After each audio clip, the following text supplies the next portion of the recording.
Chapter 1. Teachers. Welcome to Konoha. Now let's just skip all the blah blah blah that you've all read countless times and could probably recite by heart. To cut to the chase, it's the Chūnin exams, specifically the month-long break, and our favorite blonde knucklehead needs to get training to kick Niji Hyuga's ass.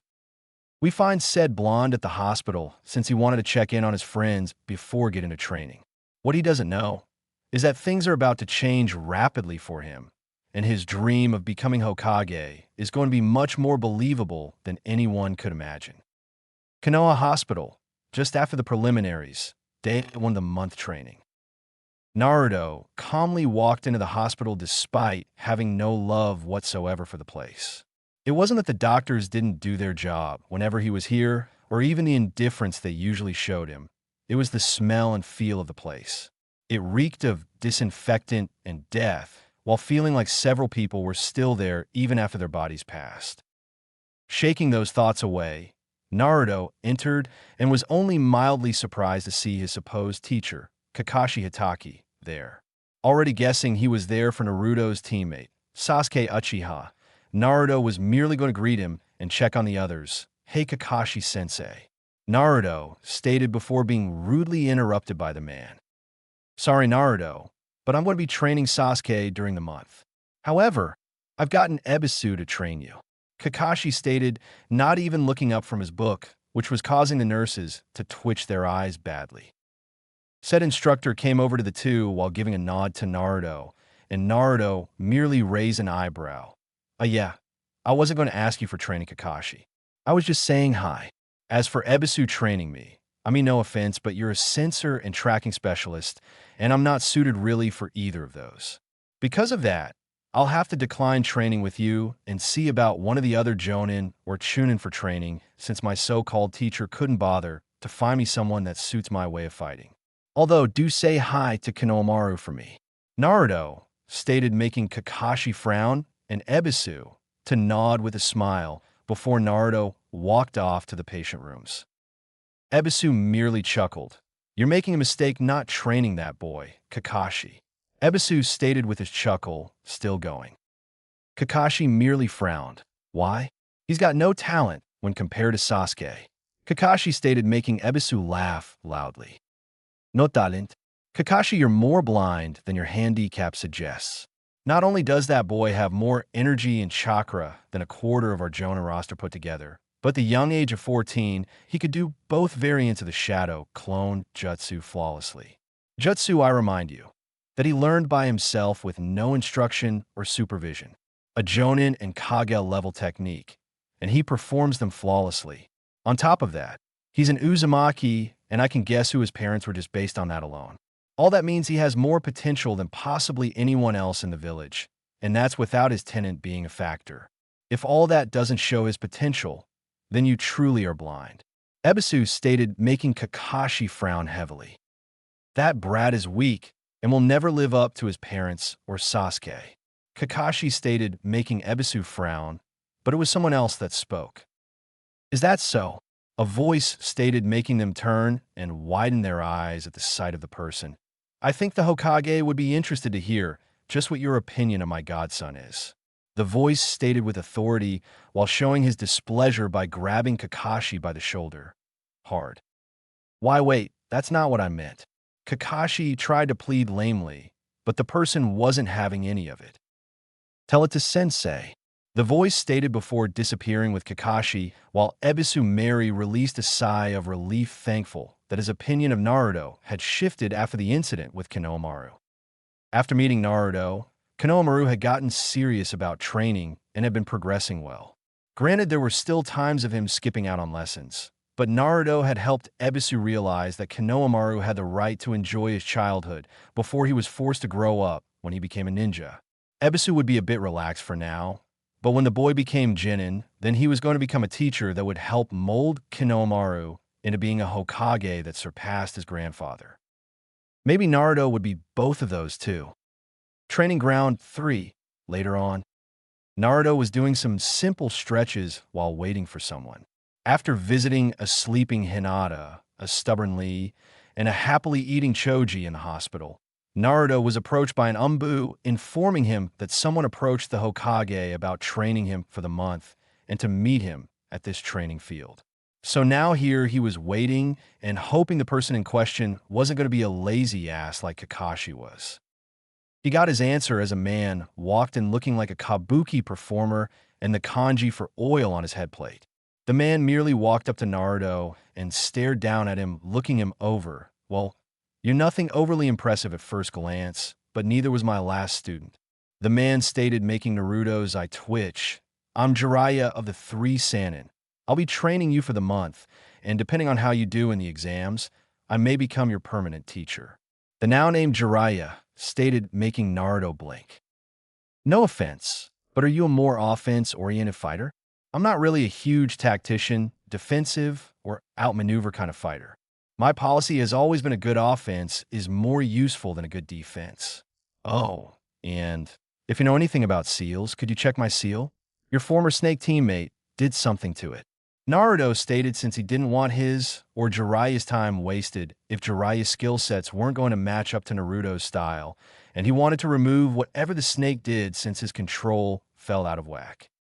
Jiraiya frowned and examined his seal before he cursed and quickly undid the overlapping seal, causing Naruto to launch back and tumble.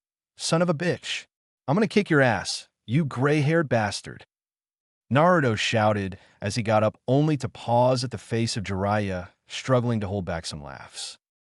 Not being able to take it anymore, Jiraiya released a loud, rumbling laugh before patting Naruto's head. Oh kid, you remind me of your parents. Jiraiya stayed, making Naruto's eyes widen, but Jiraiya held a hand up to stop him from asking. Yes, kid, I knew your parents, and I'm sad to confirm that they are dead. Before you ask, I can't tell you about them. Not because I don't want to, but because they left strict orders not to tell you till specific times. Jiraiya states, making Naruto stop whatever he was about to ask. Your mother is a secret till you are Chūnin, and your father is a secret till you're Jonin or deemed strong enough to handle things. Both of them were feared and respected shinobi. So with them gone, there was too much of a chance of someone trying to kill you, so you couldn't become as strong as them or kidnapping you to mold into their weapon. Jiraiya explained, making Naruto both happy and saddened. He was happy since his parents were such badasses, and they didn't abandon him like a drunk asshole had insinuated. He was sad because not only was it confirmed they were dead, but he had to wait even longer to learn who they are. How come you know so much? Naruto asked, and Jiraiya smiled sadly before kneeling down in front of him. Because I'm your godfather, Jiraiya stated, making him widen his eyes. I know I didn't see you, kid, but it was truly because I didn't have time to stop in and see you. I was in the village 5 minutes, and then I was out again taking care of missions and duties to the village. However, always left you gift for your birthday and put money into your account whenever I stopped in. Jiraiya stated, patting his head while smiling sadly, and Naruto nodded with some tears in his eyes. Jiraiya then stood as Naruto wipes his eyes. Now, I want to make up for lost time and give you the training that Kakashi has obviously been neglecting. Jiraiya stated, making Naruto nod with a few tears in his eyes still. All right, first we're going to go over everything Kakashi has trained you in, and then I'm going to give you a field test to fully see what you're competent in and what you need to work on the most. Jiraiya stated, and Naruto frowned. The only thing he's taught me is teamwork and the tree exercise. Even then, the tree exercise was just him showing it once, and then leaving me and Sasuke to keep trying it. Naruto stated, and Jiraiya had to fight back a scowl upon his face since Kakashi has been a sensei for almost 9 months, and that was all he taught Naruto. The Cyclops was lucky Jiraiya didn't send him to the hospital like Tsunade used to do him. Kakashi was lucky since the Hokage had set things up with a simple matter. If Sasuke didn't perform better than Naruto did in the finals, since if Kakashi was right, then even with Jiraiya's help Naruto should fail, then Kakashi was going to be in deep shit. I see. I'll deal with that later, but for now, let's see what you've got. Jiraiya stated as Naruto nodded and got ready. 2 hours later, Naruto was panting slightly as Jiraiya had put him through the ringer in a variety of tests and exercises to see where he stood on different things. Meanwhile, Jiraiya still looked fresh as a daisy, even though his clothes did have some tears and scorch marks. But that was from the proverbial gauntlet Naruto put him through when he trapped an area with everything he had. Jiraiya had to admit the kid had a devious mind when it came to traps, but then add in his stealth and overall brute strength, and the kid could give seasoned Umbu some trouble. He idly mused about signing Naruto up for the village defense force, since the kid could make the enemy really pay the price for trying to get into the village. Add in the kid's stealth, no doubt from him constantly running around in Kill Me Orange and successfully hiding from non-censor types, meant he could be great for assassination and espionage. He almost wished Tsunade was still in the village, since Naruto's raw brute strength could be vastly improved by her monster strength technique. Shaking those thoughts away for another time, he looked at his new student. "All right, meet me here tomorrow to learn your training regiment and get to work on improving what you have already. If you want something to do today, I want you to do the tree walking exercise until you absolutely can't anymore. That should help get your chakra back into sync and increase your control, which will help you learn and master new jutsu," Jiraiya stated, making Naruto nod. Jiraiya then left the area and went to the Hokage Tower, where he found his former teacher, Hiruzen Sarutobi, sitting there finishing some paperwork. Kakashi was talking out his ass. "Kid's got more potential than I've seen in years. Hell, he could put Minato and Kushina to shame if trained properly and given a chance to really shine. And that's not even counting the QB if he decided to use it," Jiraiya stated, and Hiruzen nodded while taking a puff from his pipe. "If what you told me about that organization is true, it would be wise if he knew how to become deadly without using the QB. If they are intent on capturing the Biju, then that stands to reason that they all have skills, contingencies, and plans to take down the beasts and their hosts. That lead me to believe that it would be unwise if Naruto was dependent and focused on using the fox's power against his enemies. Doing so could be disastrous when they come for him and anyone helping him as a result," Hiruzen stated, making Jiraiya nod. "I inspected the seal, and it's still trickling the chakra slowly, and thus Naruto can only tap into it at times of extreme emotional moments or if he's exhausted his normal chakra.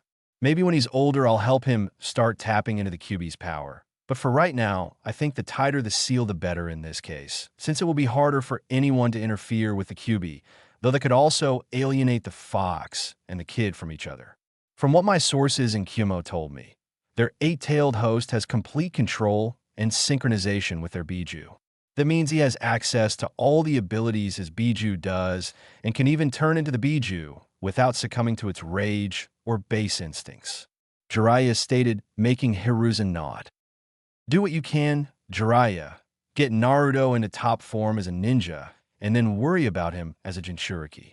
Konoha has never had to depend on a Biju container to be strong, and both our two previous hosts were formidable without the Biju at all. I want Naruto to continue that legacy and not become a ninja that is only powerful because of the demons sealed inside him," Hiruzen stated, and Jiraiya nodded. "No problem. With the training regimen I have picked out, Naruto will crush everyone in the finals regardless of who he faces. Though I would like your permission to recruit some others to help with his training as needed, since there are a few things even I can't help him with, and if something pressing comes up, I want him to have someone to help him until I get back," Jiraiya informed, then requested, and Hiruzen nodded. "Do as you please, Jiraiya.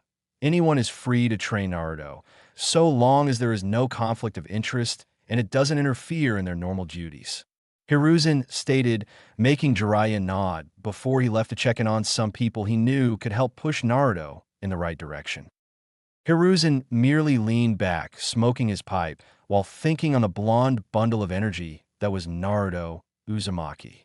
If it wasn't for the fact he had to be impartial and didn't have time, he'd contribute to helping Naruto with his training. Sighing slightly, he turned back to the last few pieces of paperwork that he needed to handle for the day. Day 2 of the training month. Naruto stretched at the training ground, waiting for his godfather/sensei to arrive, and was surprised when he did a few moments later with Kurenai in tow. "Ah, good. You're here," Jiraiya stated as he walked up to him with Kurenai, who seemed to be analyzing Naruto much more than she had done in the past. I've worked out some training with Kurenai-san here, as well as my guy.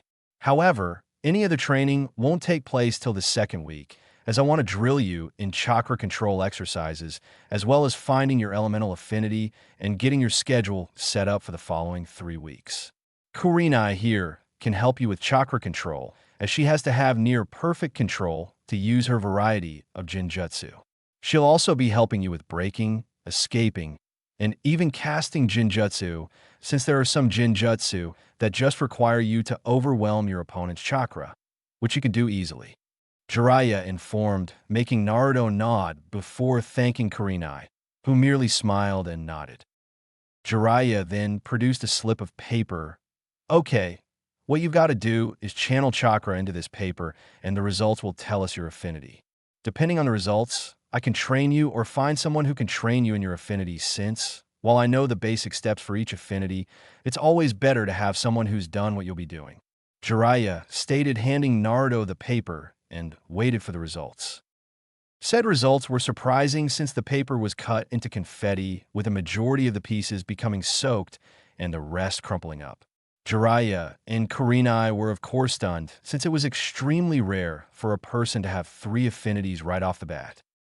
Jiraiya was handling it better, since he knew Minato was a wind user with a minor in water, Kushina was a water user with a minor in lightning, and he could only assume that the small trickle of chakra from the QB had slowly formed a minor connection to the 3, or it could have been due to the fox's chakra circulating inside Kushina while she was pregnant with Naruto. QB was known to cause storms, hurricanes, and typhoons with a swish of its tails, and those bloodline elements were made of combinations of water, lightning, and wind. While normally a child took after the parent with the more dominant genes, or whoever the child took after the most, that wasn't the case with Naruto, since anyone who actually paid attention could see Naruto was a blend of both Minato and Kushina. Naruto had his father's hair, build, and eyes, sure, but his face, personality, and overall way of doing things was clearly Kushina. He broke from his inner musings as Naruto merely raised an eyebrow and looked at Jiraiya.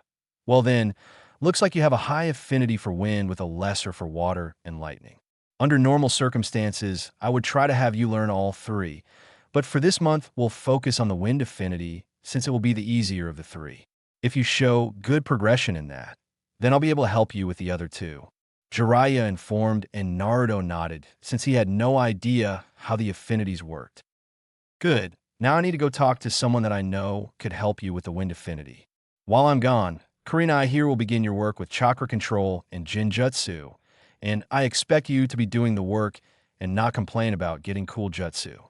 Your parents and all the Hokage always ensured they had full control of their chakra before they started worrying about using jutsu. Even then, they never focused on flashy moves over what they could use for a variety of situations. A well-used substitution can be just as effective as any offensive jutsu. Jiraiya stayed, making Naruto frown, but he nodded nonetheless. Jiraiya knew fully well that basic jutsu could be lethal since he had seen it with Sasuke's mother, Mikoto, who made a name for herself using only shunshin, clones, and substitution. She'd use shunshin combined with substitution to move clones around confusing enemies, and even substituted with enemies, so they ended up killing each other while she killed others. She never even used her Sharingan to fight, even after she unlocked it fully. Shaking those thoughts away, Jiraiya nodded to Kurenai before leaving in a shunshin. This left Naruto and Kurenai alone in the training ground. So what should I do first, Kurenai-san? Naruto asked, looking around as Kurenai was just looking at him. Before that, Naruto, I have something I need to discuss with you while Jiraiya isn't here. Kurenai stated, moving toward Naruto, who looked at her and then blushed seeing how close she was. And what would that be? Naruto asked, making Kurenai smile as she pushed her chest out a bit.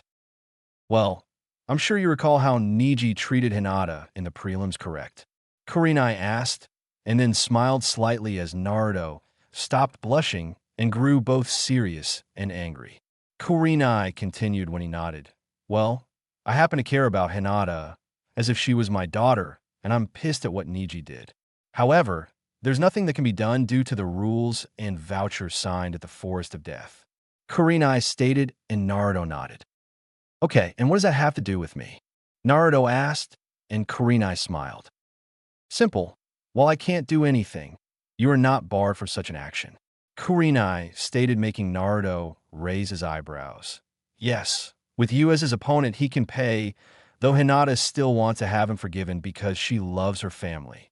With Jiraiya and others training you besides myself, your chances of beating Niji are practically guaranteed, and you most likely won't break a sweat doing it. Hence why I wish to offer you a deal. Kurenai stated, making Naruto raise an eyebrow. A deal? He asked before Kurenai nodded and stood. Naruto blushed again as she pulled her dress down, revealing her perky breasts and hard nipples, and then up showing her scarlet thong-covered pussy. If you break Niji, and I mean doing everything you can to hurt him short of crippling or killing him, then you can have me. I will sign myself over to you as your servant, slave, concubine, whore, slut, or whatever you want to call it. If you do this for me and hurt Niji for what he did to Hinata and knows never to do it again, then you can have me till the day one of us dies. Kurenai stated, moving her thong to show her pink pussy. Aya, that is... Naruto stammered before he slapped himself. I would have done that from the start. You don't have to do this. Naruto stated, making Kurenai smile more. I know, but you would have simply fought him till he lost, but I want you to do more than that. I want you to beat him, hurt him, maim him, and anything else except cripple him or kill him, since I know Hinata will never forgive that. I want you to deliver a wrath upon him that not the Hokage, Hyuga clan, Fire Daimyo, or even Kami himself could stop from happening, to make sure he knows never to try to kill Hinata again. Kurenai stated with passion, anger, and ambition in her voice. Even still, I don't think you need to do this. Naruto stated before he blushed as Kurenai leaned in and kissed his lips. The blush was due to both the kiss and his front row view of her boobs. I know, but first off, this is my way of thanking you and giving you an extra incentive. Second, you're a nice boy and will no doubt do many great things, which means I also benefit. Third, despite what I'm offering, you're still resisting the offer, and even just looking at my chest is being avoided by you as you look at my face whenever one of us is speaking. Fourth, you'll also be helping me, she stated, making him raise an eyebrow at the last item. I'm tired of being hounded by dozens of men who just want to sleep with me and then brag about it. Most men don't respect kunoichi and think all we do is sleep with individuals before assassinating them. There's also the fact my apartment complex has been full of pigs, perverts, and assholes, so that's a problem. I'm fully prepared to serve you with my body if it is required, but that's mainly due to the fact I know you won't brag about it to every person willing to listen. You won't try anything if I say no. You're not going to treat me like some toy, and you won't make me sleep like some kind of animal or dress me as a whore to parade around. Kurenai stated, making Naruto blanch at the idea. Hell no, that'd make me no better than that Gato asshole and wave, and I sure as hell will never become like him. Naruto shouted, making Kurenai smile. Kurenai then stood and covered herself again. So we have an agreement then? She asked, making Naruto blink before blushing again. I guess if that's what you want. Naruto stated, making her smile before she kissed his cheek before standing and getting down to business. Good. Now we'll start with different chakra control exercises. Once I see which are either easy or hard for you to do, I'll have you work on the easiest methods, since they will help you get your control progressively better till the harder ones are manageable. Kurenai instructed, making Naruto nod. With Jiraiya. Jiraiya was currently with one Asuma Sarutobi, the only confirmed wind user left in Konoha besides Naruto, and was currently discussing some things with him. Forgive me, Jiraiya-sama, but wouldn't this be a conflict of interest? At the very least, negligence, since I do need to help Shikamaru, even if I can only seem to help him with strategy and planning, since he's not willing to do much else. Asuma asked, then added, making Jiraiya shake his head. It's only a conflict of interest if you actively discuss Shikamaru's skills, training, or anything involving what he'd use in the exams, and same goes with Naruto's to Shikamaru. As for negligence, it would do Naruto good to try and learn some strategy by playing Shikamaru. Add in his shadow clones, and you could have Shikamaru playing multiple opponents, which would make him have to think even faster and worry about different opponents at once. Jiraiya stated, making Asuma nod a bit. Okay, and with his clones, I can work with him on his nature transformation while he plays Shikamaru, and the same could be said for... Oh my god, Asuma stated before widening his eyes in realization, making Jiraiya nod. The kid can make hundreds of clones without breaking a sweat, and all that memory accumulation means he can build up months, if not years of training within this 1 month, especially when he's motivated. Jiraiya stated with a smirk, and Asuma merely shook his head. Damn kid's gonna be stronger than us all by the time he's 16. Asuma stated, suddenly feeling old, while the two shared a laugh. So we got a deal? Jiraiya asked, and Asuma nodded. A chance to help train possibly the strongest ninja since the time of Madara and Hashirama? Sure. Plus it would do Shikamaru good to play against someone other than me and his father. Asuma stated with a smirk, and Jiraiya nodded. All right, I'll get together with you, and the others I plan to have help train Naruto, since I can guess how many other teachers have just decided to wash their hands of him in the academy, so he may need some extra help. Jiraiya stated, and Asuma nodded with a chuckle.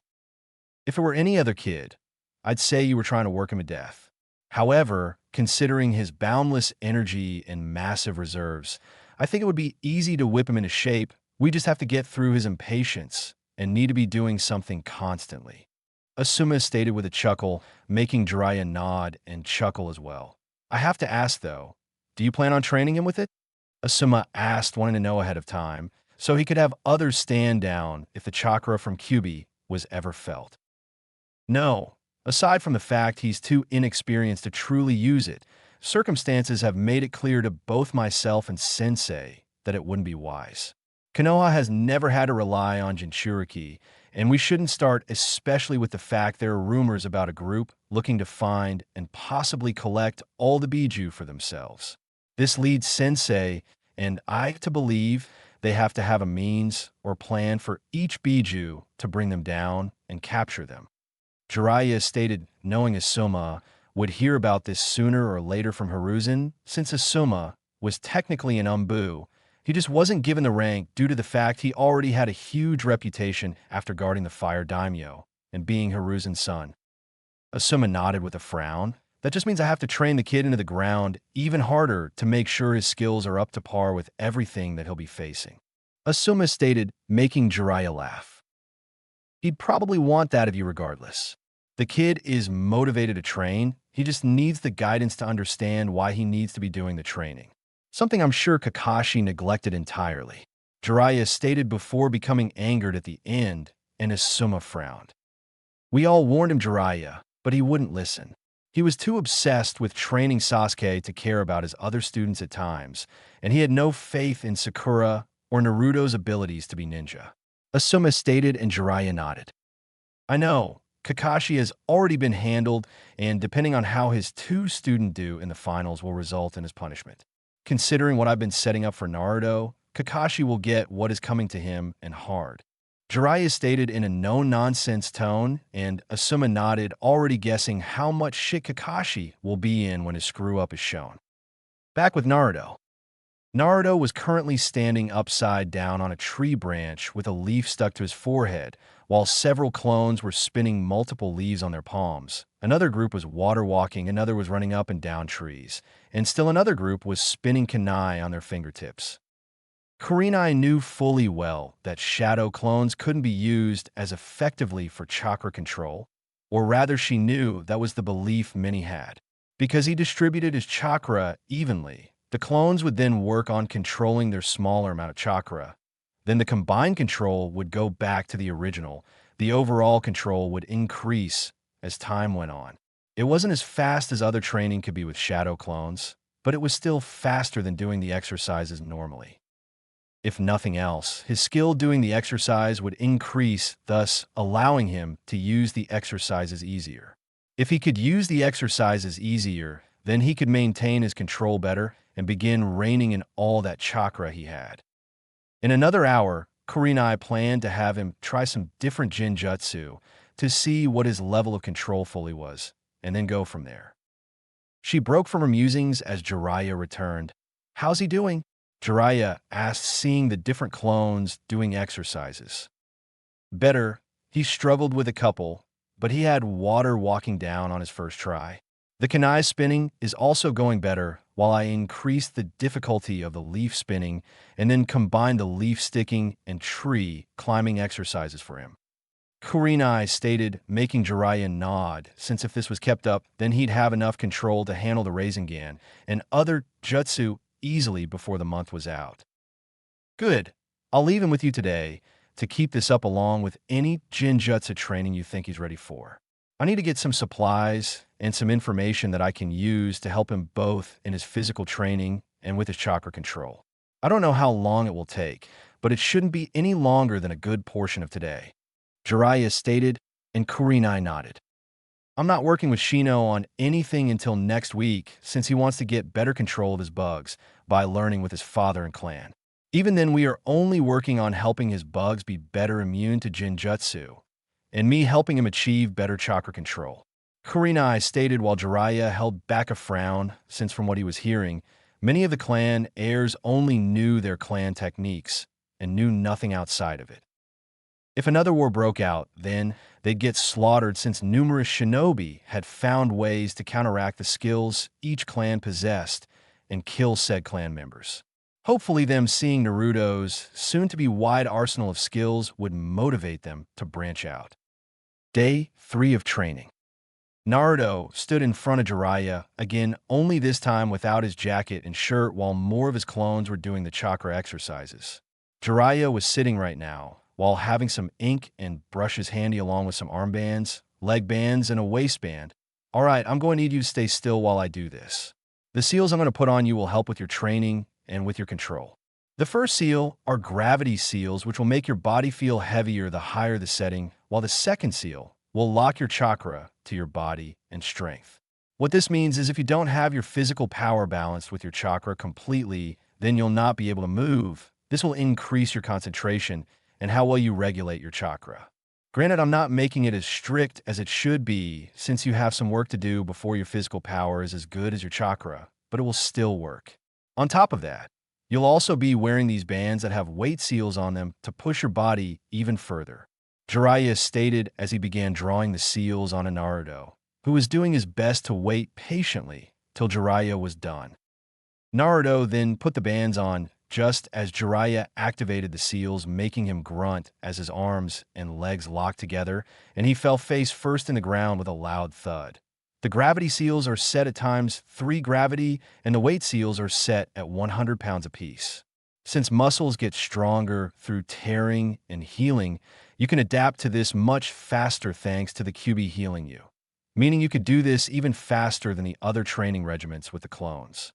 Jiraiya stated before going over to a tree, sat down, and pulled out a few scrolls. "Once you can move, give me 200 push-ups, sit-ups, squats, punches for each arm, kicks for each leg, laps around the training field, and then laps running up and down a tree," Jiraiya stated causally as he began reading and ignoring the string of curses his new student was spewing at him.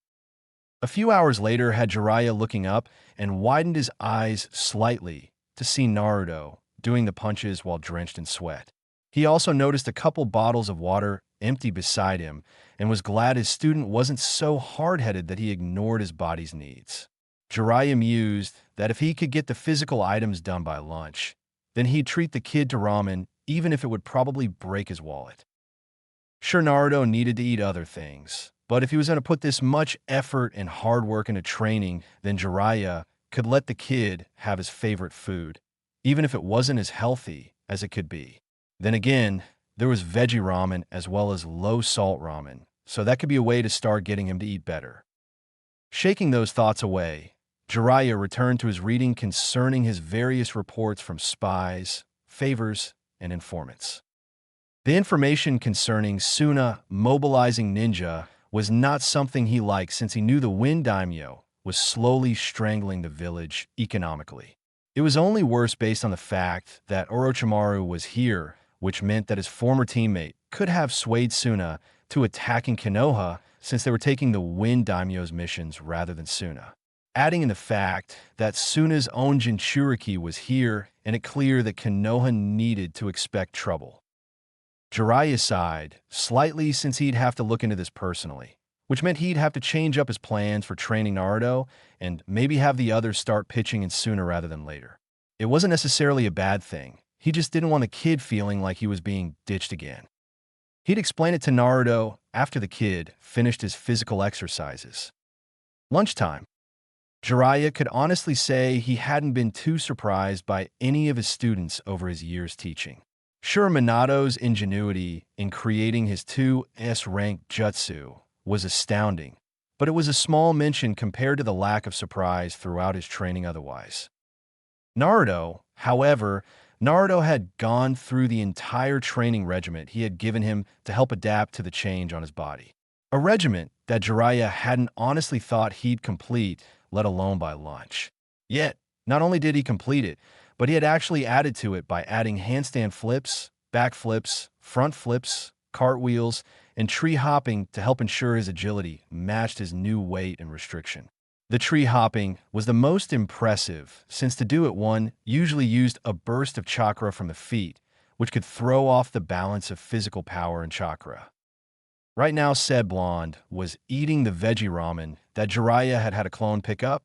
It took some doing, but Naruto relented after Jiraiya explained that it was due to Kyuubi's chakra was fixing the issues his body was receiving, that Naruto's body wasn't weaker than it was. This in turn slowed down any healing he would have received when in combat, and eventually his body would have built up a tolerance, and then his body would feel the after effects. He also played to his ego with the fact that the fourth Hokage always talked about eating properly to keep in shape and ensure they were in top fighting condition. Of course, as soon as Naruto started eating it, he found he actually enjoyed it. He still liked pork ramen more, which Jiraiya could understand. Jiraiya had told him he didn't have to give up ramen entirely. He just shouldn't eat it for every meal, otherwise he risked his health, and at the very least he needed to add fruit and vegetables when eating ramen. However, now came the discussion of Jiraiya having to leave for a few days. Naruto, some things have come up, and I'm going to have leave for a few days. Jiraiya stated before holding his hands up when Naruto was about to protest. I'm not ditching you. Kurenai and some other people I've talked are going to cycle through teaching you as it's needed, and it will all go through the Hokage. Each day you'll go to his office, and he'll have the individual in charge for that day take you to train until I come back, and then I'll join the cycle again. I wouldn't leave if it wasn't urgent and vital for the village. Naruto, I may have my own quirks and laziness, but never when it came to training students. Jiraiya explained and defended, making Naruto pause before finally nodding. Good. Now I've asked the Hokage to oversee you meeting your different teachers each day, as well as who you will see if one is indisposed for whatever reason. Jiraiya stated, making Naruto nod before Jiraiya grew serious. Now, I don't want to hear one word about you giving any teacher I prepared a hard time. They all know what they're doing, but if it feels ridiculous at any point, ask the Hokage about it, so he can confirm if it's actually helping or not. Jiraiya stated, making Naruto nod before the two continued eating. Day 4, Hokage Tower. Naruto was sitting in the Hokage's office waiting for his first instructor to come and get him. As he waited, he was idly talking with Hiruzen, who was doing paperwork at a relaxed pace. Jiraiya had left early that morning and left Naruto a note telling him that if he did well while he was away, then Jiraiya would have a surprise for him when he got back. Naruto didn't really need the motivation since he planned to put everything into the training he'd be getting. He just hoped it was actual training and not just busy work. He broke from his thoughts as the door was knocked on before Hiruzen gave permission to enter and Ibiki Marino entered. Naruto blinked, olishly wondering just what kind of training he was going to get. Ah, Ibiki, good, you're on time. Naruto, Ibiki will be training you in some various items, including reading an opponent getting into their head, increasing your knowledge base, and some other things to make you a more competent shinobi. Hiruzen stated knowing Ibiki could also help Naruto heal a bit from the emotional and mental wounds the village had inflicted on him over the years. Ibiki merely looked at Naruto, who only looked back with no fear or trepidation, just curiosity. Ibiki then smirked. "You're gonna do fine, kid, but I don't hold hands and I don't treat anyone with kid gloves, got it?" Ibiki stated before all but growling at the end and respected the fire in the blonde's eyes, showing he was ready to learn and break himself to do it. "Yes, sir, Mr. Ibiki, sir." Naruto stated with a mock salute, making Ibiki and the hidden Umbu snort while Hiruzen chuckled. "Well, Naruto, are there any questions before I turn you over to Ibiki's care?" Hiruzen asked, and Naruto frowned a moment. "Well, just one, but it's not about my training," Naruto stated, and Hiruzen chuckled. "No, I'm not going to let you wear the hat," Hiruzen stated with a chuckle, only to be surprised when Naruto shook his head.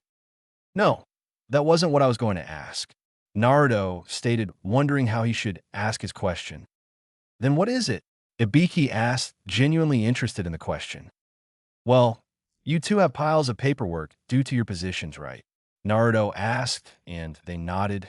"Well, my question is, why don't you guys ever use shadow clones or elemental clones to help you do it?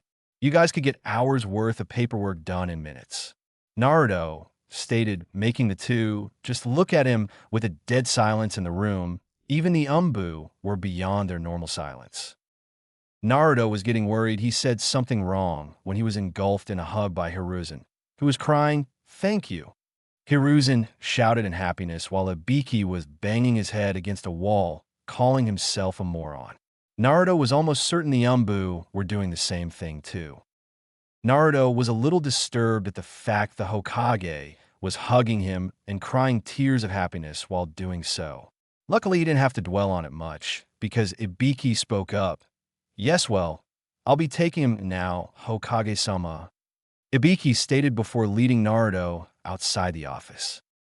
Hiruzen sat down and had a grin on his face as he made a few clones and chuckled as he idly heard Ibiki asking Naruto if he could teach him the shadow clone jutsu, both for paperwork and for possible interrogation methods. Hiruzen merely chuckled. Still in his early life, and already he's smarter than every Kage that's existed and even the Nara clan members. I can only imagine what he'll be like when older and receiving proper training and guidance. Hiruzen and his clones chuckled at the thought before dividing the piles of paperwork up, making the stacks much more manageable. The Umbu were also wondering if the kid or Hokage could possibly teach them the shadow clone jutsu, since not only would missions be easier, but the reports would be easier to write too. With Naruto, Ibiki took him to the local shinobi library and began grabbing books from various shelves on various subjects, including nature transformation, basic field medicine, plants used for medicine and poison, psychiatry, psychology, nerves in the human body, and more. Ibiki knew he couldn't add much to Naruto's training till he got some things ready, so he decided to use his first day as a foundation building. He could get the groundwork for his future lessons and the others' lessons to make it easier to build up his training regiment. By the end of it, he had close to 100 books and set them down on a desk before putting Naruto at it.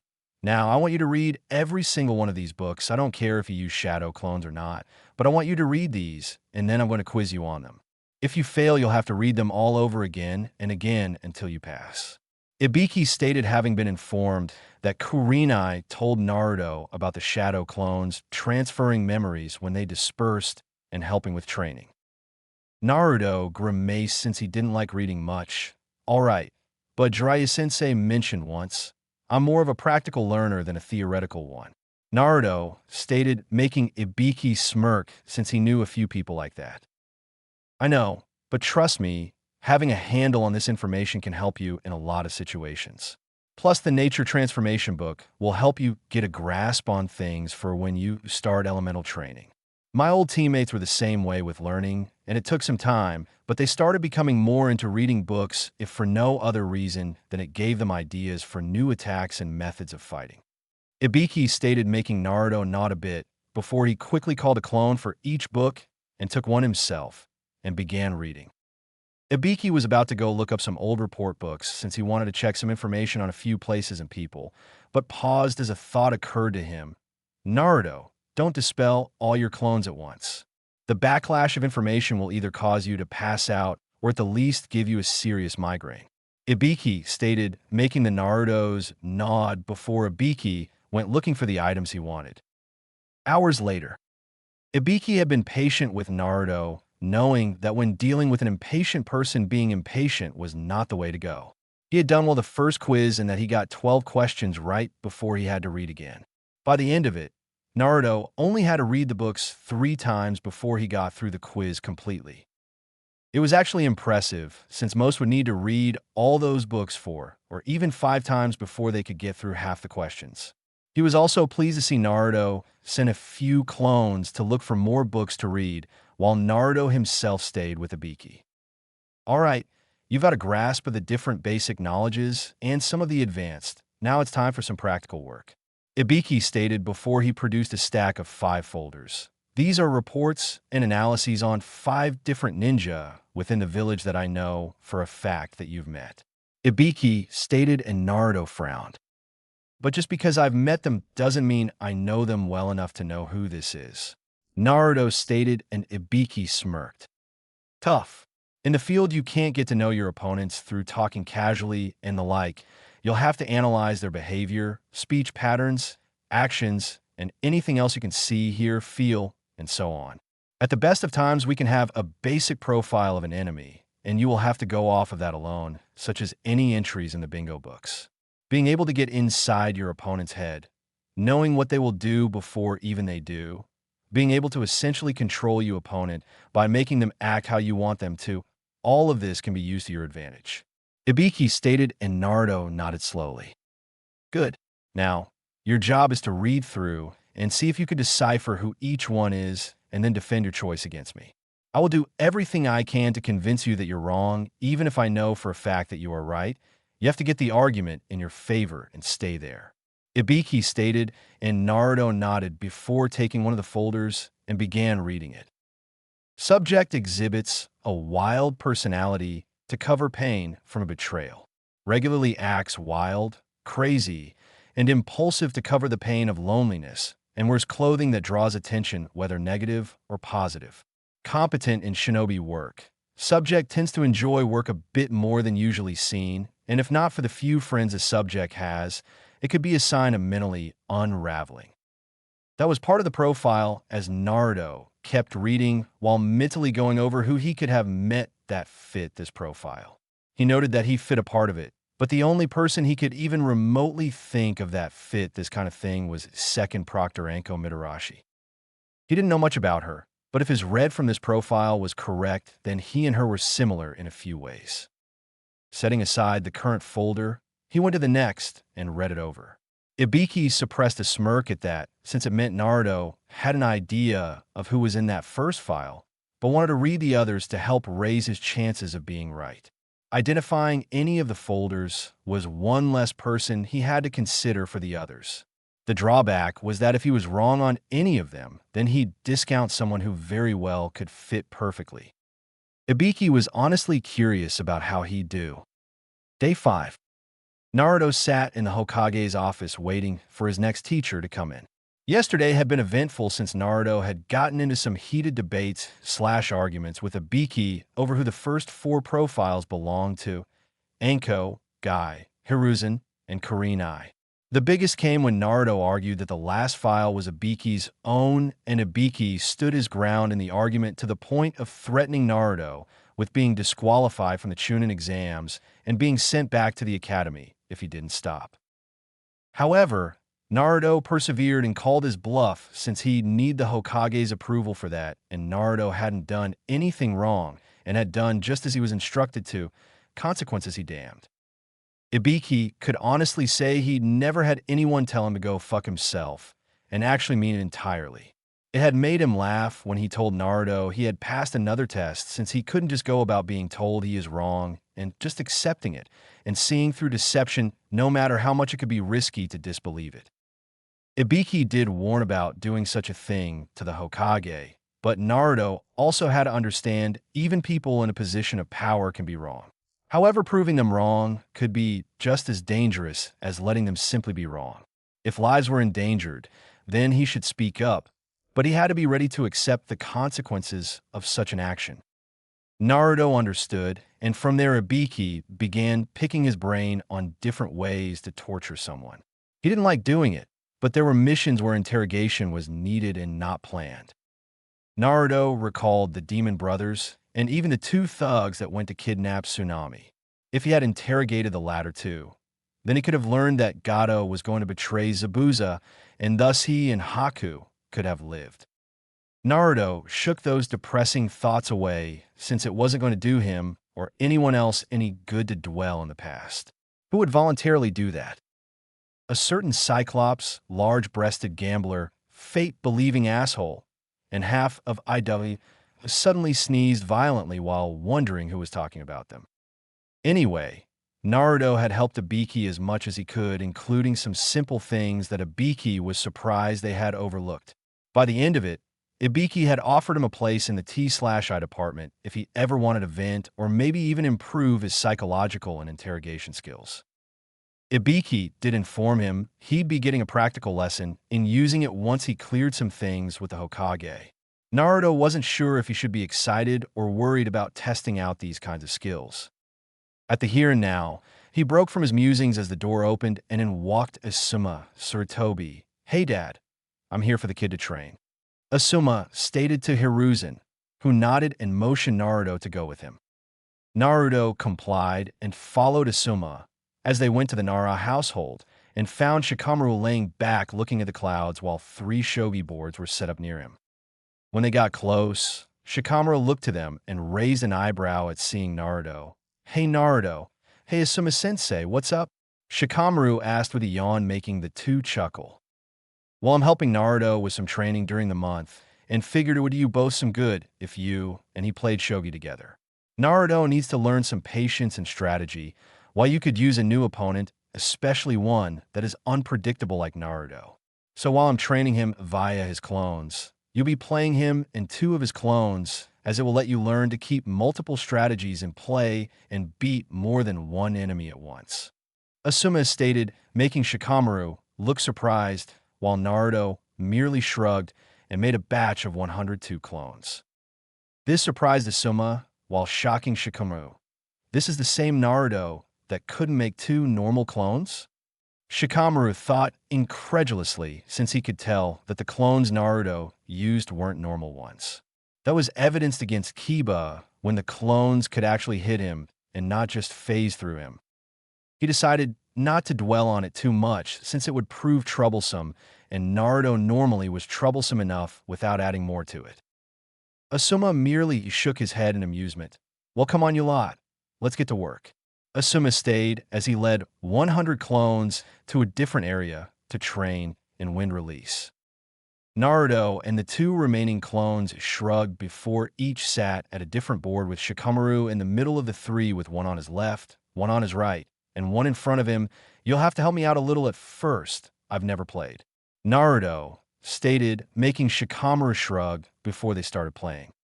With Asuma. Asuma was standing by watching the clones begin the first exercise of the wind affinity, cutting leaves with their chakra. After he had shown what the primary attribute for wind was, via coating one of his trenching knives in wind chakra, and then letting it cut through a boulder and 2 trees, Asuma began explaining that it was like splitting your chakra in half and then grinding the 2 halves together to make a refined, sharpened edge. After that, he had them pluck leaves from a nearby tree and get to work cutting them with his chakra. Asuma then told him he was to continue doing so until he could cut the leaf in half in an instant, since in combat, he wasn't going to have time to focus and try to make the chakra begin doing what he wanted. He needed to have it get to what he wanted/needed quickly and effectively, which meant cutting the leaf instantly when he made wind chakra. Naruto and his clones took the challenge to heart, and Asuma was a little surprised when the kid was already getting a cut started on the leaf after 5 minutes. He would have been very surprised if not for the fact that Naruto told him he read up on nature transformation. And then there was the sheer volume of chakra Naruto possessed made it easier for him to just hit the leaf with a great deal of chakra. More chakra meant more friction, which meant more of a cut. However, the downside was that he was using way more chakra than he needed, but that was to be expected due to his reserves versus his control. From what Jiraiya informed him, both he and Kurenai were working on that problem right now, and his control was better than it was since he was easily doing Genin level exercises. The reason for that being a sign of progress is because Genin exercises were designed for small reserves while the higher level ones were for larger pools of chakra or to add even further refinement. Naruto could do the Jonin and Umbu exercises due to his astounding reserves, thus a Genin level 1 was like trying to direct a raging torrent of water with a pebble. The added benefit of the nature exercises was that they were a form of chakra exercises in themselves. So the more progress Naruto made on the leaf-cutting exercise and the other ones, the better control he'd have overall. This kid, he's going to be deadly and powerful when he's older. If he can do this kind of training level now, then I can only imagine what he'll be doing once he gets his chakra under control and grows up a bit more. Asuma thought, knowing full well that Naruto's biggest limitation right now was his lack of control, and it was a limitation that was quickly being taken care of like it should have been when Kakashi was teaching him. There was also the fact Naruto was still growing and had yet to hit full maturity. When he reached adulthood, his chakra and skill could surpass the first Hokage when he was in his prime. He idly wondered when Jiraiya would start teaching him jutsu, since Asuma could easily add onto it with quite a few ninjutsu. Shaking those thoughts away for later, he decided to voice something to Naruto. Naruto. He called making the 100 blondes look at him. When you've each cut a leaf, come to me and wait for permission before dispelling. I don't want the original to pass out from exhaustion because groups of you decided to dispel when finished. I'll have you each dispelling at intervals so the backlash won't hit as hard for you or the original. Asuma stated, making them nod. Yes, sir. They chorused before going back to work, making Asuma chuckle a bit. He idly wondered how Shikamaru was doing with Naruto. With said lazy genius. Shikamaru could honestly say that Naruto was indeed every bit as troublesome as he thought he was. He had gotten the hang of the game quickly, though his strategy left much to be desired at the beginning. The troublesome thing, despite Shikamaru liking this bit of troublesome, was Naruto would do moves that he hadn't calculated at all, and it made no sense. However, it always threw Shikamaru's game plan off, and he had to reorganize and replan almost every turn. It was made only worse by the fact he had to handle 3 of the same opponent, all doing things different from each other, and making him constantly have to keep multiple plans going at once for just a simple game. He quickly realized why Asuma wanted him to play Naruto. If he could get this frustrated and confused in a game against an opponent like Naruto, then how quickly could he lose his cool in actual battle? There was also the fact having to keep readjusting his plans. Almost every move made him think on his feet faster and helped adjust against multiple enemies. Especially when he's facing 3 opponents who don't play/fight the same way. He knew for a fact his father would even have a hard time handling 3 Narutos playing him at once, since they all played differently despite being the same person. This led to the conclusion that the shadow clones could think independently, and while the original had decided on one course of action, the other 2 had decided differently. He'd have to ask his dad about the shadow clone jutsu, since it seemed way too advanced for Naruto to have just learned it without some kind of teacher, but neither Sasuke nor Sakura could use it, so that begged the question of where did Naruto learn it? He shook those thoughts away since he couldn't afford to get distracted. Naruto had already almost checkmated him 3 times and was only getting better the more games they played. It was both annoying and fun since he actually had to try to win instead of just doing the normal sluggish playing that he did against Asuma when they played. The 2-4 were so wrapped up in playing, both to win and for enjoyment, that they failed to notice how much time was going by. There was no real indicator for them other than Naruto and his clones, occasionally twitching from one of the other clones dispelling since they were either done or out of chakra. They were informed, though, when Choji came over. "Hey, Skika, want to get some lunch?" Choji asked before seeing Naruto. "Oh, hey, Naruto, you can come too," Choji stated, waving, while Naruto waved back before taking his turn. Choji, knowing the game Shikamaru played didn't usually take long, sat down on the side and merely watched. He was actually surprised to see Shikamaru lost quite a few pieces along with Naruto, since Shikamaru usually owned anyone besides his dad at shogi. It took another 10 minutes before the 3 games were over. Shikamaru had won, but any observant person would see that it wasn't a hands-down victory, but a hard-fought one.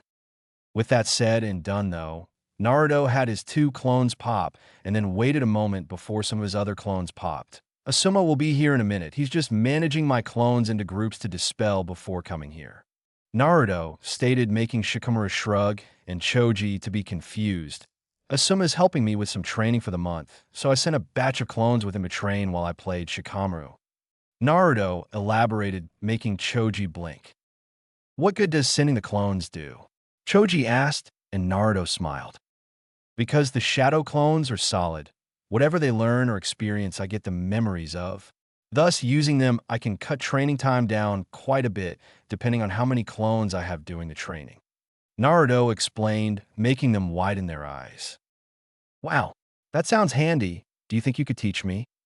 Choji asked, and Naruto frowned while scratching his head. "I can't teach you one version, because according to another teacher, it takes way too much chakra for the normal person. Even the Hokage couldn't use it. The other I might be able to, but it would be draining since apparently you need Jonin-level reserves to make even one. I'm just lucky since I naturally have a ton of chakra in me, which I'm told comes from being an Uzumaki," Naruto explained with a shrug, making Choji deflate slightly, while Shikamaru was curious now. How can someone still in their teens have that much chakra? If it takes Jonin reserves to make one, and Naruto can easily make more than 100, he'd have to have more chakra than a good portion of the Konoha shinobi roster put together, Shikamaru thought before Asuma entered the clearing. "So let me guess, barbecue," Asuma stated, and chuckled when Choji gave him a look that said, "Of course," as if it could be anything else. "Hey, Asuma, do you think Choji could learn the basic shadow clone jutsu? I was telling them why I sent clones off to train with you, and Choji seemed interested," Naruto asked, then explained as they walked to one of the better Akamichi restaurants. Asuma frowned. "Unfortunately, no, he can't right now. His reserves aren't high enough yet, and making one could cause him to pass out along with the clone," Asuma stated, making Choji slump his head in defeat. "Choji, you need to find a training method that helps you and not the one that helps Naruto. While I'll admit, using shadow clones to train can be useful, if you can't make enough of them to really matter, then you're just tiring yourself out. What Naruto may have forgotten to mention or you fail to realize is that all the exhaustion, stress, pain, hunger, thirst, and other negative things get sent back to the user as well.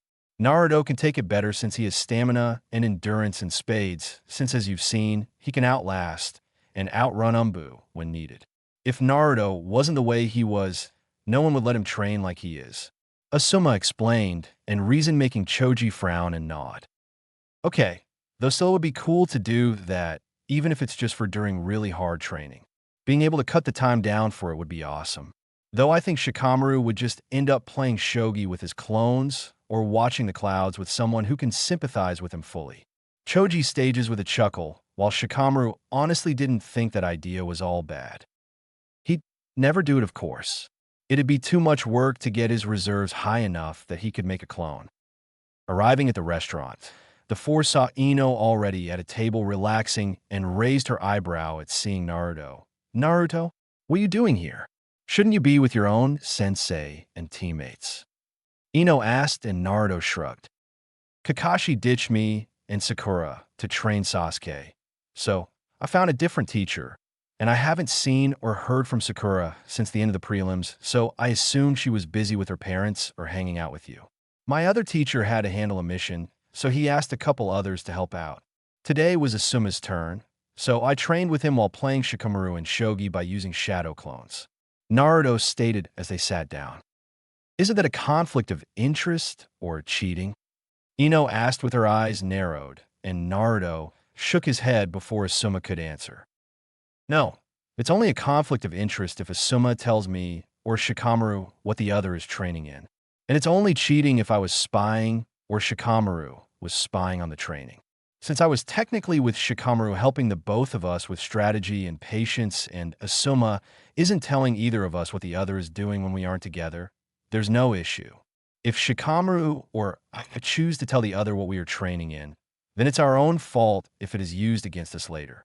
Naruto stated calmly as he looked at the menu, making the four blink at his intelligent and thought-out answer. There's also the fact it's unlikely Shikamaru and I will end up fighting each other anyway, so there's no real advantage to knowing.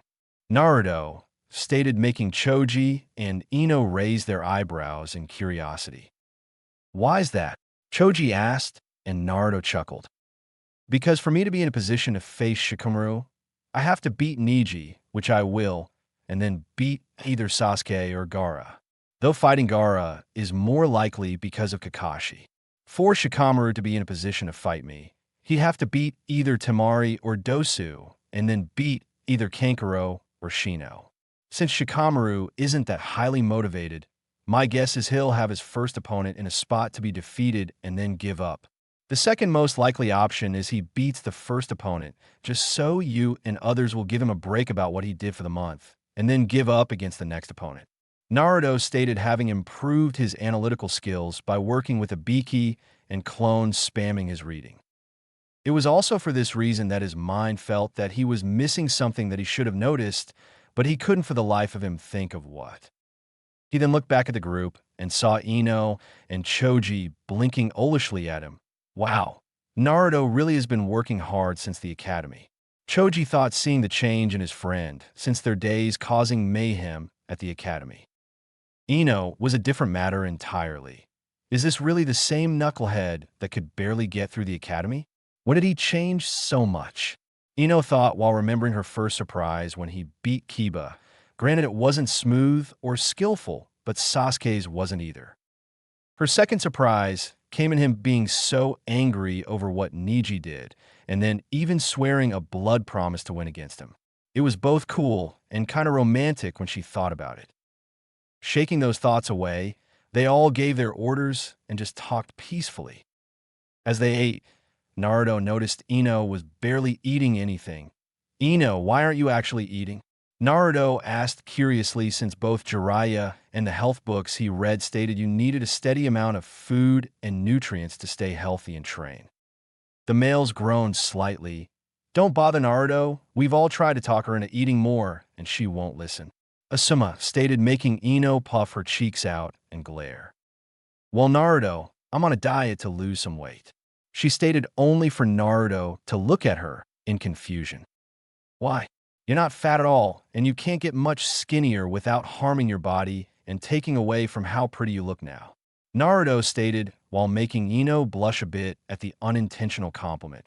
You need to eat and keep your strength up in order to train, since not eating takes away your stamina and will make your body start eating your muscle to keep the nutrient levels up. That can in turn make you vulnerable in a fight and cost you or a teammate their life. If you're worried about gaining weight, then just balance it with hard work training so you'll gain muscle instead of fat. Naruto stated, since it was the truth. I don't want to get bulky or fat though. Ino protested, and Naruto raised an eyebrow.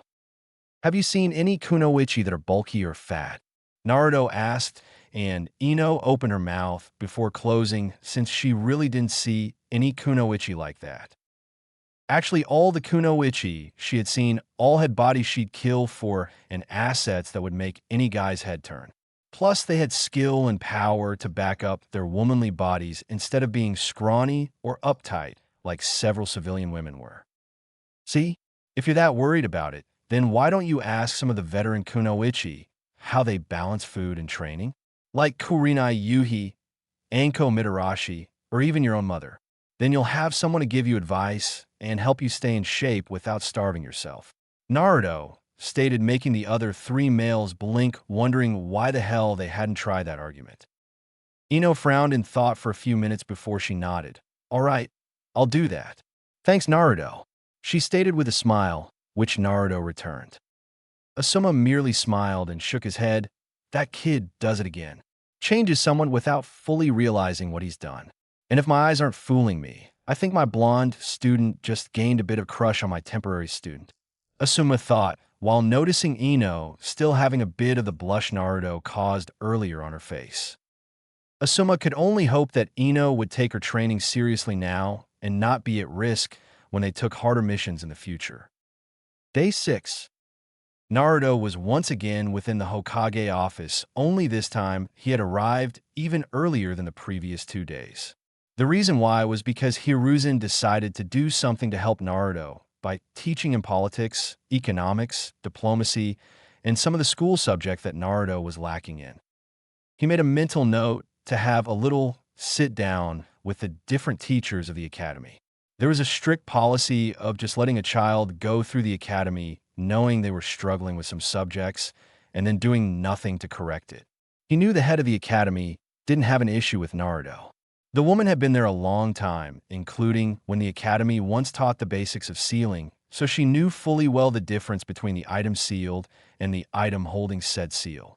Hiruzen had had many meetings where the head had showed various complaints that Hiruzen had to put down from teachers and parents wanting Naruto banned from the academy, or at least from being a ninja. It was both infuriating and saddening. The sad part being there were so many stupid people in the village. Anyway, Hiruzen was doing this since thanks to Naruto's revelation about getting through paperwork, Hiruzen was more relaxed and had more free time. One would think he'd be spending time with Konohamaru, but the boy had started the academy and Hiruzen wasn't going to get in the way of that despite the temptation being there. He wasn't worried about Kono's status getting him any favors or pulled punches since he was sure the teachers knew better. Especially since he made it clear to all the instructors that if they showed favoritism towards Kono in any way, then there would be hell to pay. Back to the point though, Hiruzen could do this since it wasn't showing favoritism as Naruto wouldn't be using these skills in the finals, so there was no unfair advantage. Even if someone complained, Hiruzen could simply write it off as payment for a service Naruto performed for the Hokage in the village. It also reminded him that he had yet to pay Naruto for that unofficial mission in regards to him not only saving Irika's life, but also protecting the Forbidden Scroll and capturing a traitor. Even if he wasn't technically a shinobi yet, Naruto had performed 3 services for the village, with 2 being of critical importance. He'd think of some way to repay Naruto later, since it was almost time for his next teacher to show up. Naruto, your next teacher will be here soon, so make a batch of clones that can stay here and keep learning while you go train. Hiruzen stated knowing that Naruto's talent with shadow clones meant he could do multiple trainings at once. Naruto nodded and made 3 clones for each set of work before sitting and relaxing until the door opened. Standing there was Might Guy in his usual attire and his smile. Ah, Naruto, you're here already. Excellent. You're blazing with flames of youth, Guy stated before exclaiming loud enough that the windows rattled. Yes, sure. I take it you're helping me with speed and taijutsu? Naruto asked, making Guy nod with his nice guy pose. That's right. If I can't help get you into shape within a month, then I shall run around Konoha on my hands for 500 laps, Guy stated with his pose still in place.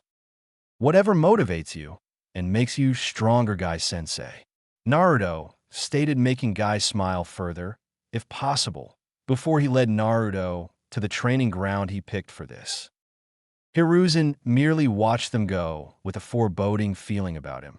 One of the clones saw it and spoke. Don't worry, Gramps. Guy already promised Jiraiya-sensei that he wouldn't try to put Boss in a green spandex suit like him and Lee.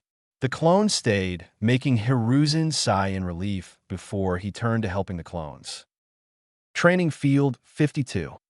Guy stood across from Naruto, who decided to forego his jacket since it wouldn't be helpful right now, and looked at him intently. All right, now do you have a preference for taijutsu or have learned any taijutsu styles? Guy asked, and Naruto shook his head, making Guy frown. I see. Well, the benefit of that is you can learn one style easily since there will be no conflicting stances in your mind. Guy stayed making Naruto sigh in relief since he thought it was going to be a big problem. All right, since Lee and I specialize in the strong fist style, it would be best not to have you learn that right now, as it would put you at a disadvantage against Niji.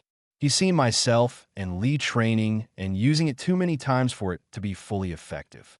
Guy stated knowing there was nothing wrong about stating an obvious fact like that. With that in mind, you and I are going to have a spar, so I can get a feel for your preferred fighting style, and then help you from there. Guy stated making Naruto nod before taking his own form of ready stance. Later, Guy could honestly say he had never been as out of breath as he was right now. What Naruto lacked in precision, speed, and technique, he made up for with a lot in raw power, determination, and stamina. Not even Lee had as much raw strength and determination when fighting, and that was saying something. Guy knew fully well that Naruto was wearing weights and gravity seals, but still, the way he fought with everything he had and kept going after being knocked down or away was something else. As for the style to train him in, Guy was definitely training him in the strong fist at some point. While the different Lotus techniques were probably not going to work for him, the basic style of fighting would fit him perfect, especially with his speed increasing steadily.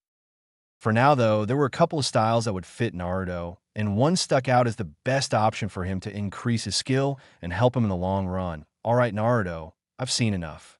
Guy stayed making Naruto relax and take some calming breaths.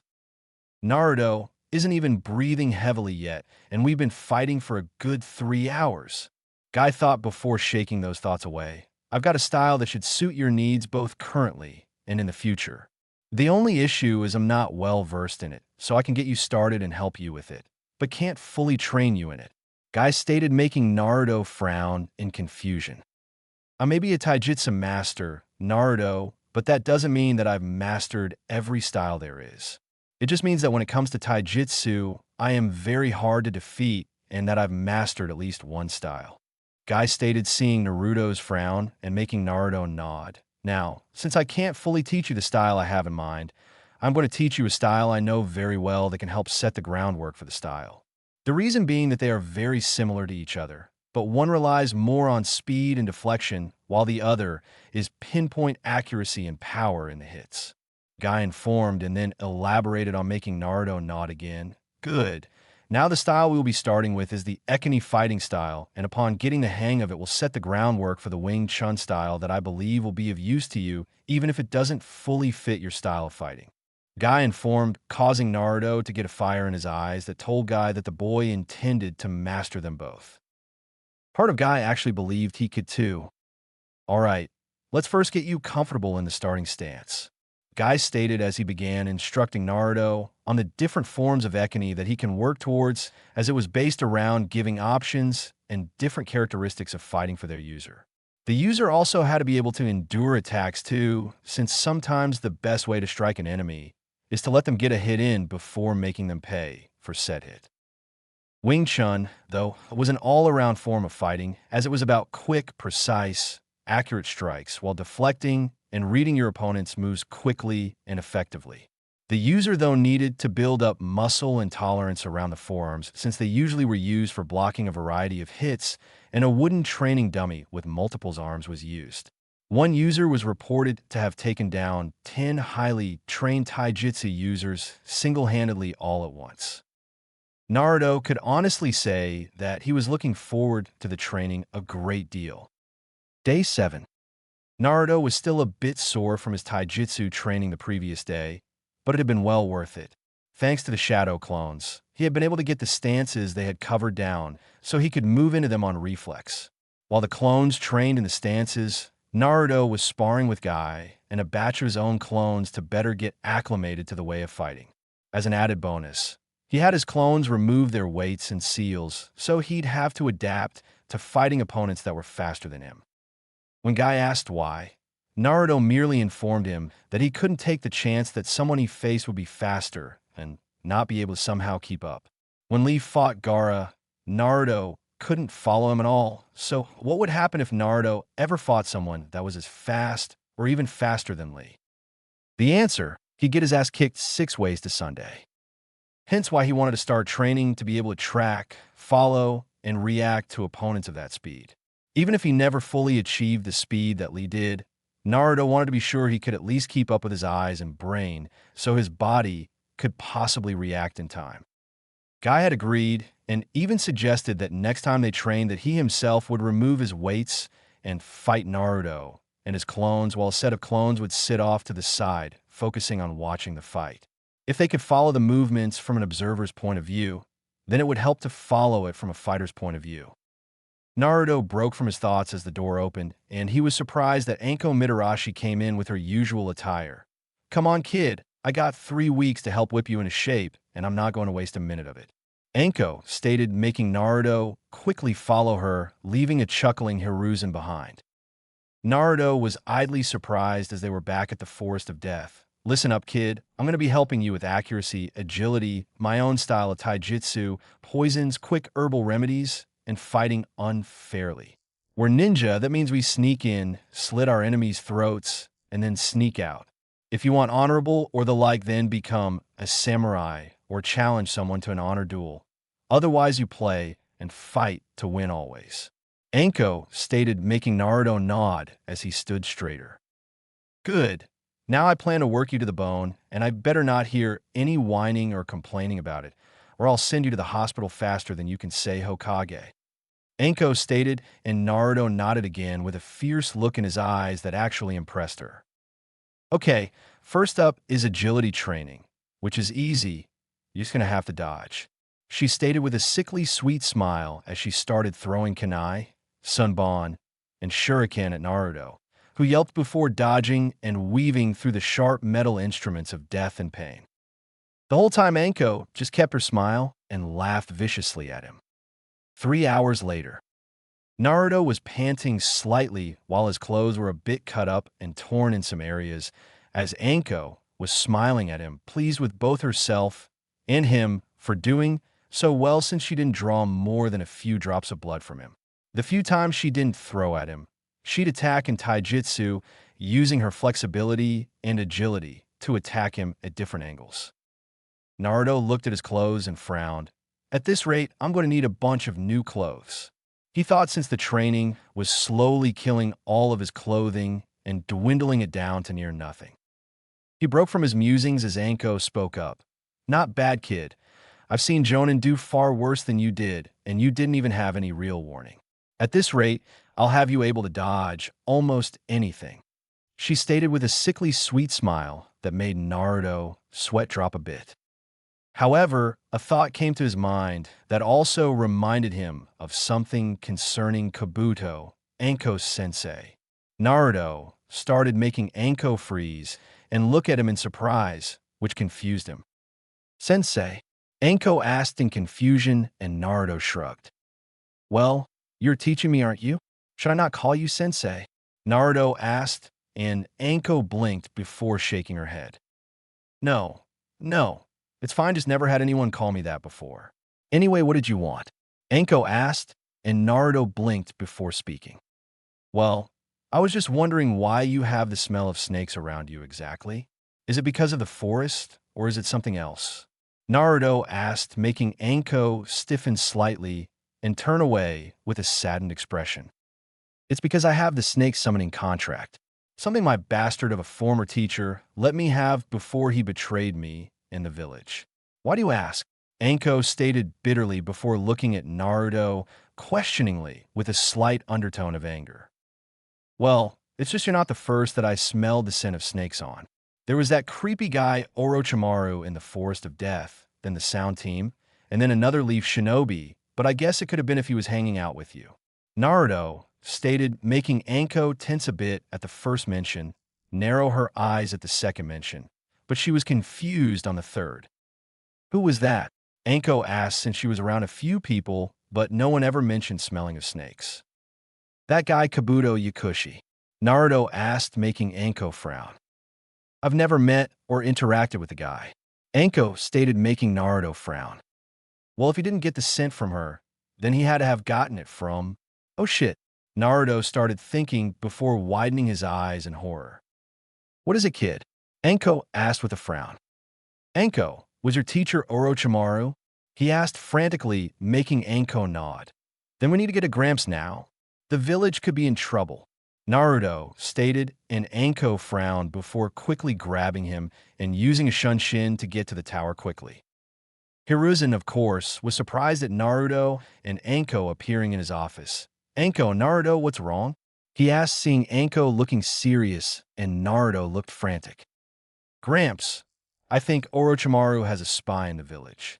Naruto stated, making Hiruzen and Anko stiffen. That's a bold claim, Naruto. Do you know who and have proof? Hiruzen asked, and Naruto nodded. His name is Kabuto Yakushi. Ever since I've been working with Ibiki-sensei, I've started going over people I've met to have a read on them inside my head, and something kept sticking out about Kabuto that I couldn't place until I talked to Anko-sensei. Naruto stated, making Hiruzen frown and look at Anko. Apparently the guy smells like snakes, but I've never even met the guy, and there are no indigenous snakes in the Forest of Death.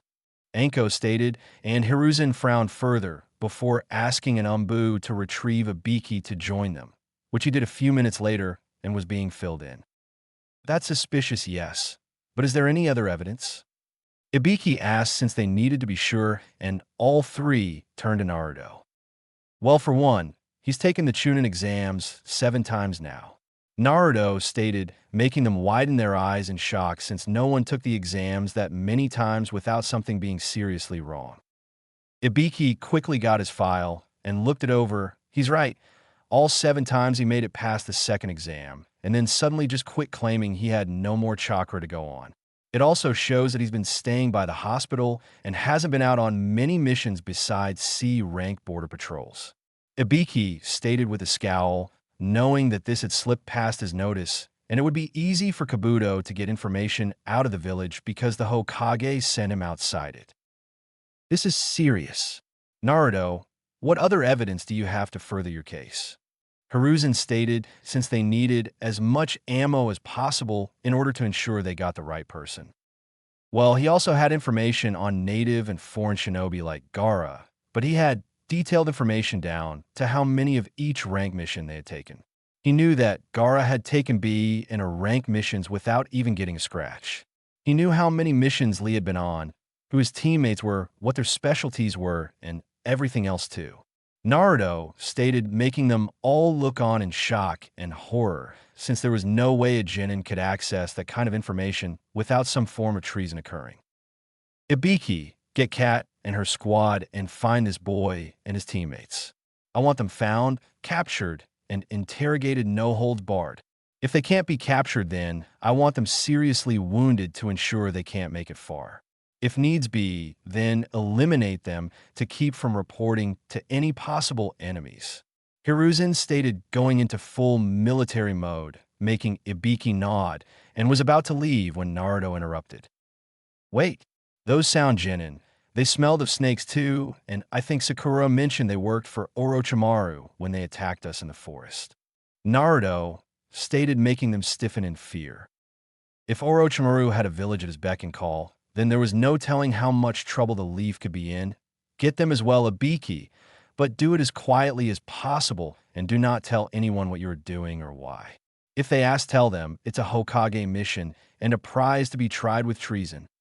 Hiruzen stated, knowing this was indeed serious, especially with Jiraiya sending news about Sound having recruited a lot of missing Nin and Ronin within the past few months. That could only mean Hiruzen's former student was gearing up for something big. Without wasting a moment, Ibiki was gone to carry out his orders while mentally reminding himself to possibly get Naruto placed in the intelligence corps. If he turned out to be correct on this, then he could have saved countless lives for the village. Hiruzen sat back in his chair and sighed. Not for the first time was he feeling his ever-growing age coming upon him. He then looked at the blonde youth in front of him and couldn't help but see his parents at that age overlapping him. This boy, he may have just yet again performed a service for the village greater than anyone but a few in a room would know. If he keeps this up, he may just take this hat from me himself. Hiruzen thought with a happy smile, knowing Naruto was truly shaping into the shinobi he knew he could become. Naruto, if this information turns out to be accurate, you will be well rewarded and compensated for not only protecting Konoha from an outside threat that could be greater than we know, but also for identifying and removing spies that have been able to hide for too long. Hiruzen stated in his Hokage-like tone and presence, making Naruto chuckle while scratching his head in embarrassment. I like you, kid. You ever need anything, let me know. However, don't expect me to take it easy on you any days that I'm still going to be training you. Anko stated with a sadistic grin, and Naruto merely grinned back. I'd be insulted if you did, Anko-sensei. Naruto stated, making Hiruzen chuckle at the two. He truly hoped he got to live long enough to see how much Naruto would grow. 3 days later, 10th day of training. Naruto was walking with Ibiki and Anko in the T/I Tower doing his next bout of training, the practical kind. He was here to try his hand at breaking a prisoner and getting the information from them. His targets were Zaku Abomi, Kin Tsuchi, and Yoroi Akato, the two remaining sound shinobi, as Dosu was found dead the previous day and one of the spies that couldn't get away from the hospital. As for the others, Misumi Tsurugi was dead from a poison that Kankuro had on his puppet's arms, and Kabuto was in the wind, but every available Umbu was on the lookout for him. Ibiki and Anko both had approached the Hokage about having Naruto do it under supervision. When asked why, they explained not only would it be good experience for Naruto, but it would also help him grow as a shinobi. He had already been on a mission where interrogation was needed and had no idea what to do. So what if it happened again? Kakashi clearly wasn't teaching effectively, and where else would Naruto learn?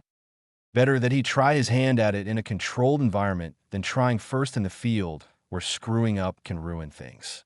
If he made a mistake in a normal interrogation, then it was at least fixable thanks to the medics they had on hand and the experienced interrogators and guards. Hiruzen had relented, but he wanted guards and both of them in place should something go wrong.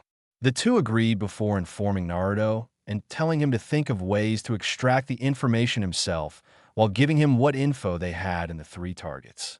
Ibiki and Anko made it clear they weren't going to help him in getting the information, and he had to think of the ways to torture/interrogate them himself. He had agreed and spent the previous 2 days thinking of what he could do to them and what would be most effective against each person. Of course, Naruto's main job was to extract information and get details on what Orochimaru was planning, since it wasn't hard to deduce it was going to take place during the finals for the Chūnin exams. While breaking one would be enough, there was the likelihood that each only had a piece of the plan, so having the 3 different accounts would help get a better idea of the whole plan. However, regardless of if he failed or not, it was good practical experience for him. He then stopped at a room where Yoroi was tied down to a chair, and Ibiki let him in before closing the door.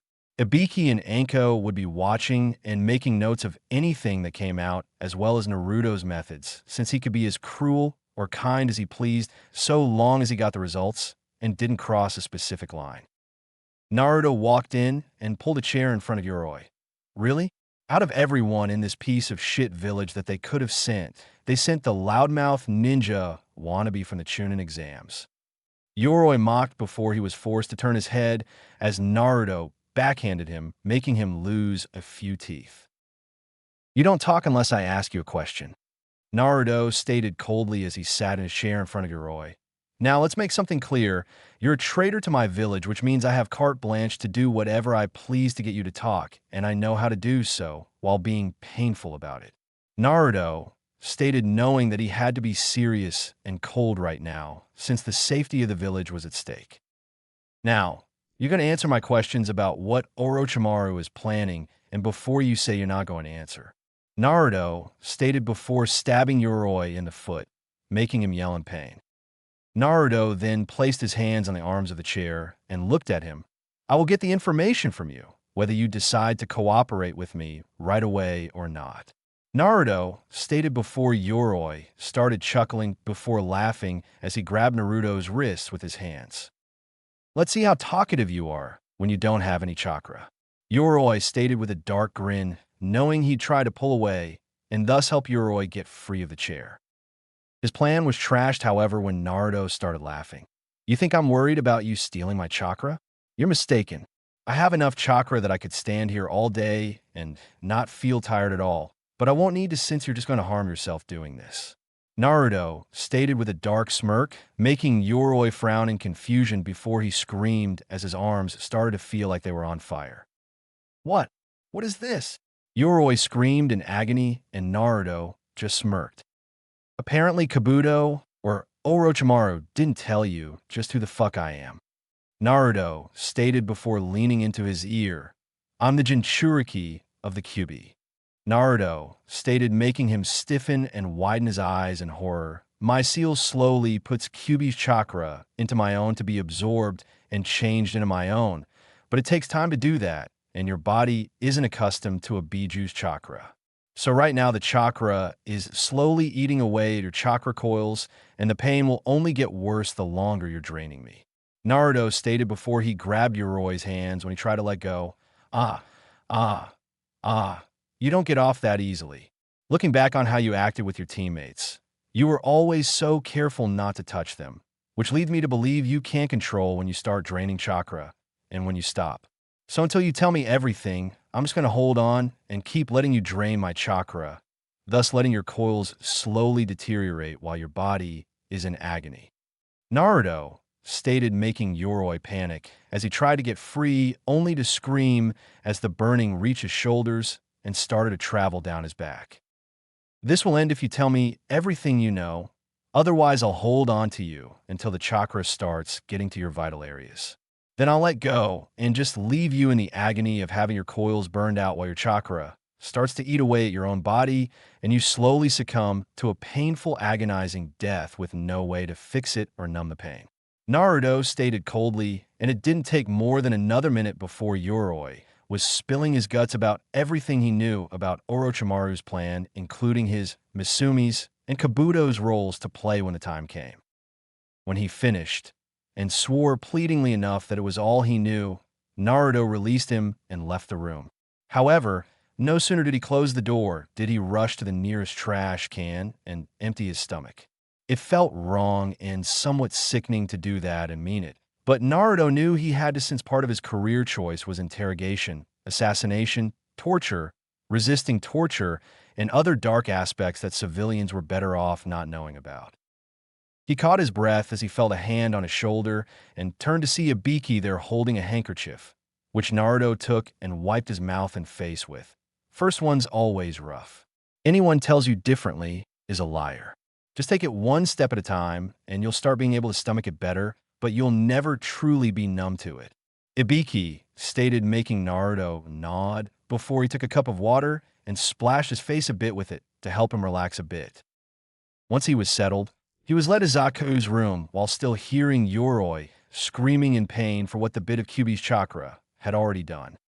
Entering the room, he could see Zaku was already in rough shape since his arms couldn't be reattached and the nerve damage was making him be in constant pain. Of course, since being there, he had received no medication for the pain, and it was only making him move in the chair more. I see you're settled in nicely. Naruto stated, going to a table where a cloth over an item lay. Fuck you, Konoha trash. Zaku snarled before hissing in pain at the movement, causing his stumps to hurt. Yeah. Save a tough guy act for someone who cares. Let's just cut to the chase of things, shall we? I know you work for Orochimaru. I know he has something planned concerning the finals of the Chūnin exams, and I know he sent your team to test Sasuke after getting the curse mark, meaning you were just cannon fodder for him. Naruto stated, bringing the object and cloth with him as he sat in front of Zaku. Now, what I want to know is what he has planned and what he's going to do specifically, since your ally Yoroi didn't have all the specifics, and from what you can hear, he wasn't treated nicely before he talked. Naruto stated, making Zaku scowl, but there was some fear in his eyes since he had heard how Yoroi was said to be fearless and had a high tolerance for pain thanks to Kabuto. Do your worst, fucker. I don't care if you kill me. I'll never tell you anything. Zulu stated, making Naruto chuckle before laughing. Kill you? Oh no, I'm not going to kill you. That would be too merciful. Naruto stated before looking darkly at Zaku. No, I'm going to use this for some of it. Naruto stated, removing the cloth, making Zaku's eyes widen since it was Dosu's melody arm. "You bastard! You killed Dosu!" Zaka shouted before grunting as his stumps flared up. "No, I didn't. Apparently he had a bone to pick with Suna's Jinchuriki and died because of it," Naruto stated, making Zaku stiffen since he knew who that was. "But back to your troubles. We've studied this and know the basic workings. What I'm going to do with it is connect it to your chair so that every time you move, it will send a chime that will not only cause excruciating pain, but will make your brain start making the nerve endings flare up, causing greater pain," Naruto stated, making Zaku pale slightly. "Then I just won't move, you fucker," Zaka shouted, and Naruto merely smirked. "Who said that was all there was to it?" Naruto stated, making Zaku resist the urge to gulp. "The whole time this is set up, I'm going to be having one of our specialists cut off the rest of your arms, then your toes, your feet, then your legs, then we'll take your eyes, your nose, and your tongue. But not your ears. Oh no, that wouldn't do. After we stabilize you and ensure you're not going to die of infection or anything, I'm going to have you transported to a town in Fire Country asking people to take care of you and compensating them. However, the whole time you'll have to hear people talk about that thing, how that thing used to be a person, what happened to that thing to make them that way, what could have happened to that thing, look at that thing, and so on and so on. I'll have a ninja come by to check and see if you want to talk, and if not, we just move you to a new town where you'll have to hear it all again and again, since I can use this little trinket to make sure you hear every single detail and word spoken about you, but you'll never be able to do anything about it.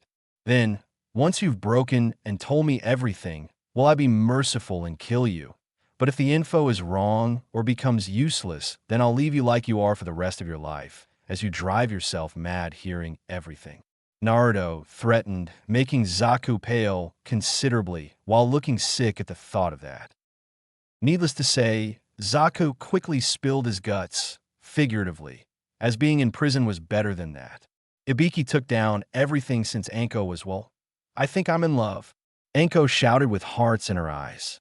What she had witnessed was so cruel, sadistic, and unnecessarily brutal that it made Anko's heart skip a few beats and her body to heat up. She'd definitely be spending time helping Naruto now, if only to see if his stamina related to other matters too. Ibiki merely sweat dropped and kept writing down the information. "Right?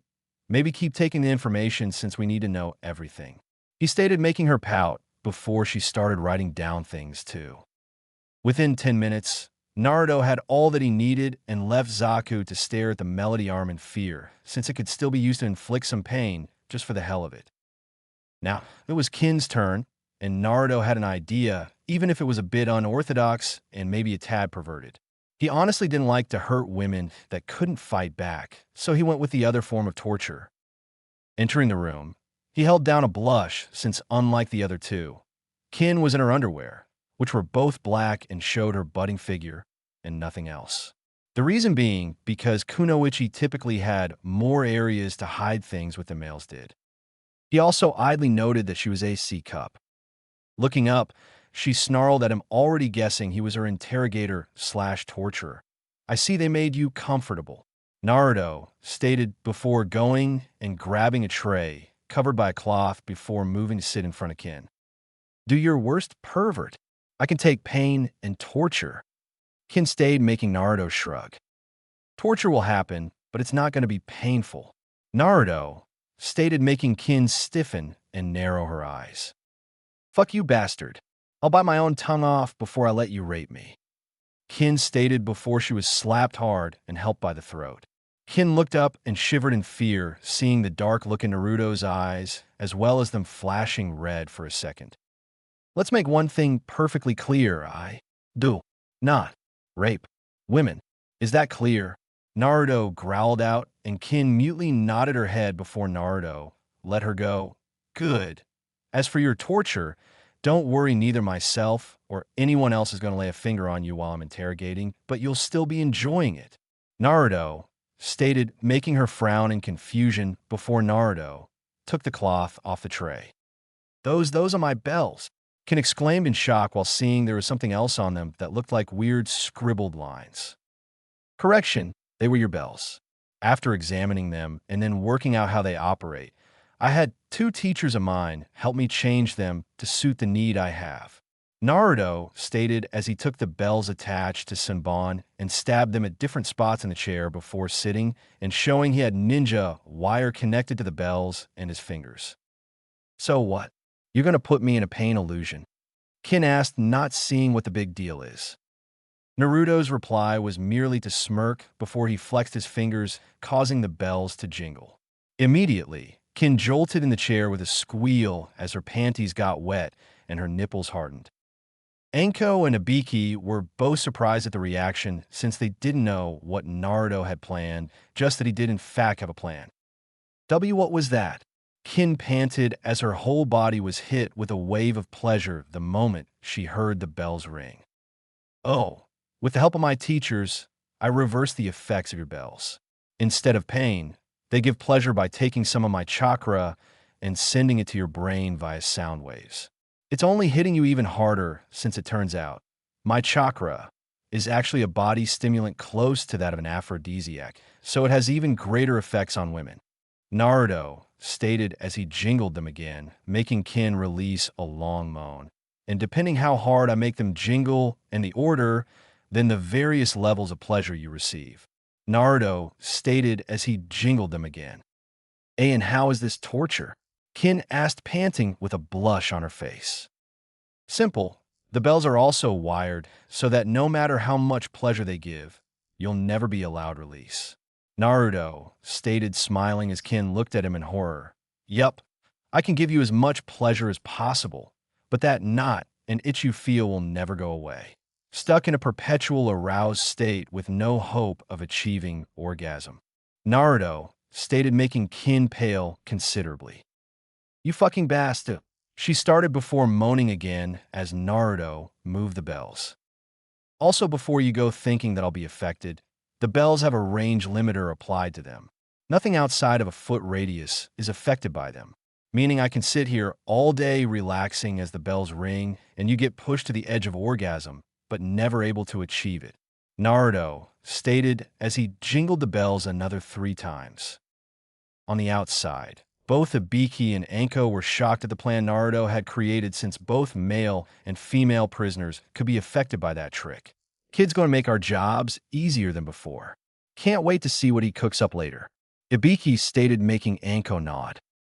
Said woman was also in a daze, thinking of the other uses for those bells, specifically the bedroom uses. Whether on the receiving end or not, those bells could be a lot of fun. She also made a note to ask where he got the idea from. After about 5 minutes, Kim was a panting mess. Her panties were completely soaked, and her nipples felt like they'd tear through her bra at any second. It didn't help that, whether it was intentional or not, the bells were making her mind picture Naruto actually touching her and making her feel the pleasure. What she didn't know was that the bells weren't doing that at all. It was her own mind doing that, both because she wouldn't mind and because it was trying to justify the pleasure it was receiving. Naruto then stood and walked over to a few water bottles and brought one over. After opening it and taking a drink, he then offered it to Kin, who gladly took several drinks. She knew at the rate her nether regions were going that she was going to be dehydrated soon. Naruto then removed the bottle and capped it, letting Kin take some breaths. Are you ready to talk? Because I can keep doing this for hours. Naruto stated, getting Kin to whimper. Please, no more. I'll talk, just please let me come. Kin pleaded, since she couldn't fathom suffering this for hours when her body was already in this bad a shape after only minutes. Tell me everything, and then I'll let you. Naruto stated, making Kin whimper before she started telling him everything, with Ibiki and Anko taking it down in detail. Once she was done, Naruto nodded and then jingled the bells differently than he had before. The effect was instant, as Kin threw her head back and squealed loudly as she came harder than she ever had before in her life, causing her to soak her seat and her underwear. Kin hunched over, gasping and panting from the experience.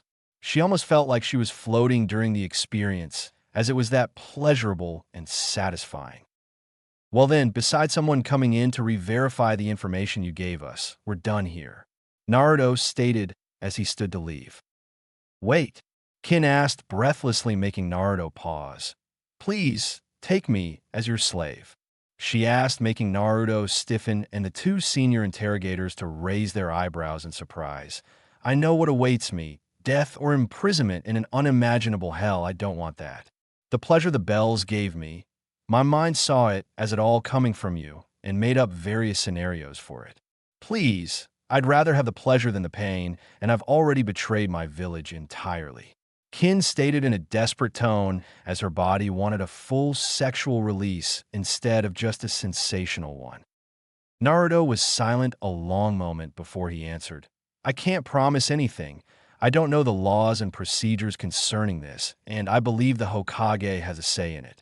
If it is possible, then I will do it so long as you actually want it to happen and not just because you're in a haze of lust and pleasure. Naruto stated as he looked back at her before heading for the door. Thank you, Master, Kin stated as Naruto left and found Ibiki and Anko there waiting for him. Naruto merely looked at Ibiki as they walked to deliver their reports to the Hokage. She's not wrong in the fact all that awaits her is a cell in a prison or execution, since she not only joined a traitor's village, but also helped a plan to invade the village. While not common nowadays, captured ninja have become slaves either to the ruling authorities or the one who broke them. It was usually used for captured ninja that had bloodlines, a unique skill or trait, or considered extremely talented that offspring from them would benefit the village, should they have any. Especially if their owner had a bloodline as well, since that increased the chances of a new bloodline or a child with both. Normally, the Hokage has the final say, but usually they allow it for the person that broke them unless a lord or lady requested the person be their slave. Ibiki explained since it was true, and Naruto merely nodded. I see. Well, if the Hokage gives permission, then I will offer her the chance when her mind is clearer than it was in there. I don't want to take her in and then have her resent me because it wasn't what she honestly wanted. Naruto stated as he'd take her in if she wanted, but he sure as fuck wasn't going to exploit, force, or use her in any way. He wasn't like Zabuza, seeing someone as a tool until they managed to prove themselves enough. And he sure as fuck wasn't going to be like Gato. That's respectable, kid. Just make sure your enemies don't always know that, or they may try to take advantage.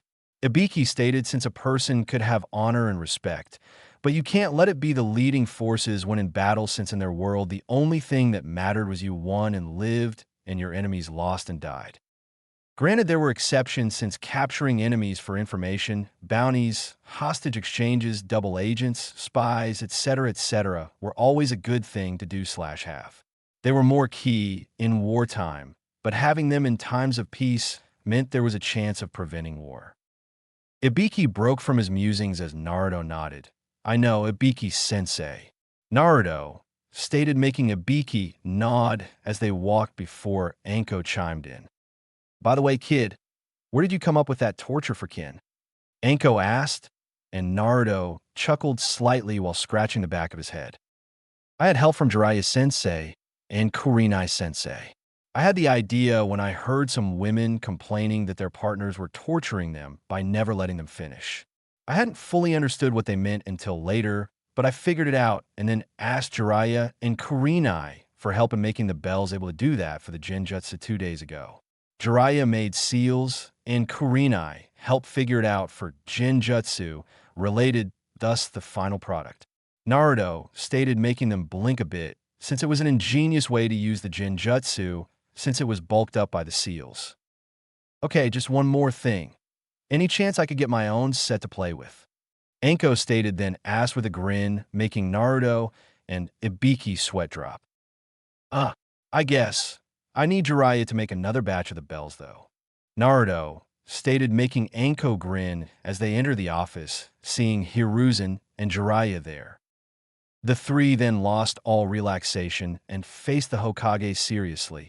Sir, we have a serious problem, Ibiki stated before they gave the 3 detailed reports on the matter at hand, as well as the situation Naruto just found himself in. By the end of it, Hiruzen looked and felt a decade older. I'm seriously getting way too old for this shit, Hiruzen stated, getting chuckles from the others. You could always hand the hat over to me now, Gramps. Naruto stated with a grin, making Hiruzen chuckle. Sorry, Naruto. While you are indeed improving and getting closer to that goal, you're still a ways off from getting the hat. Hiruzen stated, making Naruto pout, slightly getting more chuckles from the group. Hiruzen then straightened himself and grew serious. Regardless, I want all Umbu recalled to the village and heavier patrols. I also will want extra members disguised around the nobles and civilians. Jiraiya, the snake summons will be your primary concern. Hiruzen ordered, going into full Hokage mode. Jiraiya nodded. Got it, but I'd also like to enlist Naruto and his clones in setting up a trap field outside and inside the village.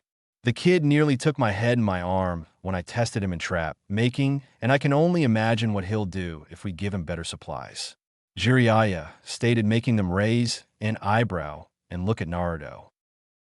My pranks kind of gave me an in-depth knowledge of Wire's subtlety, intricacy, and layers of attacks. Naruto chuckled, slightly scratching the back of his head. Very well. Naruto, you will have a few days before the finals to set up the outside traps. The inner traps will have to be done during the finals when we can have those not attending moved away from any potential fighting. Jiraiya, you work with him on the layouts, since we can have our forces lead the enemy into the traps, as well as know how to avoid them. Hiruzen stated, making the two nod before more specifics were discussed. 4 days later, 14th day. Naruto quickly moved his weapon to parry the attack aimed at him by his sparring partner, and then quickly pressed the attack back, pushing it into a deadlock. Said opponent was a beautiful woman with purple hair and rust-colored eyes. This was Yugao Yuzuki, Umbu squad leader and swordwoman of the village and Naruto's sword trainer.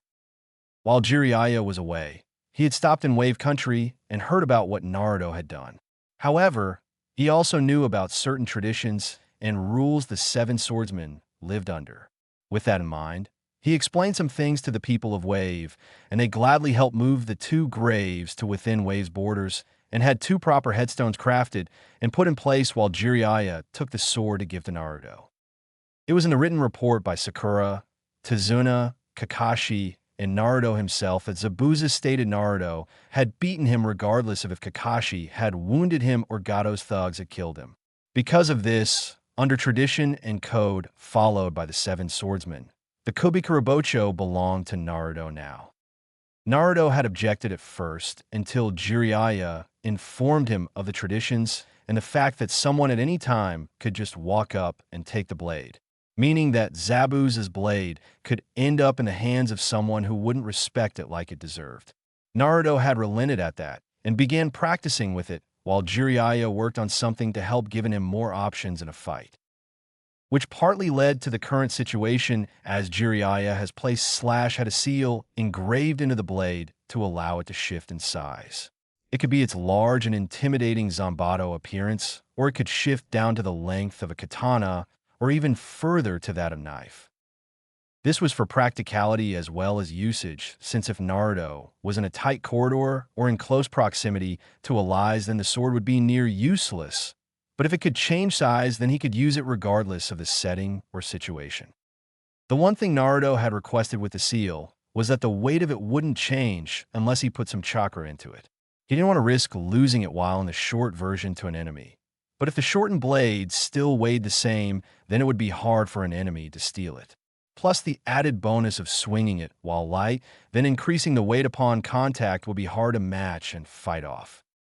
Which now leads us to here and now, with Naruto training / sparring against Yugao when she wasn't on duty.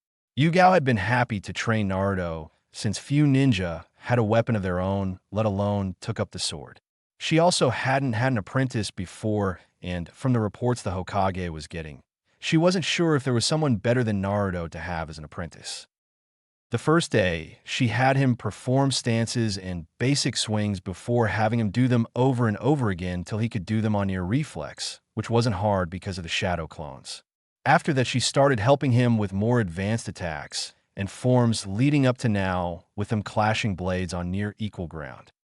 It was nearly equal since Naruto had the strength and speed, but Yugao had the experience, finesse, and mastery of the weapon on her side. As usual, though, The battle was proving to be too close for either to get a significant advantage over the other. Yugao could handle his attacks better, but Naruto could power through hers, making them nearly evenly matched since Naruto still had stamina to spare while Yugao would get winded soon. The two finally called it a draw and sat down taking a breather. You've improved a lot, Naruto. To think less than a week ago, you could barely handle the sword, and now you're fighting me to near equal ground. Yugao stated, though there was more pride than jealousy since Naruto was essentially putting years of hard work into his training through the shadow clones. He just happened to get the payoff faster than people normally did. Thanks, Yugao-sensei. That means a lot, but I couldn't have done it without you. Naruto stated, knowing that it could sting someone's pride a bit to see someone younger rising to their level quickly, but the fact that said person was their student helped ease the blow. How goes your other training? With the event coming up, I haven't had as much time to hear about it. Yugao asked, knowing they weren't supposed to mention the invasion and only call it the event, knowing people would think it was the Chūnin exam finals. It's going good. I'm working on cutting water with my wind now under Asuma-sensei's teachings, while he also has had me start working on making a cutting edge over weapons. He's also been helping me with strategy and planning by having me play against Shikamaru more. Guy-sensei says I'm progressing well with the Ekini fighting style and should be able to start the basics of Wing Chun soon. Kurenai-sensei has helped me get my chakra under much better control, while also helping me with breaking from Genjutsu, and we're trying to find a Genjutsu that could fit me better since the basic illusions are still being overloaded when I try them. Ibiki-sensei has been helping me grow my knowledge base while also teaching me how to get information both directly and subtly. Anko-sensei has been helping me improve my agility, aim, and knowledge of points to hit for pain, death, or incapacitation, as well as escaping traps.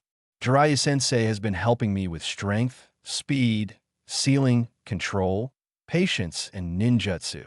Naruto stated, since it meant a lot that he was getting help from so many people to make him into a better shinobi. Yugao smiled. Well, you'll be making quite the impression during the finals then, won't you? She asked, and he grinned and nodded before they started working again. 1 week later, 21st day of training.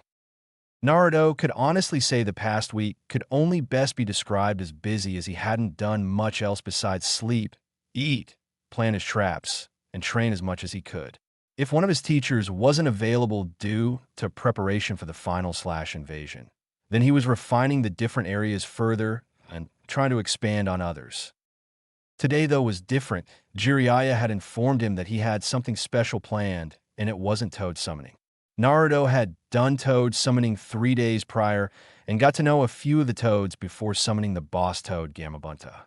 It took some talking, but Naruto convinced the boss to let him summon the clan on the condition that if he made Chūnin, then he had to share a drink with Gamabunta. Since then, Naruto had been summoning the various toads, but he had summoned Gamakichi and Gamatatsu, the sons of Gamabunta, the most since they were actually around his age, and was bonding and working with them the most. Now, though he was standing before Jiraiya, who had 3 bags next to him filled with different balls, while a bunch of Naruto's clones were working on sealing arts. All right, now that your control is better and you have some jutsu, I think it's time you learned a technique that my best student created, the Rasengan. Jiraiya stated before forming said ball of energy in his hand, making Naruto look at it analytically. If he had been shown that move before Ibiki began helping him, then Naruto probably would have gone starry-eyed before jumping around, asking to learn it. Now, though, he was studying it and seeing what he could, which at the moment was chakra, swirling and battling itself while contained in the ball shape. Jiraiya smiled, seeing Naruto taking the time to analyze the jutsu when shown to see if there were any secrets to be gained from it. It was leaps and bounds beyond how he was 3 weeks ago. Now, this jutsu is a close combat in your face type of jutsu, Jiraiya stated as he slammed the ball into a boulder, destroying it into small pebbles. Naruto merely raised his eyebrows in surprise as Jiraiya turned to face him. All right, now the first step is rotation, he stated, handing Naruto a water balloon. Your job is to rotate the water to the point that the balloon bursts. Jiraiya stated, taking his own balloon, causing it to instantly explode. Naruto frowned before he held his balloon and focused, causing the balloon to shake and bubble slightly before a couple minutes later the balloon burst. Jiraiya was actually surprised as it took him 3 days to get the first step done, but he also knew that Naruto had way more chakra than he did, so the force wasn't that hard to create for him. Good job, you're doing it much faster than I or my previous student did. Now I want you to keep doing it until you can do it nearly instantly, since your opponent could take advantage of the time it takes you to make the jutsu regardless of how little time it is. So the shorter time the better, since it will give your opponent less time to react. Jiraiya stated, making Naruto nod before he sat down and took the bag of water balloons and got to work. An hour later had Naruto bursting the balloon at 1 second of activating the churka, which Jiraiya told him was the best they could hope for since it was actually faster than that.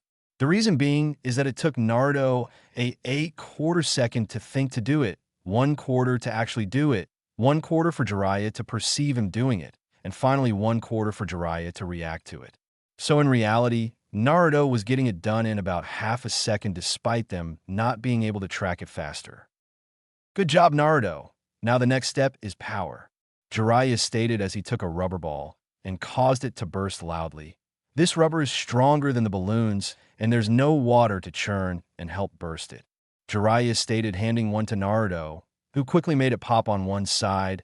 I figured this would be a bit easier for you than it was for me, but that's only because you have so much chakra and you're getting the control over it. However, you still have to keep working on it till the whole ball bursts, not just gains a hole. Jiraiya stated, making Naruto nod before he took another and started again. This time he took longer, letting the churka build up before releasing the control, making the ball burst into pieces. Better, but you can't take the time to build up the power, so keep going. Jiraiya stated as he went to check on the clone's work. Naruto could have used his clones to do this much faster, but when it came to jutsu, he wanted to be able to perform it first before using clones to refine it better. While it may seem naive or silly, Naruto wanted to get control of the jutsu himself rather than let the clones do it. He enjoyed learning and mastering the intricacies of jutsu and using them, and the clones would shorten that. Thus, it took another 4 hours to finally get the ball to explode quickly, and Jiraiya gave Naruto the third step. One of the balloons from step 1, but this time full of air. Step 1 was rotation, step 2 was power, and now step 3 is control. You'll be creating this spiraling in power in the balloon, but you must do it without the balloon bursting, since it means you'll have the sphere going and contained in your hand. This was the hardest step for both me and my student. The way you're progressing should indicate that you'll have it at least close to ready by the end of the day. You'll know you've succeeded when the balloon is shredded while the ball of chakra is still in your hand. Jiraiya stated confidently, making Naruto smile, since he enjoyed having a teacher that was confident in his skills and immediately got to work. Just a bit of warning, if the balloon pops, the chakra contained within will be freed and cause a bit of a violent reaction. Jiraiya stated, making Naruto nod as he decided to take it slow. He did it with the others and got the basic concept down before working on decreasing the time it took him to do it. This proved to be the correct course of action, as is 3 hours, and one exploding balloon later had Naruto holding the ball of energy with the balloon shredding off of it. Well, that's step 3. Now, I just had to do it faster. Naruto mumbled to himself as he took another balloon and began the process again, intent to have the jutsu mastered before the day was done. 10 days later, final day of training before the finals. Naruto sat in a small courtyard meditating in perfect stillness as 2 of the toads and Jiraiya had instructed. Said 2 toads were Shima and Fukasaku, and they wanted him to learn this, as it would help with training he would undergo later on when he was stronger. At the time, he was slightly annoyed since his Uzumaki instincts despise sitting still for too long, but he was able to slowly get the time built up to where he could go hours without even twitching a muscle, which had the added bonus of building his patience. The side benefit was also the fact that Jiraiya informed him that meditation could help replace sleep, as the mind could relax along with the body, but your awareness remained, letting you be able to react quickly while feeling rested. At the moment, he had a small army of clones outside the village, setting up all of his traps while each of his teachers was with a regiment of clones making refinements, corrections, or adding something new to help with his training for the future. Jiraiya had put him through the ringer the past month, helping his taijutsu, sealing control, physical training, jutsu, summoning, patience, meditation, speed, agility, and other areas pushing him further and further. The Rasengan was by far the best jutsu, in Naruto's opinion, and he had mastered it within a day before he started having his clones working on making it with both hands at the same time, since if he missed with one, then he could hit with the other. Jiraiya had also helped him begin working on his other affinities, and Naruto surprised him by making a jutsu for his lightning affinity. The other surprise came in his seals. Not only was he wearing over 500 pounds on each limb and his waist, but he also had the gravity set to 10 times normal. Even with that, he could still move at high Chūnin speed when relaxed, and unboost speed when he actually put effort into moving as fast as he could. The Toads had helped with control, water release, patience, swordsmanship, staff combat, collaboration jutsu, and taijutsu in the form of the frog kata. However, the latter, he was informed, couldn't be used to its fullest until later on when he had the training that would be used with meditation and the control he needed. Regardless, even without the training, the frog kata was still dangerous to be hit with, especially when Naruto worked it into his current styles of combat, making him much more lethal in hand-to-hand combat. Kurenai had helped him with control, some mid to high-level genjutsu that he could fully control, noticing signs of seduction, and even making a genjutsu, though he had yet to show her the finished product. He had in turn helped her improve her taijutsu, both to help her and as thanks for everything she had done. Kurenai had thanked him and given him a kiss on the cheek as well. Anko had helped with his accuracy, as well as learning to throw Sanbon with deadly or incapacitating accuracy. She also covered points to cause pain, death, and incapacitation while helping with his agility, flexibility, and taijutsu. She also showed her own brand of torture techniques and traps, which Naruto took note of to add to his already impressive repertoire of trap makings. With Asuma, he had gotten his wind affinity under control and had made progress to fully mastering it. Naruto had mastered the trenching knives, and Asuma had even surprised him by giving him a unique set that were a little wider and had spikes along the handguard. Thus, they were as much a punching weapon as they were a stabbing and slashing weapon. They were even more versatile as they had a small knife point on top of them as a way to block and stab. Naruto and Shikamaru also benefited from playing each other as they both grew as strategists, as well as planning and adapting. Ibiki had made him into an excellent psychoanalyst, as well as interrogator that was second only to Ibiki in the ways of torturing the prisoner without physical contact. Ibiki had helped him block out annoyances, taunts, emotions, and anything else that could get in the way during battle, and how to deal with the aftermath once it was done. He had also helped heal some of the psychological wounds Naruto had suffered at the hands of the village, since one could only be treated as a nuisance, less than human, something that shouldn't be in the village, or as a threat while being glared at constantly, without having some form of wounds to you, both psychologically and emotionally. It had actually made Ibiki want to drag half the village in and see how they like psychological trauma being done to them and not being able to do anything about it. Anyway, Ibiki had also helped him with his method of taking pain and blocking it out, which was actually helping him with some of his taijutsu training, since Guy found another taijutsu that would fit him. Speaking of which, Guy had been happy and excited to train Naruto so extensively since outside of Lee. He hadn't really trained anyone in taijutsu. Naruto had mastered the Ekini style and had gained the experience to use it through his clones fighting him, more clones, and Guy. Another style that Guy had stated he'd help Naruto with in addition to the strong fist was the Iron Body style, which was designed for taking hits and lasting through them regardless of how damaging they'd be on others or even resisting damage altogether. It also focused on powerful strikes that could drop an opponent with one hit. In addition to that, through the Ekini style, he had learned parts of the Wing Chun and had used scrolls provided by Guy to fill in the gaps, and was even learning weapons for the two styles. His Ekani training came with staff combat, which helped him with the toads since he learned to use a Susumida's staff from them. He preferred the small pitchfork/trident head than the hammerhead or the wide fork style that was used for pinning/pushing. It also had the benefit of being made from a kanabo, so even if he couldn't hit with the head, the shaft would hurt like hell, if not kill. It even had a holder ring at the end to allow for increased range and swinging power. Wing Chun also had bow staff combat, but the harder weapon were the butterfly swords. The swords weren't much bigger than the trenching knives, but the thing about them was they could be sheathed together, making it look like one knife/blade. The problem with butterfly swords was that they required complete awareness of your body and the blades at all times, and an incredible speed to move and attack, while still using the Wing Chun principles with the blades. He had begun to get speed with them, but they weren't comfortable. Jiraiya had helped solve that problem by visiting a local weapon craftsman and making a pair, but instead of the normal large-bladed heads, they were a sleeker recurved version for better speed and control. Since the change, Naruto had gotten better with them and was fighting even more efficiently and progressing better. Even Jiraiya and Guy were impressed by what Naruto could do with the blades as he and his clones sparred to get a better handle on them.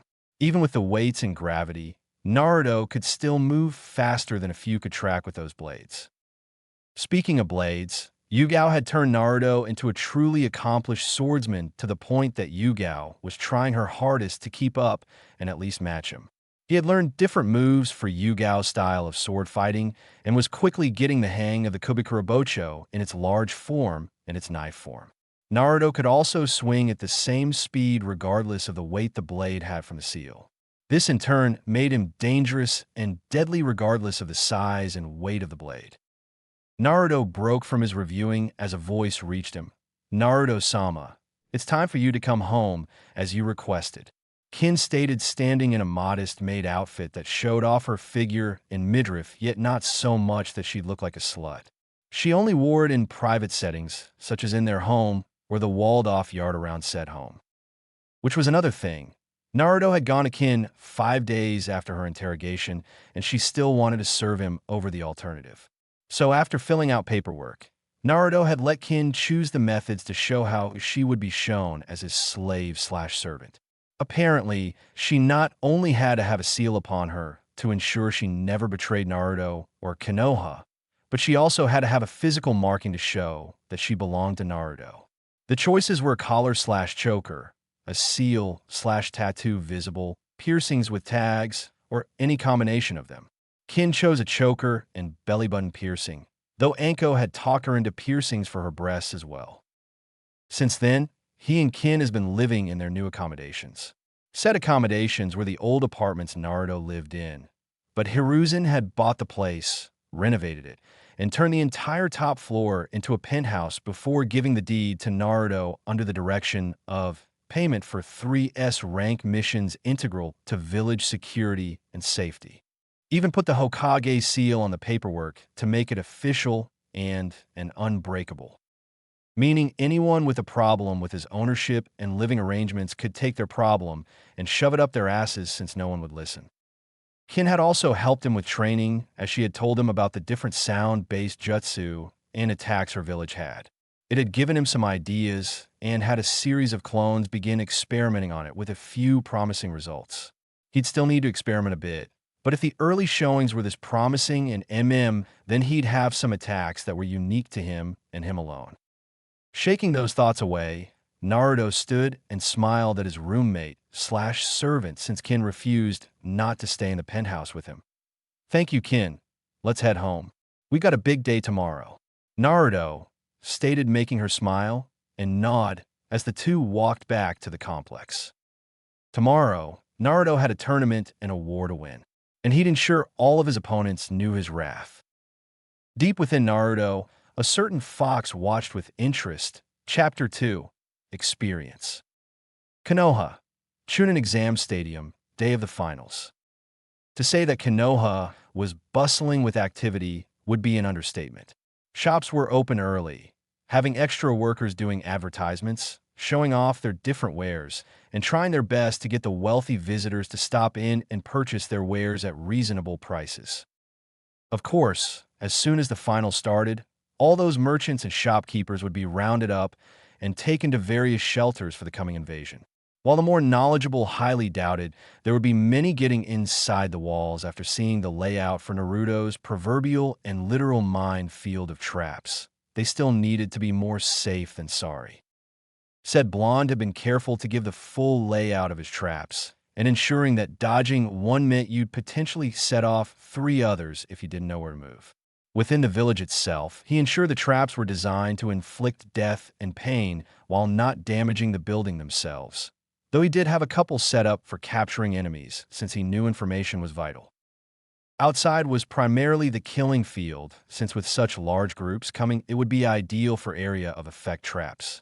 While there would be some capture/incapacitation traps, the majority were killing traps. He was, however, very annoyed at various Konoha shinobi trying to mock him when he was detailing the different traps. Ibiki, Iruzan, and Jiraiya had shut them up real quick with Kurenai, Anko, Asuma, Yugao, Guy, and even the Ino Shikicho trio backing them up. Inoichi had been at his wit's end with Ino, always complaining that training was too tiring and eating was going to ruin her figure to impress Sasuke. She was his princess and all, but she needed to take her status as heiress seriously, or he'd have to consider possibly naming someone else as the next clan head. Then a little over 3 weeks ago, she had talked to her mother about how to balance any food she ate with training and had then begun to eat better and train more. She was even asking him for more training and etiquette for being clan head. When he asked what brought the change on, she had gained a small blush to her face, making him think Sasuke had done something to motivate her. Imagine his surprise when she told him it had actually been Naruto to motivate her to train and eat better when he had pointed out health risks, and that no kunoichi was fat and had bodies that she had wanted to have. It made Inoichi happy that his blossoming little girl was taking this more seriously and was apparently shifting her attention to a better future boyfriend. Inoichi had nothing against the kid, quite the opposite. Sure, the pranks had both amused and annoyed him, but after talking with the boy, at Ibiki, Jiraiya, and the Hokage's request, he had seen what a kind-hearted and caring young man he was and had helped him with the trauma the village had caused, intentional or not. He hadn't liked Sasuke because not only was the boy arrogant and rude most of the time, though it had lessened recently, but Inoichi was still not sure he should be a shinobi given the fact Sasuke never had therapy following the attack by Itachi. From what he heard, not only had the boy found the dead bodies, but Itachi had also put him in a genjutsu that forced him to witness the killings firsthand. If that wasn't a sign for needed psychiatric counseling, then Inoichi wasn't sure what was. Still, Ino had been progressing well and wasn't as big a fangirl as she was before. He and his wife, Alia, really needed to find a way to thank Naruto for helping Ino out of being a fangirl and begin being a serious kunoichi. For Shikaku, he was usually only half listening at meetings, but when the words Orochimaru and invasion came up, he became wide awake and paying full attention. Upon seeing Naruto giving the detailed explanation and report concerning the traps, Shikaku had analyzed him too, since he had seen a change in Shikamaru, becoming more and more clear as the days went by. Not only were his strategy skills improving, but he was also starting to play shogi in an unpredictable manner, making Shikaku struggle a bit to beat his son when they played. If he applied that same principle to his combat strategies, then his opponents would likely struggle to keep up. He'd also seen a fire in his son when it came to training that was rare for one of their clan members. When asked what caused it, Shikamaru had stated that Naruto had mentioned something during one of their games. Said something was that if Shikamaru ended up fighting someone who knew how to fight Nara clan members, then what did that leave Shikamaru? The answer, nothing but his wits and intelligence, which could be overwhelmed by a more skilled or greater in number opponent. Thus, Naruto had pointed it out that not only could Shikamaru get himself killed, which was bad enough, but also get Ino, Choji, and Asuma killed. However, Naruto had informed him that there was a much worse possible fate for Ino if she were to be captured. As such, Shikamaru had stepped up his game, no pun intended, to get a wider variety of attacks and options when on the battlefield. Thus, despite it being a lot of work and a drag, Shikamaru had spent time learning more of his clan arts as well as starting elemental jutsu, with his element being lightning. Shikaku had been surprised at the turnaround, but had understood the drive behind it. Of course, Yoshino had loved it, claiming it came from her side of the family, and Naruto had merely found the right motivation to bring it out. Shikaku was just glad she was focused on their son trying harder and thanking Naruto, then smacking Shikaku with her frying pan. Choza was similar to Shikaku, as Choji had come home one day and wanted to up his training. Choza, not seeing a problem with it, agreed and upped his training and was surprised to see how strongly he was going at it. Choza had gotten a similar explanation that Shikaku did, but with the addition that Naruto had explained to him that hurting those who threatened your home, families, and friends didn't make you a bad person. Rather, it put you in the right to harm that person for daring to threaten what you decided to protect. There were limits, of course, to how far one should go in certain situations, but the important thing was to be ready when those situations came up. Choji still didn't prefer to fight, which was understandable, but he wasn't going to hold back against an enemy anymore either. Choza and Chara, Choji's mother, were happy with that since they didn't want Choji getting wounded or dying in the field because he wasn't willing to fight an opponent seriously. In short, the original Ino-Shikicho were very much thankful and indebted to Naruto. Thus, they were going to back him up, especially when the Hokage and Jiraiya had such confidence in his skills. Said confidence and backing was rewarded as Naruto detailed the layout of his various traps, both inside and outside the village, should any enemy get inside and then flee. Those fleeing could be herded towards the traps after all. He then outlined which traps were activated by wires, which by seals, and which by a small pulse of chakra, as well as which traps were lethal, incapacitating, or capturing. By the end of it, all the hecklers had shut up and were amazed at the intricacies in the traps as well as the power in seals. The Umbu present were a little less surprised, at least by the traps, since they knew how good Naruto was with pranks, hiding, and outrunning/outlasting pursuers. Naruto had stuck around to answer any questions before heading out, so the various groups could memorize the layout and then get rid of the outline since an enemy spy could find it and warn others. At the here and now, though, we find various people, both from Konoha and not, filling the stadium to watch the fights. Well, the majority were a good-sized chunk were there to either attack Konoha or ambush the attackers when the time was right. Among those there from Konoha were the different genin that didn't make it past the qualifiers and their jonin senseis, minus Kakashi, of course, and Kin with all of them sitting together. When asked why Kin was sitting with them, the jonin merely stated that she had decided to stay in Konoha and the jonin were ensuring none of the drunker members of the village tried anything. Anyway, all of them were excited to see the fights, though Asuma and Anko had placed bets on Naruto winning the whole thing. It may have looked bad to bet against Shikamaru, but Asuma had placed a bet on Shikamaru winning his first match. He had done so mainly at Naruto's prodding, and since the kid had the devil's luck, Asuma decided to go with his advice. It wasn't that Asuma didn't have faith in Shikamaru, but you never did know when that lazy Nara tendency would kick in and make him decide it was too much work and then forfeit. Besides, both he and Shikamaru knew Shikamaru couldn't beat Naruto in a fight, especially when adding the fact Naruto could fight everyone competing and still have enough chakra and stamina to spare for a match against a Jonin or three. Kurenai, though, was focusing on Niji Hyuga and was looking forward to the pain Naruto would cause him for nearly killing Hinata. He had even technically done it more than once since the injury she sustained to her heart kept acting up afterwards, forcing her to remain in the hospital up until today. If it wasn't for the fact Hayashi and his wife insisted that a doctor be in the room at all times to monitor her, Hinata could have died before help arrived. Even now, one of the best medical ninja in the village was sitting just behind them in case Hinata had any more issues. Her saving grace was the fact the Hokage had assured Kurenai that his third student, Tsunade Senju, aka the greatest medical mind currently in the world, would be coming back to the village after the invasion. He would have sent for her earlier, but he didn't know if it could take a month or even longer, and with the threat of Orochimaru, he couldn't risk anyone capable of tracking and handling her being away. Kurenai had understood since she knew the village came before two genin, Hinata and Lee, regardless of the genin's status in the village. Guy was also anticipating the fight, both for his viewing and to show Lee what hard work counted for. He was lucky that the Hokage had given permission for Lee to be there, though he knew it was also due to Naruto requesting it as well. Like with Hinata, Naruto had wanted to show Lee what he was willing to do to anyone that dared to harm a comrade of his. Of course, Guy also had a bit of a grudge against Gaara, so he was looking forward to Naruto beating the boy, though he knew it wouldn't be as bad as Neji.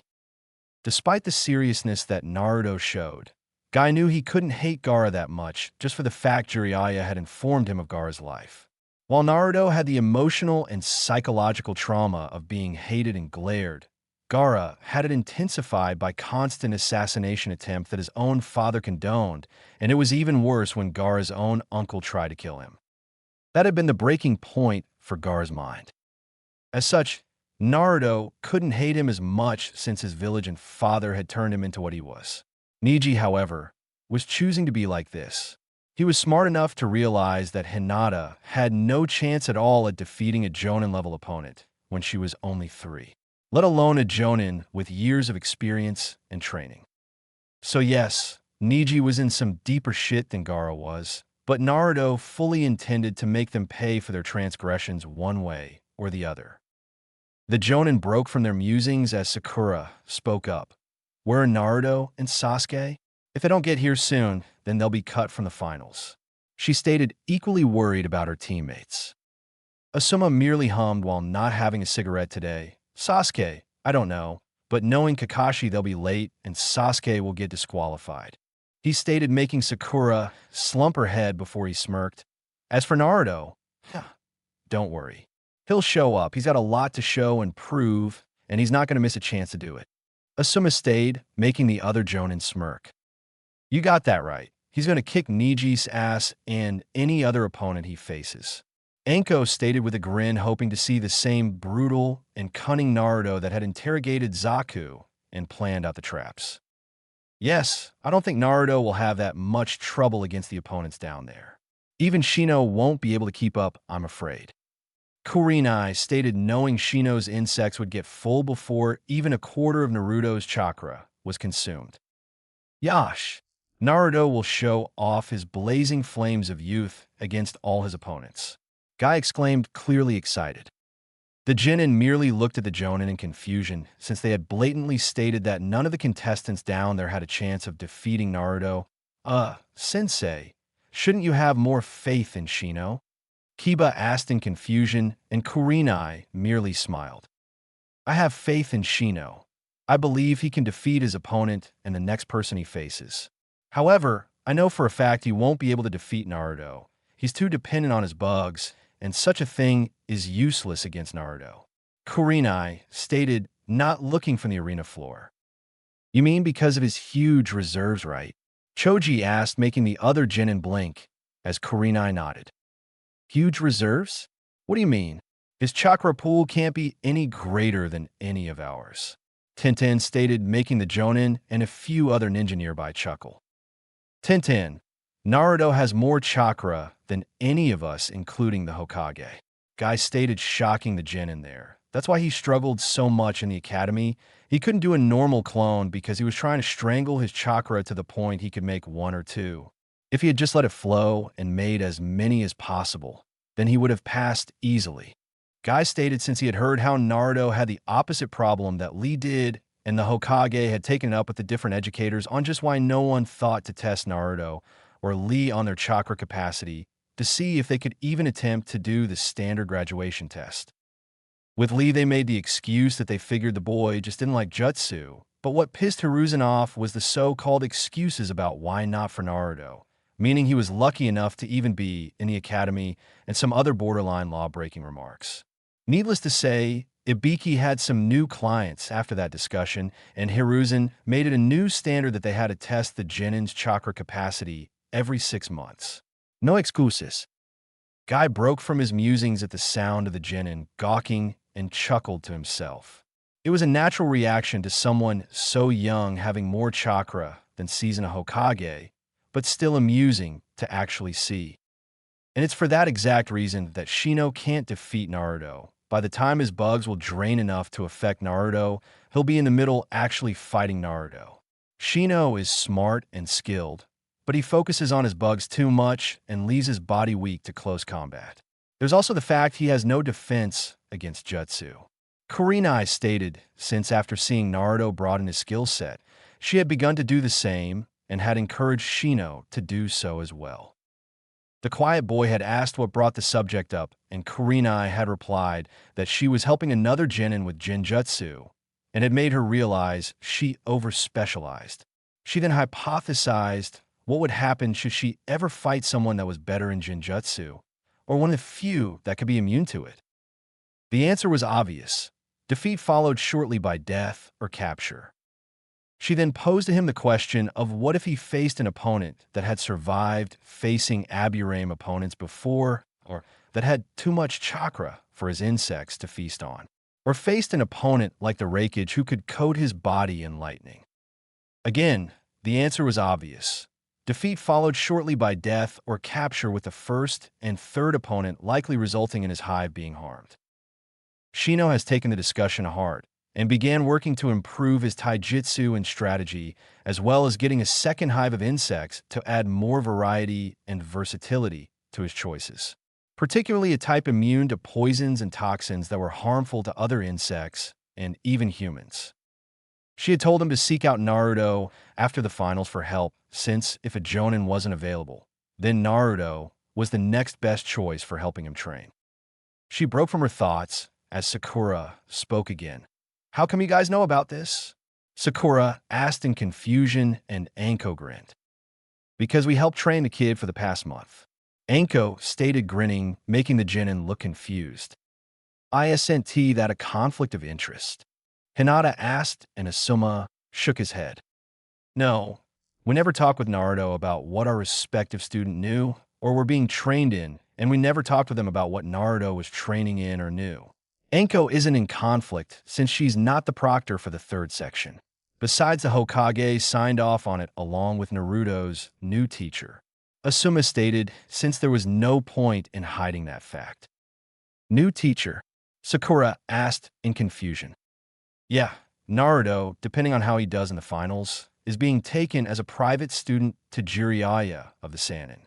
He was very unhappy about Kakashi not properly teaching Naruto, since Jiraiya was friends with Naruto's parents. Both he and the Hokage were also very pissed at the fact Kakashi had decided to train Sasuke for the month while ditching you and Naruto. So depending on how Sasuke and Naruto do, will reflect what happens to Kakashi for his blatant negligence." Anko stated, knowing Kakashi was screwed beyond all measure. "So what happens to Sasuke and I if Naruto is taken as a private student?" Sakura asked while feeling a little conflicted about this. "Well, you'll be put on the auxiliary roster until a third member for your team is available, unless the Hokage decides to send you with another team or Jiraiya has Naruto join your team for missions outside of D rank," Asuma stated, making Sakura frown in thought. "If such a thing happens, I would start looking for ways to improve your skills and talents if Kakashi doesn't, and that's if Kakashi is still a sensei after the Hokage's punishment," Asuma stated, making Sakura nod slightly. "Hee, I'm sure quite a few of the genin will start expanding their arsenals after seeing what Naruto can do. Well, the smart ones will anyway," Anko stated, knowing that comment would make the genin watch Naruto's fight much more closely. Before anyone could say anything else, they had to turn their attention back to the arena floor as the proctor, named Gunma, arrived and began the announcement for the start of the finals. Hiruzen, who had just welcomed the Kazekage to the Hokage booth, stood and walked to the railing. "Welcome everyone to the finals of the Chūnin exams," Hiruzen stated, making many in the crowd cheer. "I hope you all will be impressed with the skills and show that the new generation of shinobi will present. Let's begin." Hiruzen stated, making a good mini cheer while he smirked at seeing Naruto just relaxing on the wall on the opposite side of the Kage viewing platform. All right, will everyone except Naruto, Uzumaki, and Niji Hyuga please leave the arena floor? Gunma called as Niji was left standing there smirking as if it was obvious that he was going to win. Naruto, Uzumaki, please come down. Gunma stated before there was a loud crash in the arena across from Niji. Everyone, minus Naruto's teachers, wondered what happened as the dust cloud hung around. When it cleared, everyone was surprised as they saw the new and improved Naruto. Over the last month, the extra nutrition had helped fend off some of the stunted growth he had, putting him at about 5 feet 10 inches. He was 5 feet 7 inches, which is the average height for a 15-year-old male. He stood there in a pair of black ninja pants with crimson stripes going down the outside of the legs, and what looked like 2 kunai holsters on his legs, while his feet were in a pair of black boots that went up his calf and had his pants tucked into them. Around his waist was a crimson belt with several different pouches with a fox skull belt buckle that had glowing crimson eyes. There were also tassels/streamers/flaps hanging either from the belt or his pants. The position of the belt made it hard to tell, with the 2 right over his legs having a ball bearing the size of a smoke bomb at the end of them. The curious thing was that the others all had small bells on the end of them, yet they made no noise even as the wind blew them around. His hands were in fingerless gloves with a metal plate on the back, while his forearms were in a set of metal bracers with the Uzumaki swirl engraved on them. His torso was in a tight-fitting black bodysuit similar to Guy and Lee's spandex. Only this was even more form-fitting and looked good, as it showed Naruto's refined muscles. Over that, he wore a crimson Jonin-style flak jacket, only it had even more pockets and padding than a normal one, and still over that he wore a black hooded duster coat that was blowing in the wind while the Uzumaki spiral was emblazoned on the back in crimson. If the hood was down, they'd see he also had his forehead protector on his, forehead. However, all that could be made out was his eyes shining within the hood and his mouth being expressionless. All in all, it was like night and day when comparing how he was now to how he was a month ago. All the males looked on in surprise, while the women all blushed, whistled, drooled, shouted in glee, suppressed a nosebleed, or gawked at the appearance, as his clothing showed off his muscles and body really well. Even Sakura and some of the married women were blushing at the sight of him. Gama merely smirked. "You cut it close, kid," Gama stated, and Naruto merely turned his head towards him before back to Niji. "I was here the entire time. I just didn't want to be down here where the air stinks," Naruto stated, confusing everyone before he continued. "Since everything that comes out of my opponent's mouth is a load of bullshit, the smell quickly becomes unbearable," Naruto stated, shocking many at him, cursing while Anko laughed and Niji glared heatedly. Then again, that could just be the stink of his fear. Naruto continued as he egged Niji on, making him more and more infuriated, while Anko was just laughing in the stands. Gama merely snorted before he called the match to start and quickly jumped away as Naruto and Niji merely stared at each other. Well, Naruto stared since Niji was glaring at him. Before Niji could say anything, Naruto moved his arms, making Niji jump back and take his gentle fist stance. "Little jumpy, aren't we?" Naruto asked with a smirk as he removed his coat and then his vest, making many women in the stands whistle in appreciation since it let his upper body be displayed to them all. Poor Hinata was blushing red and had steam coming out of her ears, but she was endeavoring not to faint simply because her perverted side would not be denied the chance to see Naruto's body. Kurenai was blushing too, while having a bit of drool as she imagined that body over her pleasuring and taking her when she swore herself to him. It was making it a bit uncomfortable to sit there as her panties were getting wet. During the month, she had bonded with Naruto and was actually seeing all the things Hinata found attractive in him. She honestly gained her own crush/growing infatuation with him. It only grew the more time they spent together, whether training, talking, eating, or just relaxing together during the month. Anko was just straight up humping Naruto's form while drooling a bit. Sure, she had seen some of his improved body and training, but his training clothes were normally what remained of his jumpsuits and the like, which hid his body rather well. Now, though, his body was practically on display, with only the thin layer of fabric separating her from seeing his naked muscle body. Temari was blushing while her mind couldn't comprehend the before and after images for the loudmouth she saw at the start of the exams. Holy shit, he's ripped. What the hell has Konoha been feeding him? Temari thought, as the Naruto of a month ago didn't have that kind of body, at least that she saw since his clothes were baggy, and was wondering what the hell he did to gain it in such a short time. Kin was also blushing since she had seen her master come out of the shower a few times, though thankfully, or perhaps regrettably, she had only seen him without his shirt on.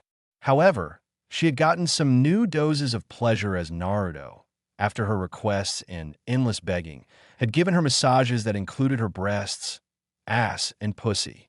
And although Naruto had only used his hands and tongue so far, Kin had been a panting, quivering mess from the pleasure and had tried to return the favor, but had only been successful once. Said one time was when Naruto came home angry because he heard Hinata's injuries had been causing her to nearly flatline multiple times. Kin, seeing the frustration, decided to help and immediately push him on the couch before undoing his pants and giving him a blowjob. Said activity had lasted over 20 minutes before Naruto finally released and filled Kin's throat and mouth, which she swallowed before cleaning Naruto. Naruto had thanked her, and she happily kissed his dick and told him anytime. It wasn't that her master didn't want to give her pleasure and get as good as he gave, but for the month he wanted to stay focused on beating his opponents over bedroom fun. Kin had completely understood since she knew her master was rather protective of his comrades and village, and what Neji and Gaara had done was cross several lines that in Naruto's book you were never to cross. That didn't stop her from trying to seize another chance to relax her master if the opportunity presented itself, though. Even if one hadn't presented itself yet. Back to the field, Naruto sealed his coat, vest, and bracers away before popping his neck audibly. Before Neji could react, Naruto began to fly through hand seals, making him go on edge and making the various ninja look on in surprise at the speed. After the 50th, or was it the 80th, seal, Naruto spoke, ninja art, field of life. Naruto stated as he slammed his hands onto the ground, causing a yellow bubble to spread across and envelop the field. When it reached the wall and stopped, a couple of pulses began echoing through the bubble as Naruto stood there. Neji merely looked around in confusion as his Byakugan showed the field was covered in chakra, but nothing was happening to him, the field, or his opponent, so what was the point of this jutsu? Up in the stands, the Jonin and Genin were confused as well as they hadn't heard of this jutsu before, and the Jonin didn't recall Naruto ever mentioning this jutsu to them. Any idea what that jutsu does? Asuma asked, making his comrades shake their heads in the negative. No, Naruto mentioned he had something planned for Neji in their fight, but he wouldn't tell me anything other than it was going to let him keep a couple promises. Kurenai stated knowing he had promised Hinata to win, promised her that Neji would suffer, and quite possibly promised Hayashi something as Jiraiya had told her that Naruto had met with the clan head and his wife during the month. Naruto didn't tell her what was discussed, just that he had another promise to keep when it came time for fighting Neji. Kurenai broke from her thoughts as Naruto cracked his knuckles audibly as he looked at Neji with eyes cold enough that it wouldn't be surprising if Naruto could cry ice. Now Neji, I believe I owe you an untold amount of pain. Naruto stated as he looked at his opponent that would soon be his victim. Please, fate has already declared dash. Neji's rant was stopped as he felt a stinging pain on his cheek. Feeling it, he found he was bleeding from a cut to his cheek, and he finally saw, thanks to his Byakugan, that there was a kunai embedded in the wall behind him. He also took note of Naruto's hand being out towards him as if he threw something. There's that arrogance and cowardice again. I'll inform you now that I intend to beat you in taijutsu, but since I despise the stinky release every time you talk, I'm going to inflict other forms of pain on you every time that stink arises. Naruto stated as he lowered his hand and began walking towards Neji without a care in the world. Niji glared as he was getting tired of Naruto running his mouth and charged at Naruto with a palm strike. However, all he hit was air as Naruto spun around his arm and then drove his elbow into Niji's neck, while Niji also felt the ball-bearing slam at his back, sending him tumbling forward from the force of the hit being added to his own rush. Niji stopped himself after a few feet and looked to see Naruto merely standing there still staring at him with the cold blue eyes. Niji was starting to despise that look, especially as it reminded him of how some of the main branch looked at him, as if nothing he did mattered, as if he was a lowly insect and they were an almighty being. It was infuriating. Niji stood up and charged right at Naruto, only for him to sidestep and stick his leg out to trip Niji, causing the Hyuga prodigy to fall face first into the dirt. Naruto merely stood there still looking at him as Niji got up and wiped the dirt from his face. Or rather, he tried to get up as once he got to his hands and knees, Naruto kicked him right in the ass, sending him back into the dirt. Get up. Come on, get up. You're the great Hyuga prodigy, so get the fuck up. Naruto stated before walking around and punting Niji in the ribs, sending him skidding away. I said get up. Naruto stated with coldness in his voice, surprising the few who had interacted with him, as the coldness was the exact opposite of how Naruto usually was. Naruto then walked around Niji, who was coughing and holding his ribs while still gazing at the Hyuga. The crowd couldn't help but match the scene to that of a predator circling its prey. You know, Niji, for the entire month I've had really nothing to think about other than the various ways I wanted to maim, beat, and kill you, Naruto stated as he walked while a few tensed at the last mention. But you see, I have a bit of a problem due to the fact I made a couple of promises that in some ways conflict with each other, Naruto stated before booting Niji in the ribs again, sending him back to the ground, gasping for air. You see, I swore on Hinata's blood that I would kick your ass. I also promised someone that was feeling pretty wrathful towards you that I would make you suffer. It's still on top of that, I also swore to your aunt and uncle that I wouldn't kill or cripple you. This was compounded on the fact that Hinata wouldn't be happy with me killing you, and while we aren't close, I do consider her my friend, Naruto stated, making said girl blush. Naturally, this left me in quite the predicament since I needed a way to fulfill all three promises without violating any of them, which is where some research I conducted comes in, Naruto stated before kicking Niji in the face, knocking a few teeth out. So please do get up since I need to vent some aggression and keep my word, Naruto stated, stopping in front of Niji as he got up. Niji wiped the blood and dirt from his mouth before glaring at Naruto. You think you know everything. You know nothing of the Hyuga clan. I lost dash, Niji stated angrily before getting cut off. Yeah, you lost your father because he died to prevent a war with Hyumo when they tried to kidnap Hinata, Naruto stated in a mocking tone. Get over yourself. Hinata was 3, and you expected her to be able to do something against a seasoned Chūnin? You're even more delusional than I thought you were. If you should be mad at someone, then it should be the ambassador or Hayashishima, not Hinata, Naruto stated neutrally. You preach about fate being absolute, but the fact is you're the biggest hypocrite there is, Naruto stated, making Niji scowl. You go on and on about your destiny, fate, and all that, but your destiny is to serve and protect Hinata, and what do? You attack her, beat her, put her down, and nearly kill her, when the moment she was your opponent you should have surrendered knowing you would never strike her. Thus, you're a lying, hypocritical sack of shit, Naruto stated, making Niji grit his teeth in anger. Niji then launched at him with a palm thrust that Naruto deflected before catching the arm under his own and delivered 3 brutal punches to Niji's gut before giving a punch to the face and then a backhand to the face. Naruto then grabbed him by his robes and slammed his head into Niji's face a few times, ensuring his forehead protector made contact with Niji's nose, causing it to break. Naruto then lifted him off the ground before slamming him back first into the dirt and then kicked him away. Rolling his shoulders, Naruto merely stood there as Niji tried to get up, You see Niji, I know what makes you tick. You claim fate controls everything not because you believe it, but because it's your excuse. You use fate as a crutch. Naruto stated as he walked towards Niji before kicking in the face, causing him to roll over. You use it to justify anything you do that would normally get you in trouble and to give cause to vent your anger. You knew fully well that you couldn't beat Hinata if both of you were serious about winning. All she'd have to do is activate that pretty seal on your forehead, and you would have lost instantly. So what do?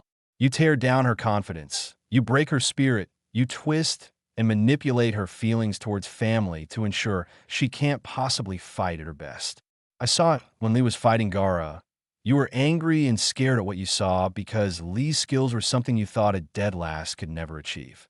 Seeing him not only surpass his handicap, but show that he was clearly a threat terrified you to the core because he was going to ruin your belief and excuse structure that you had painstakingly built for years.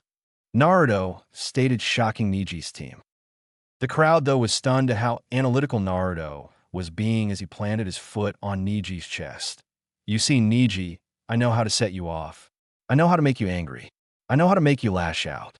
I know what makes you think, what makes you react, and I know how to tear you apart. Naruto stated, stomping hard onto his chest, making him gasp and cough up some blood. Naruto merely snorted at him before moving away, and Niji grit his teeth and quickly got to his feet before launching out a palm strike to Naruto's spine. However, all he hit was air as Naruto sidestepped him and grabbed his wrist tightly. Naruto then brought his knee up right into Niji's elbow, shattering it and making him scream in pain. Naruto then twisted around, pulling Niji into a chokehold. Niji grit his teeth and clawed at Naruto's arm as he fought to breathe. See this, Niji? This is what happens when a snake swallows its own tail. Just keep fighting, Niji, fight. Naruto stated as Niji tried to kick his legs out to get some kind of traction. That's what the rage is like. It just eats away at you when you've got nothing to believe in, when you have nothing to fight for. And that is why I will always win. Naruto stated as Niji sank to his knees as his body was shutting down unnecessary functions to conserve oxygen. Do you feel that need for air right now, Niji? Naruto asked casually as he kept the hold on Niji's throat and was making it tighter. You see, it's not your lungs that are screaming at you for air, it's your brain. That microscopic organism, walnut on a stick, dumber than shit thing you call a brain. Your brain knows it can't panic further by flaring that it needs air, so it makes your lungs scream for air instead.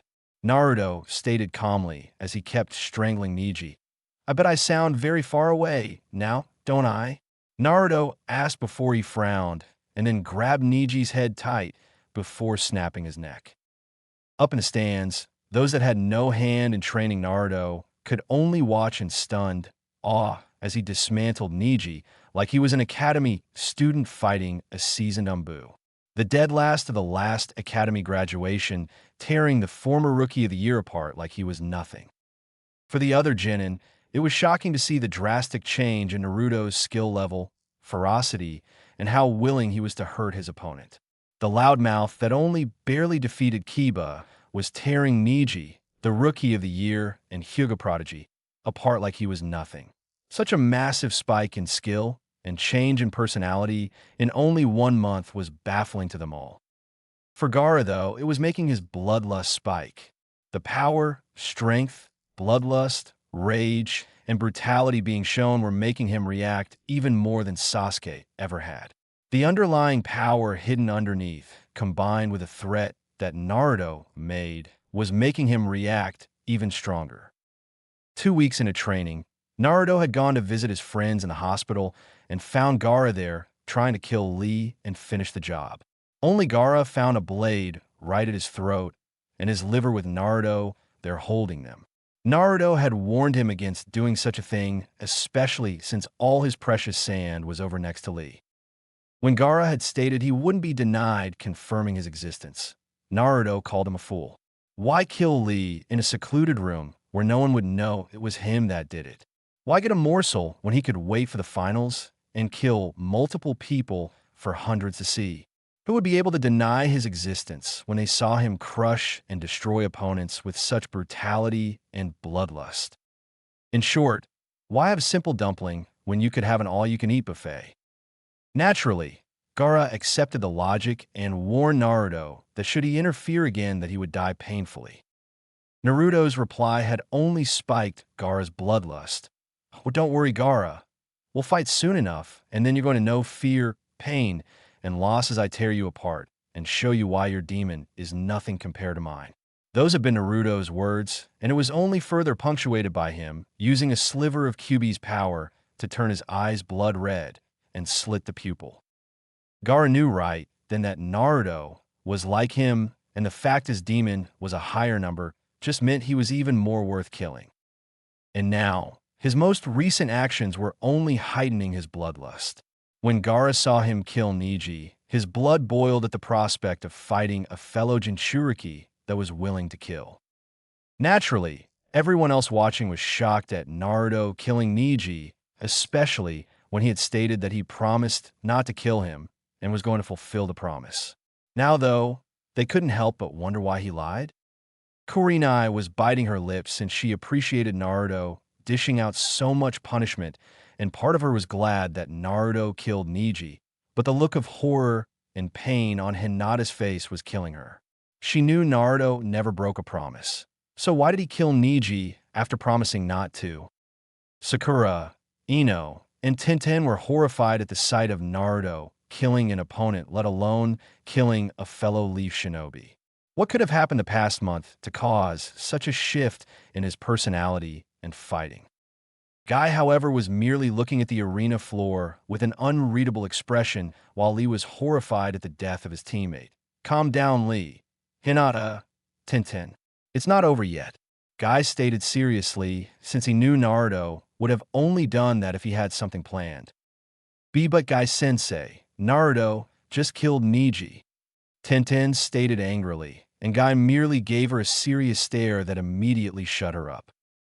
"I know what we saw, but we haven't seen the end of this match yet," Guy stated seriously, making everyone look at him. Naruto never breaks his word, and the fact he did that means something else must be going on, Guy stated, turning back to the field. "You mean whatever that bubble is?" Asuma stated, making them look at him as Guy nodded. Yes, Naruto ensured that the very first thing he did was create that bubble. He must have had a reason to do it, and we've yet to see what that was, Guy stated, making them turn back to look at the field, while Hinata was hoping that they were correct. Hayashi was the only one impassive in the stands, even as his wife comforted their youngest. While it was easy to believe Naruto had lied to him and wasn't ever going to spare Neji, it just didn't fit with the boy he had observed and gotten reports about. The boy prided himself on never going back on his word, which in some cases was a fault of his that people could take advantage of, but Hayashi knew the boy didn't care and gave his word that Neji would survive the finals. Knowing how unpredictable Naruto was, Hayashi could only assume it had to do with that bubble that was there since Naruto made it a point to activate it before the fight truly started. Turning to his youngest, he patted her head gently. "Calm yourself, Hanabi. I truly believe Neji will be alive before this is over," Hayashi stated, drawing his wife and daughter's attention. But father, Neji Nizan is dash," Hanabi started before Hayashi patted her head again. "I know what we are seeing, Hanabi, but you must learn and never take what you see as fact. We have yet to see what that bubble Naruto created even does, thus we don't know if what we are seeing is truly what the final outcome is," Hayashi stated, knowing a ninja could never take anything at face value or they risked losing their life.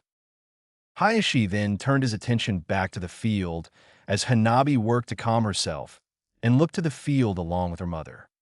Back on the field, Naruto looked at Neji's body with indifference before he moved back to his starting spot and snapped his fingers, causing a pulse from the bubble to retract. Everyone watched as Neji's body disappeared as the ring crossed over it, and once the ring full closed and hit Naruto, Neji's body reappeared. However, the shocking thing was that he sat up and started coughing and gasping for air. "Holy shit, Slash, what the fuck? Slash, what the hell is this? were the various thoughts of the viewers, including Hiruzen and Orochimaru, as they were witnessing a dead man being alive again. Naruto merely looked at Neji as he kept coughing and rubbing his throat as he gulped down air. "Ready for round two, Neji?" Naruto asked in a bored tone as Neji looked at him in confusion. What was that? I felt the pain and death, but here I am," Neji stated as he and the viewers noticed his arm wasn't broken and neither was his nose. The bubble. I'd explain the intricacies, mechanics, and subtleties of it, but there are foreign shinobi here as well as people I still have to fight after I crush you, so I don't feel like giving away the secrets to my first original jutsu. Naruto stated, surprising everyone that he had created the jutsu. So let me simplify your situation for you. So long as this bubble is up, I can reset you, me, and the field back to how we were when the bubble first went up. What this means is that I can break you, cut you, beat you, amputate, and kill you over and over again and bring you right back to life with a snap of my fingers. The benefit is that your body will still feel and remember the pain even after you're restored, meaning that you're going to feel every wound, every punch, every death like it was really happening, and then remember what it feels like. The only way out for you is to surrender, to just keep fighting, and I'll keep killing until I get bored and take the bubble down. Or, you manage to kill me, and the bubble will come down, and then I'll be back once it does. Naruto stated, surprising people, since the jutsu appeared to be very powerful, and those aware of his promises now fully understood why he said that he would keep all of his promises even though he killed Neji. That's not possible. No jutsu can do such a thing. Neji stated, gritting his as he tried to ignore the phantom pains in his nose, ribs, arm, and throat. There is also no jutsu that could let you teleport, but the fourth made one. There is no jutsu that could control trees, but the first Hokage had them. There was a point in time where there was no such thing as jutsu at all, yet here we are. All you really need is an idea, the inner workings of hand seals and chakra, and plenty of time to do trial and error. Thus this came to be, and thus you are in for more pain than you've ever felt in your life. Naruto stated, popping his neck and knuckles as he began walking towards Neji and then stopped a short ways from him. Since I'm feeling nice, I'll let you give the first strike. Naruto stated with confidence in his voice. Neji grit his teeth before smirking as Naruto got closer and got into a stance that made every Hyuga there widen their eyes. Gentle fist art. 8 trigrams, 64 palms. Neji stated before he launched at Naruto and hit him twice while Naruto just stood there with a bored expression. 2 palms. 4 palms. 8 palms. 16 palms. 32 palms. 64 palms. Neji shouted as he doubled the strikes each time before doing a chakra-infused palm strike to Naruto that sent him skidding back. Naruto merely stood there with his head down, while Hinata was worried for him, as were several others, with the only one being calm was Guy. Training him in one of the taijutsu arts involved Naruto taking a great deal of pain and punishment to his body, so he knew that attack, while strong, was nothing to Naruto. This proved true as Naruto stood straight and rolled his shoulders, shocking Neji and several Hyuga. Well, that felt nice. Maybe next time I can have you aim for my neck. I've had this bad crick there for a few days and could use some loosening up. Naruto stated, standing there not at all bothered by the hits he took. I am possible. Neji stated in shock, since no one should be able to just shrug off an attack like that. Hardly. The problem with sealing off chakra points is the fact that against someone with enough chakra, it's useless since I could just force my chakra points back open with a mass wave of chakra through my system. And really, with your chakra being forced away because of my chakra, those little finger pokes do absolutely no damage to me.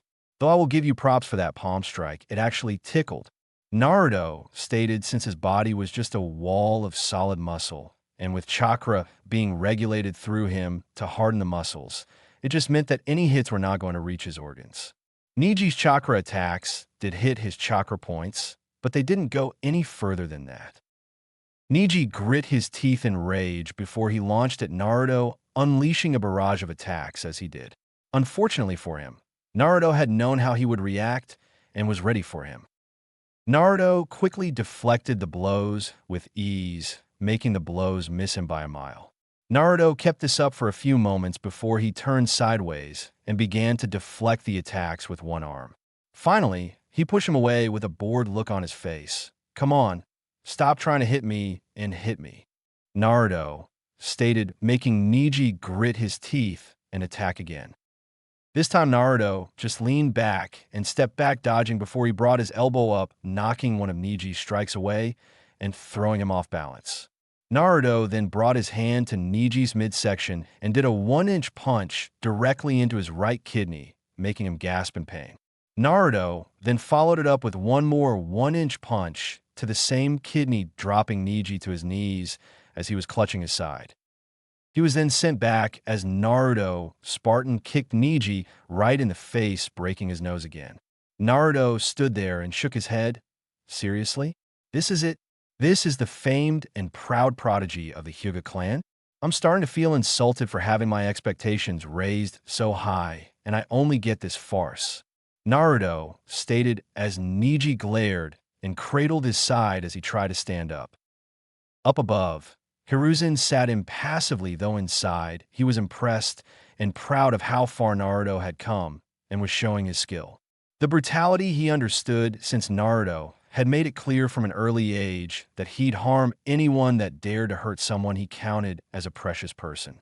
He also understood the hidden second reason for his beating of Neji. The longer he took, the longer his clones and their forces had to ensure everything was secure and ready for Orochimaru and the Sans forces, and the longer Orochimaru had to put off on launching said invasion. He knew his former student well. His plans being delayed and put on hold for Kami knows how long would irritate and anger him, which would begin making him sloppier and thus make it easier to kill him. So all in all, while vicious and brutal, Hiruzen wasn't going to stop the fight. Back to Naruto, he began to calmly walk towards Neji, who was still shaky since the blows to his kidney were slowing him. However, that didn't stop him from trying to lash out with a palm strike, but Naruto merely sidestepped it and slammed his hand into Neji's throat, crushing it. Neji dropped to his knees, choking and gagging as he tried to breathe, but it was futile as his body started shutting down and he dropped to the ground dead. Naruto merely looked at Neji a minute before deciding it was enough and snapped his fingers, making the bubble come down entirely. Naturally, Neji appeared again, grasping his throat and coughing before he was sent flying to a tree via a kick from Naruto. The force was evident as the bark of the tree exploded when Neji collided with it before Naruto was in front of him, raining blow after blow on him as he used him like one of his training dummies. Elbow to the face. Kick to the knee, followed by grabbing his shoulder and picking him back up. Chop to the side of the neck. Multiple palm strikes to the torso and arms. Swipe to the face, followed by a backhand. Punches barraging his torso and face. Knee to the gut, elbow to the head. Hip check back into the tree, followed by another barrage, but this was chops and finger jabs. And all of this cycled again and again in less than a minute as Naruto and Neji were slowly covered in the blood leaking and splattering from Neji's mouth and nose. Then Naruto stopped and held Neji by his throat before lifting him off the ground as Neji just dangled there. His body too sore and battered to even try to resist. I want you to remember this moment, Neji Hyuga. This was the moment that insignificant spark you call life could have been snuffed out for good. And it's not fate that shows you mercy. It's not the Hokage, not your sensei, not your clan, family, or teammates. You're only alive right now because I promised not to end your life. A promise, Neji, a whim, a mere exchange of words. That is all that stands between you and meeting the Shinigami face to face. Remember this moment, for it is the moment a failure who couldn't complete the graduation exam 3 times defeated you with you being able to do nothing against him. A prodigy losing to an orphan who never had anyone train or educate him truly until a month ago. Naruto stated, making Neji and others widen their eyes in surprise. Fate, if it even exists, will always side with the person who wants it more. Your father's fate was of his own making. He loved his brother and would never allow him to die for protecting his child.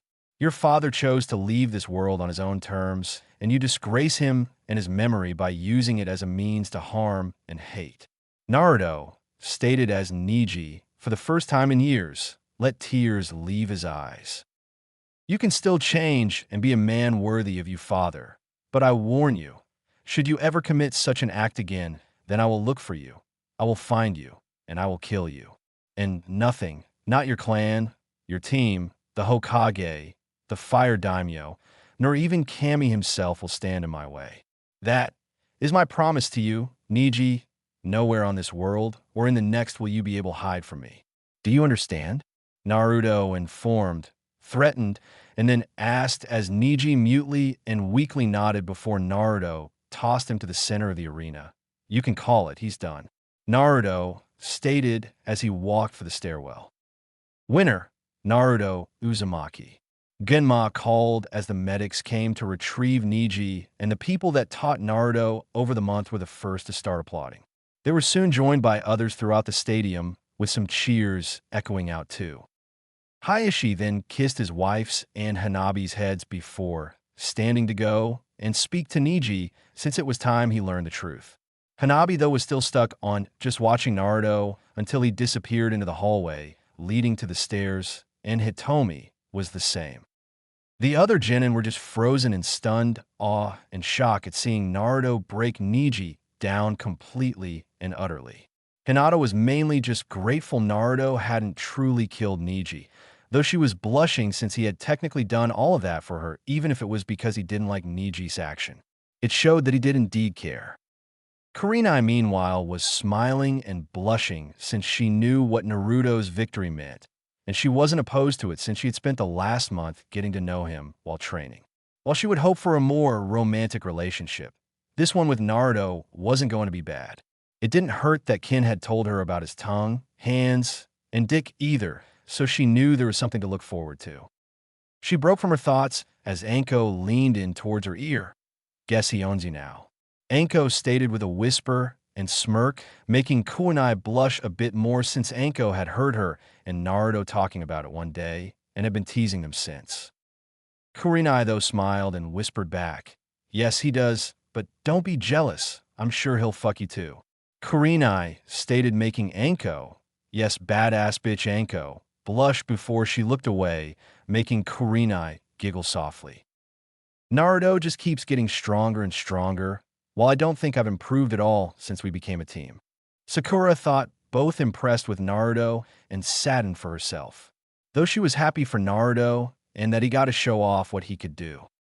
With said blonde, he walked up the contestant/participant area wearing his vest, coat, and bracers again, though Temari had to resist pouting at not seeing his muscles anymore, and leaned against the railing, not even acknowledging the others while Gaara was staring at him in bloodlust. It didn't help that he still had the blood splatter on his shirt. Naruto knew he was, of course. Tenant was grinning and telling him that Shikaku was no doubt howling for Gaara to kill Naruto after learning Kyuubi was inside him. Naruto and Kyuubi had actually come to a bit of agreeable terms since Naruto was becoming serious and stronger, which suited Kyuubi since if he had to be sealed in someone, they had better be one of, if not the biggest badass there is. Anything else was insulting to Kyuubi. Essentially, it was, I'm the strongest Biju, so you had better become the strongest shinobi there is, or else. Of course, neither of them were delusional to believe Naruto could handle anything coming at him on his own right now. He was strong and skilled, but had no real combat or life experience and wasn't anywhere near his peak capabilities yet. Then add in the likes of Orochimaru running around. Naruto would need Kyuubi's help to survive those types of encounters without going into a berserker rage. Thus, Kyuubi would give him access to as much chakra as he could handle before going berserk, and Naruto would be on his own in any other situation.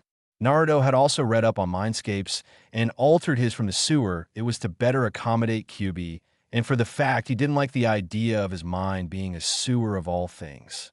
Kyuubi had played it off, but Naruto could tell he was appreciative for the scene change, since it was a forest and mountainous area now, which let Kyuubi have room to move. Kyuubi's only complaint was that the seal had taken the shape of a collar around him, which he didn't like since it almost signified him as a tamed pet rather than a fearsome biju. Still, it was a minor thing when compared to being out of the sewer, cage, and water and able to move easily. Naruto broke from his inner musings and remembrances as Gunma called for the next match, while Sasuke Uchiha and Gaara Sabaku come down. Gunma called getting Gaara to come down, but there was no sign of Sasuke. Gunma frowned at this. Sasuke Uchiha, come down. Gunma called again, and still nothing causing Gunma to look up to the Hokage. Hiruzen sighed and leaned over to his subordinate and whispered before said man nodded and went down to Gunma and spoke to him. Gunma nodded with a sigh. All right, as is customary here in the Leaf, the match between Gaara and Sasuke will be postponed until the other matches have taken place. If by that time Sasuke Uchiha is not here, he will be counted as a forfeit, no exceptions. Gunma called, making many nobles and others murmur and grumble since they wanted to see the last loyal male Uchiha fight. Yes, you read correctly. There is a female Uchiha still alive and loyal to the village. Said female was Sasuke and Itachi's mother Mikoto.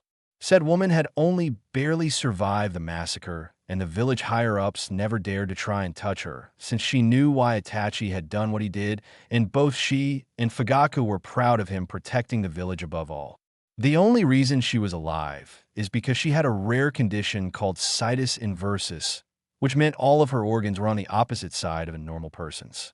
As a result, she had dextrocardia, which was another disorder, which could take place without situs inversus, that makes the heart point to the right side of the body instead of the left. Thus, when Itachi intended to give her a swift death of a straight shot to the heart with his sword, he missed and only hit empty body cavity. Mikoto had awoken and stumbled out of her home, where the Hokage and Umbu found her and took her to the hospital before she and the Hokage had a private chat with the old man expressing his sorrow, since if he had known it was only the Uchiha elders stirring up trouble, he would have only executed them and not the entire clan. Mikoto has understood and warned Hiruzen that someone else had helped Itachi kill her clan, since Itachi, while giving the appearance of cold and calculating, couldn't have had it in him to slay multiple children ranging from infants to teens. This was confirmed by autopsies, since the wounds on some of the bodies were different from the others, meaning someone else was there that night killing Uchihas with Itachi. Naturally, that didn't bode well for them, since Itachi doing it was one thing, but someone sneaking in and killing the clan members without leaving any real trace was something else entirely. Anyway, after seeing Sasuke and a tearful meeting and a few months of rehab for her arm and shoulder, Mikoto worked to get back into shape, since she didn't need to become helpless with the other villages, no doubt seeing an opportunity to steal a breeder for Uchiha soldiers now that the clan was down to a lonely couple. She had let her training and exercise get too slack in becoming a housewife when she used to be Umbu material, and now she was going to fix that. Sasuke was only too happy to join her in training, since his mother was Umbu material and had helped Itachi with his training. So her helping him would help close the gap faster than training on his own. Mikoto had only been partially successful in pushing Sasuke away from revenge, since there had to be a reason for Itachi killing everyone, including civilian members, because Itachi could have killed the Umbu of the village if he wanted to test his prowess. Sasuke had understood the reasoning, but couldn't promise he'd not try to get revenge because the hatred was there and wouldn't be going away. So now here she was sitting in the stands with a frown, since she had heard about her son's run-in with Orochimaru and the subsequent curse marking. Naturally, she had demanded he be given protection and the highest grade seal that could be used to contain it, since Sasuke was still young and in a moment of anger could draw on the curse seal and succumb to the effects of Orochimaru's influence. Thus Jiraiya and Naruto, both for his own learning and any potential and wild ideas he had, were to look at it after the finals, since Kakashi and Sasuke had gone into seclusion for training, so there was no chance of spying or ambushing. She broke from her musings as she turned her eyes towards Naruto. She wasn't a fool. She knew who his parents were, since you'd need to be half blind, not paying attention, or just very stupid not to see the similarities and resemblances. It made her smile to see her friend's son showing his skill and power. It also didn't hurt that she liked what she saw of his body too. Mikoto had never been one to hide or be subtle about certain things. If she found someone hot, then she flat out admitted it and wouldn't be embarrassed about it either. Besides, it's been nearly a decade since her husband died. She could look and like what she saw without any guilt. Plus, he was showing off, so why not look and appreciate?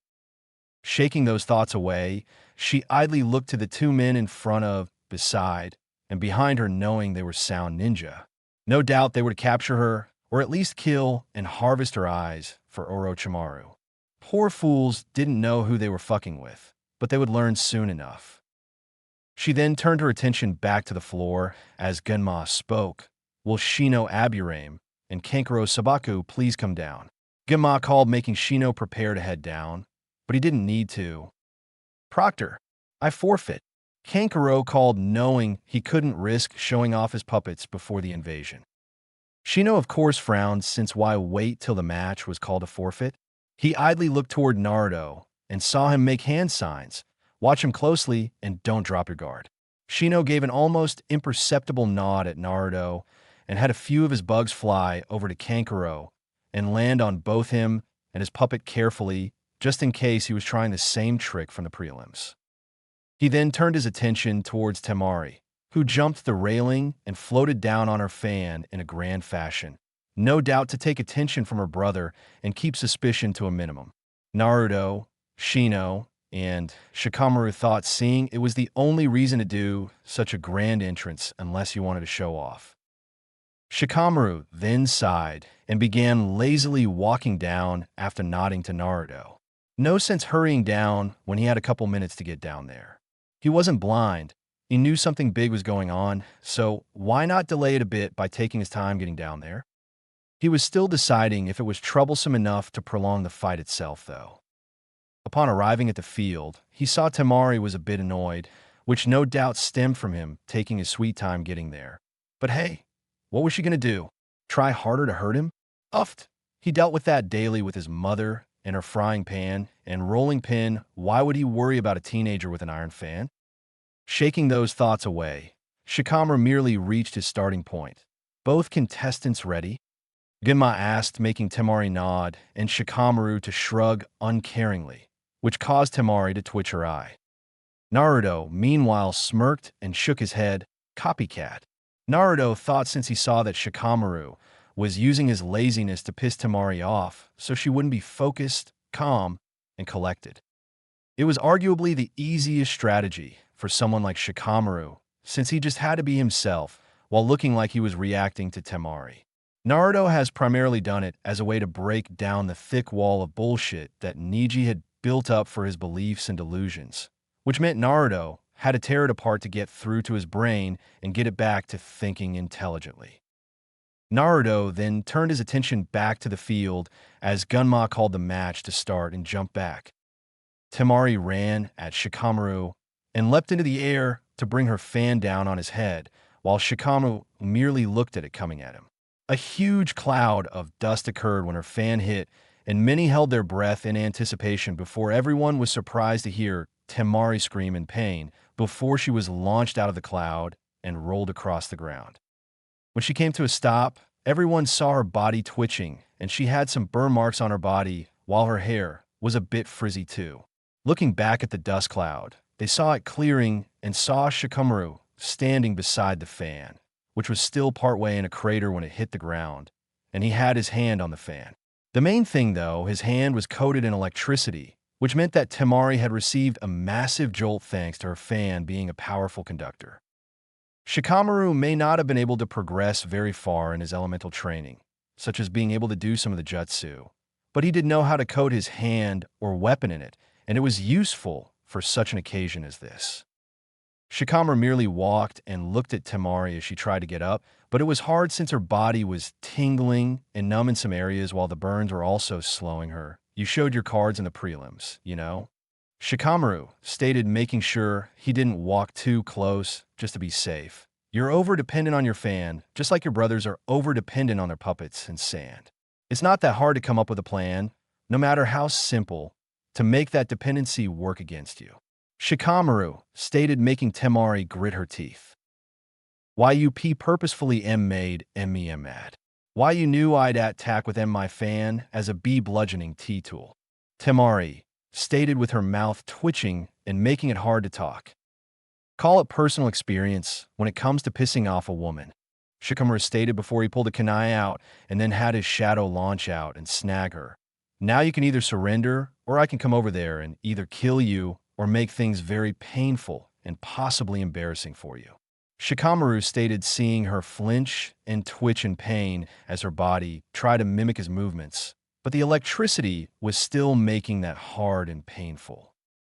Temari grit her teeth while being pissed with herself for letting this slacker play her for a fool and had to reluctantly give up. Winner, Shikamaru Nara. Gunma called getting applause as while short. It was impressive on Shikamaru's end. The Genin and even some of the Jonin were just watching in shock and surprise at seeing the usual lazy genius of a Nara winning a match and in less than 5 minutes of it starting. They were also surprised he could use lightning and was able to do shadow possession without the hand seal for it. Asuma merely smiled, both for Shikamaru showing some of his new and improved self and for the fact he just made a good amount of money from his bet. Though he knew he'd blow close to half of it just on barbecue meals with his team, it was still worth it. Of course, he and a couple others also bet on Naruto too, so he still had a good chunk of money coming his way regardless. Asuma turned back to the field as Genma spoke. Will Sasuke Uchiha and Gaara Sabaku come down? Genma called and Gaara came down again, and Sasuke was still a no-show. Sasuke Uchiha, come down now, or you'll forfeit your match. Genma called, and still nothing. Due to his absence, Sasuke Uchiha is disqualified from the competition. Genma called, making many groan at missing a fight, while Sakura slumped her head. The next match will be Naruto Uzumaki versus Gaara Sabaku. Are both competitors ready, or is a break needed? Gunma called, making Naruto appear on the field and pop his neck before both nodded to Genma. Very well. The match between Naruto Uzumaki and Gaara Sabaku begin. Genma called before jumping up onto the wall in case this got nasty. Gaara merely stood there as his sand popped the cork off his gourd and began funneling out around him. Mother wants her blood, Uzumaki. She wants it even more than she wanted the Uchihas. Gaara stated in his usual monotone. Yes, though I'm surprised Shikaku is willing to let you think he's a woman. Naruto stated, making many stiffen in fear, both in Naruto knowing what Gaara contained and the fact that Suna sent its Jinchuriki into the village. Naruto merely turned his gaze towards Gaara with no anger, disgust, or even pity, just understanding. Yes, I can see in your eyes, there's a voice in your head that really does make you feel safe and cared for like a mother. But there's also that voice demanding blood, death, and carnage to appease it. I wonder which one belongs to Shikaku.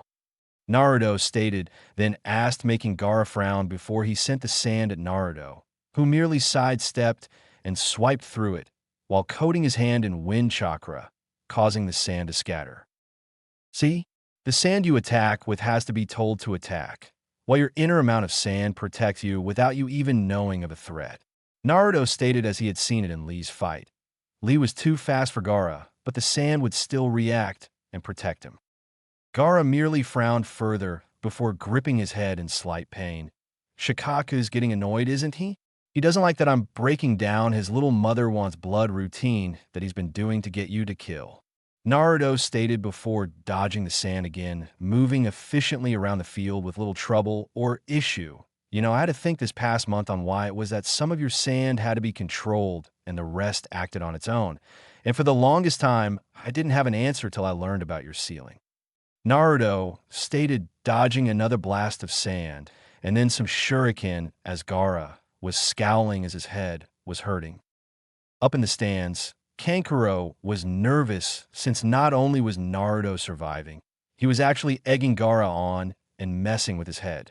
The fact he apparently knew about the sealing and what Gaara contained and was still calm and collected didn't make him any more comfortable. In the recovery area, Temari was worried too since no one had ever talked to Gaara and analyzed him like Naruto was doing. She didn't know how Gaara would react or lash out. However, everyone's thoughts and the fight were interrupted by a swirl of leaves and two people appearing.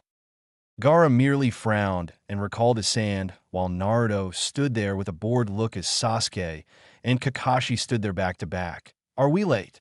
Kakashi asked Ima with an eye smile, making almost everyone's sweat drop, scowl, or faceplant. "Not only are you late, but you're so late that we already went through the other first-round matches, disqualified Sasuke for being absent, and have already started the next match." Genma stated, shocking Kakashi, while Sasuke sighed and pinched the bridge of his nose before they saw Gaara there, and then turned and saw Naruto there and grew shocked at the change in appearance. What is Naruto doing here? There's no way he beat Neji. Kakashi stated, making the genin shocked that he had no faith in Naruto at all, and many of the ninja, Hiruzen included, to scowl at him. Not only did he beat him, but he didn't take any hits except for one that he let Neji have on him. "Now get off the field. You're interrupting a match," Genma stated, making Kakashi gawk at him, while Sasuke smirked and gave Naruto a thumbs up, causing Naruto to nod towards him, knowing he and Sasuke still had to have a fight later. #1. Kakashi, get off the field now, Hiruzen shouted, making Sasuke shrug and head for the viewing area, while Kakashi quickly left in a shunshin. It wasn't that Sasuke didn't want to compete, but to be honest, Gaara kind of freaked him out. Plus, he was honestly expecting to be disqualified since Kakashi wasn't exactly known for his punctuality and being prompt.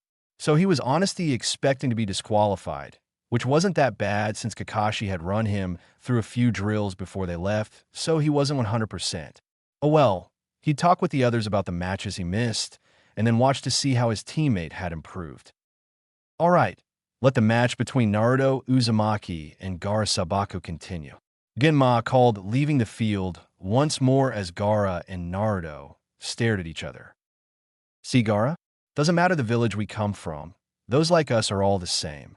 At some point or another, village residents, whether they're civilian or ninja, despise us, hate us, and abuse us in some fashion.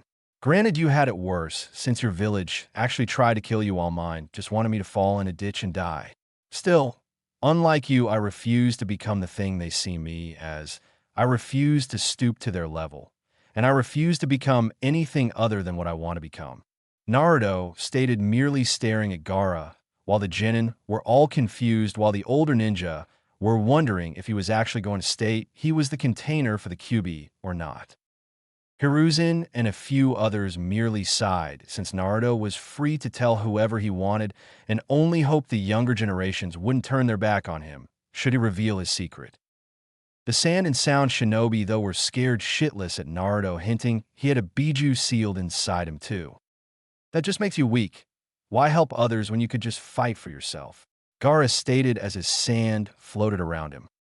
Naruto snorted. "Because what's the point of existing if you're all alone?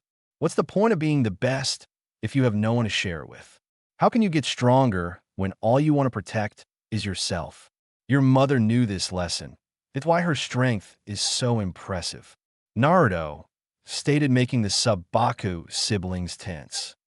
"Choose your next words carefully, Uzumaki," Gaara stated in a rare bout of emotion and showing anger. "You really don't get it, do you? That sand that protects you, it's your mother. She died as you were going through the ceiling, and I'm willing to bet she forced her will, love, and spirit into the seal and infused it in your sand. That's why it always protects you and never attacks anyone. She doesn't have it in her to harm people, but she's not going to let anyone hurt you either," Naruto stated, making the three siblings widen their eyes in shock as Gaara held his head in slight pain again. "You can hear them, can't you? Two different voices fighting it out in your head, wanting you to follow their own advice and not the others. But you don't know what to do or who to trust since the voices get jumbled and fight each other. But that's okay. You see, I did this to give you a bit of closure and peace from your biju, but I still have to beat you because my own biju will not tolerate losing to one of its siblings, especially since Shikaku was the prideful brat of the bunch," Naruto stated as Gaara grit his teeth, while the genin around the place and the nobles were shocked at Naruto, stating he and Gaara held one of the biju inside them. Naturally, Any and all sand shinobi were scared out of their minds at the fact Naruto held a Biju, and since Shikaku was the lowest on the tail count, Naruto assuredly had a stronger one sealed inside him. It wasn't looking like the invasion was that good of an idea. Don't get me wrong, Gaara. I feel for you and sympathize with you. But you made a costly mistake. You not only crippled a friend and comrade of mine, but you also tried to kill him twice. And that is unacceptable. Naruto stated with his voice gaining an edge and demonic quality that caused many to flinch away as Naruto's eyes became ice cold.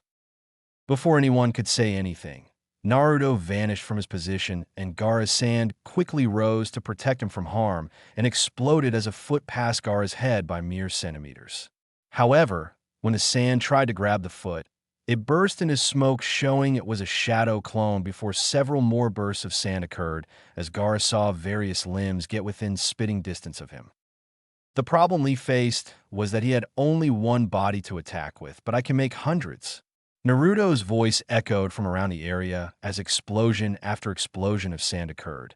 I also figured out one little flaw in your sand. Naruto stated as the sand kept exploding before Naruto appeared before him a distance away with a smirk. Boom. Naruto stated, confusing everyone before a sizzling sound occurred, and they saw dozens of kunai with explosive notes. Gaara had time to widen his eyes before a massive explosion occurred, scattering sand all over the field and causing Temari to grow worried for her brother. As the smoke cleared, they saw Gaara standing there panting as his sand protected him. But from the singe and burn marks in his clothes, the sand had only barely gotten there. It was also worth noting that a portion of his sand had turned to glass from the intense explosion. Naruto smirked before he began a string of hand seals, lightning style, Rain of Chidori. Naruto stated, surprising and shocking many at the name, especially Sasuke, Guy, and Kakashi.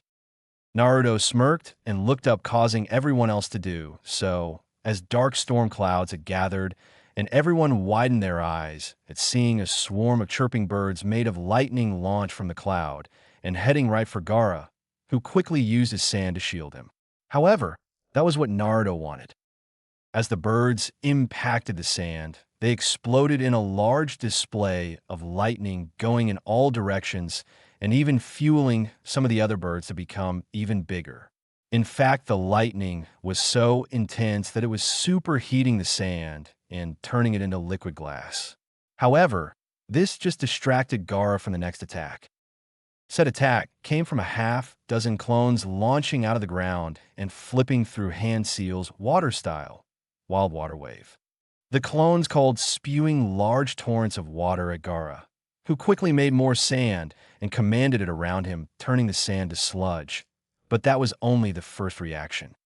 The second reaction came as the birds began hitting the soaked sand, destroying it, because the hot and cold fighting each other caused it to become instant glass and shatter.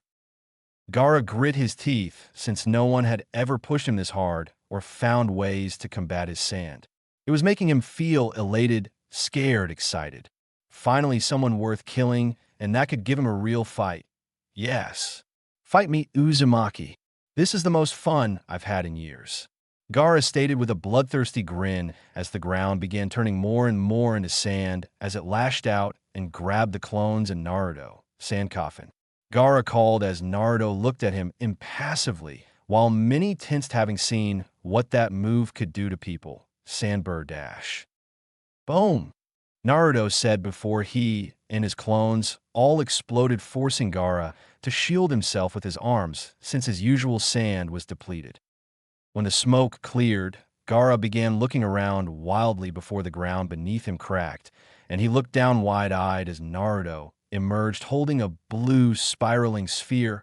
Rasengan, Naruto shouted, slamming the ball into Gaara's chest, making him scream in pain as he was launched back into a tree while also getting cut from the shards of glass that were everywhere. Meanwhile, all the adult shinobi were shocked at the Rasengan. Even Orochimaru was stunned. A boy not even 16 fully using the 4th Hokage's second most famous jutsu, and an A rank one at that. It was unheard of. Where did he learn that? and in such a short time. Kakashi stuttered out, and Kurenai smirked. Jiraiya-sama taught him it. Naruto had it down in under a week. Kurenai stated, shocking many others. What's so special about that jutsu? Sakura asked, and most of the adults smirked. It's an A-rank jutsu that the fourth Hokage himself created. Asuma stated, shocking the genin as they turned back to the arena and saw Naruto walking towards Gaara, who had his torso bare and it was both burned and bleeding. What is this? Blood? It's my blood, Gaara stated before freaking out only to be pinned to the tree by Naruto's hand around his throat and his sand armor was completely gone. No, stay away from me, Gaara stated in fear as he tried to summon some sand or any strength to resist. You have no more chakra. You have no more sand.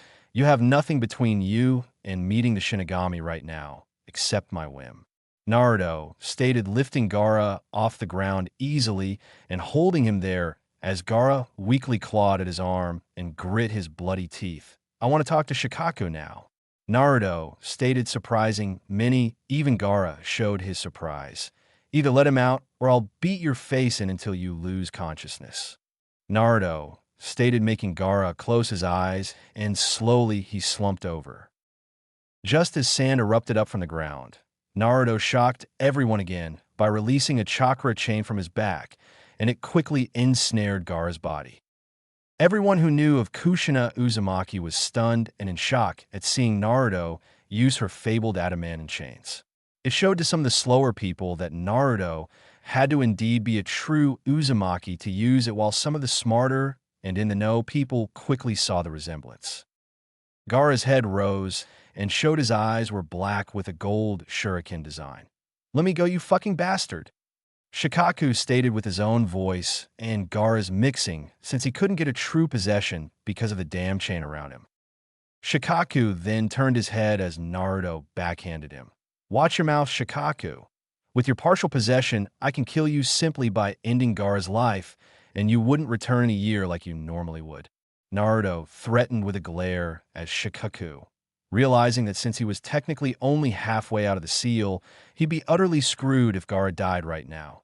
Good boy. Now, I want you to listen very carefully because I'm not repeating myself, Naruto stated, making Shikaku nod slightly. You're going to leave Gaara alone from now on and let him sleep.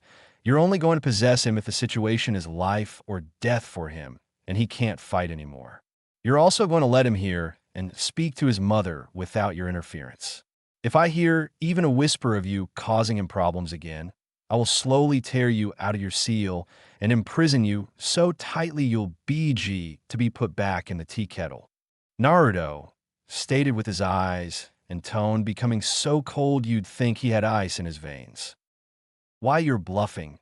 Removing me will kill Gaara, Shikaku stated with some fear. That damn tea kettle was the worst, and now this guy was possibly going to seal him up even tighter? I don't bluff, and you're making the assumption I don't know how to extract you without killing Gaara, Naruto stated, making Shikaku and the gathered shinobi's eyes widen in fear and shock respectfully. Besides, if it came down to it, I think Gaara wouldn't mind dying to get payback against you and the chance to finally meet his mother in person and not what she was able to impart on his seal, Naruto stated, and Shikaku could tell Naruto was dead serious. There was no bluffing, hesitation, deceit, or anything that would give Shikaku hope in his eyes. A light. Fine, you win. Just don't seal me up like that again, Shikaku states, and Naruto nodded. Good. Now bring Gaara back out, Naruto stated, making Shikaku grumble, and Naruto raised an eyebrow. Kyubi, did Shikaku just complain about damn Kurama and his host? Naruto thought to his tenant, who was growling and grumbling. Yes, he did. Pain in the ass, idiot. I guess you know my name now, Brad, Kurama complained since he wanted Naruto to earn his name. Ah, well, be fair. I'll only call you by your name when you start calling me by mine, or at least stop calling me Brad, Naruto thought back, making Kurama grunt as Naruto turned his attention back to the awakening Gaara. Gaara gasped awake and looked at Naruto in both shock and fear. Why, you scared Shikaku, Gaara stated, and Naruto frowned before slamming Gaara into the tree, shattering the bark, and causing Gaara to gasp in pain. Remember this moment, Gaara, because if you ever try and harm a comrade of mine again, I will end your existence without hesitation, and I won't even flinch doing it.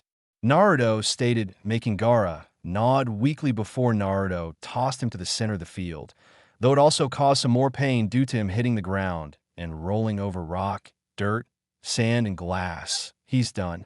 Naruto stated, walking away before he paused as feathers started falling.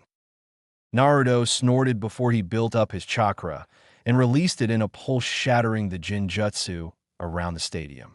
Immediately, the ambushers were ambushed themselves and killed quickly, while explosions echoed out from the Hokage box and outside the village. However, the outside ones weren't from the enemy. They were from Naruto's traps, quickly removing several of the invaders charging for the walls and gates.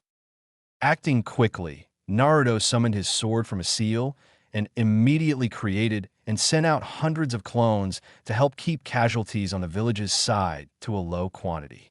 A clone also grabbed Gaara and placed chakra seals and suppression seals on him to ensure no one could try and force Shikako out.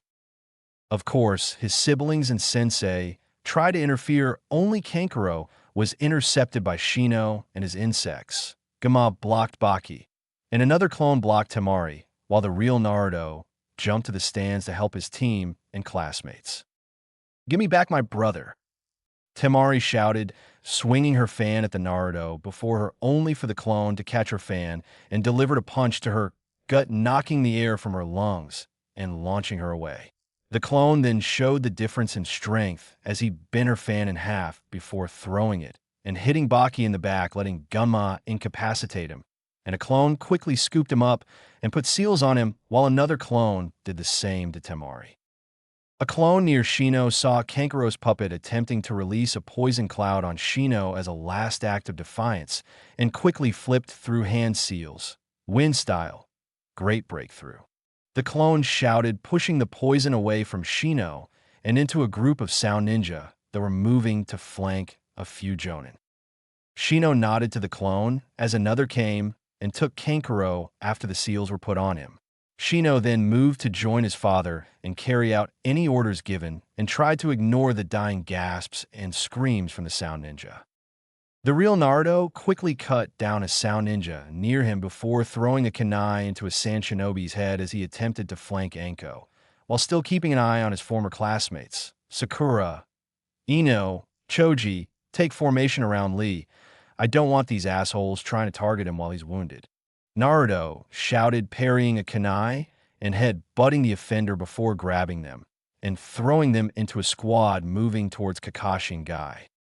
Right, Choji stated as he tackled a shinobi aiming for Lee and knocked him out. Ino and Sakura quickly moved with him to help before three kunai hit some charging Jonin, taking them out before Anko landed beside them. Keep your wits up, rats. I am not burying any of you, so look sharp. Anko stated, fighting off a few more shinobi. Just as another squad was going to rush them, Naruto appeared in front of them and bisected them with a swing from the Kubikurobocho before he twisted it sideways to block a hail of kunai. Naruto, that sword, Sakura started to say as Naruto kept fighting. Save it for after we live through this. We kind of have a war going on. Naruto shouted as he quickly launched another great breakthrough at a group of enemies, sending them over the railing to the field below. It took a few more minutes before the stands were clear, and a few more screams echoed out from outside the stadium. Naruto then created a few dozen more clones and sent them out to help the areas a clone had dispelled in before creating another 3. You 3, escort Lee to an evacuation area, then go further support the hospital. You see any straggling clones, send them to the academy, hospital, or Hokage Tower. Naruto ordered, making the clones nod before 2 grabbed Lee and took off with 1 following them. Naruto then turned towards the village and began walking off. Naruto, stay with the group, Kakashi ordered, and Naruto waved him off.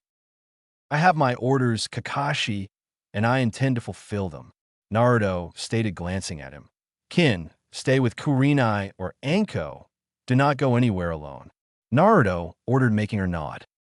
Yes, sir, Kin stated before kissing his cheek, shocking the genin there, before Naruto jumped up onto the stadium wall and flipped through seals before slamming his hands on the ground. Summoning Jutsu. Naruto called as a cloud of smoke occurred, and two large toads came. One was a large blue toad with two swords on his back named Gamma Hero, and the other was a magenta toad with a Susumida's staff and a shield named Gammakin. All right, you two know what to do, Naruto stated, making them nod before jumping off. Naruto popped his neck before seeing Jiraiya, with Hiruzen facing Orochimaru and the first two Hokages in a fight.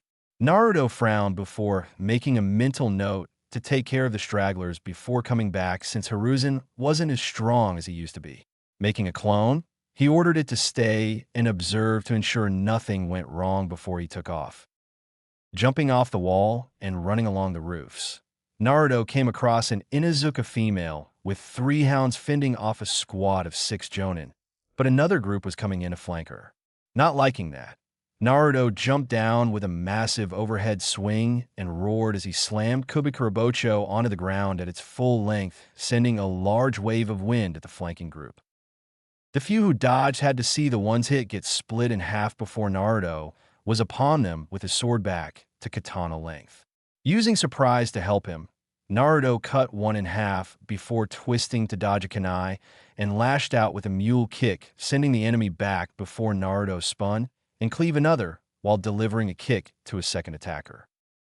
Looking over his shoulder, he quickly threw a kunai at an enemy that was moving to attack the Inuzuka from behind, killing him and letting the Inuzuka take advantage of the enemy in front of her being surprised. It only took another minute or so to finish the stragglers, and Naruto had clones incapacitate the wounded and take them off to a prisoner area before nodding to the Inuzuka, and after noting she wasn't hurt, took off again. As he jumped, Naruto was idly glad for Ibiki teaching him how to essentially deaden himself to the world when in combat.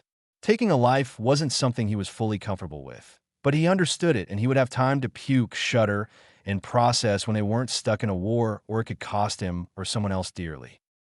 The Inuzuka, who happened to be Hana Inuzuka, watched the blonde go and was surprised at seeing him, since for what she heard, he was the dead last of the academy. However, his fighting and mannerisms didn't show that at all. She'd swear she was looking at a veteran as he fought. Being friends with Kurenai, Yugao, and Anko let her know that he was getting trained, but this was a whole other level than what she thought she'd see. She'd have to look into him a bit after this mess was over. Off at the wall, Ibiki stood there with a smirk on his face as he saw the charging horde of enemies be reduced to a small few through various traps, including punji stick traps, both pit and swinging, pitfalls, exploding seals, electrifying seals, adhesive traps, gas bombs, flash bombs, swinging logs, kunai spring traps, razor wire traps, BOLO traps, spear traps, and more, all aimed to incapacitate or kill. The few the traps didn't get had to survive Konoha forces launching attacks, and then Jiraiya riding Gamabunta as well. This effectively made the defenders only have to deal with 10% of the invasion force on the outside, and any that tried to flee from inside the village would get caught in the remaining traps. Naruto truly lived up to his prankster king of hell nickname that the various ninja gave him from his early years. The different intricacies and layouts just made it impossible not to set off at least one trap if you didn't know where they were. He broke from his musings as a Chūnin came up. Sir, more than half of the enemy force that made it to the wall has been handled, whether through our own people or the different defenses that Naruto-san set up beforehand. The Chūnin reported, making Ibiki nod.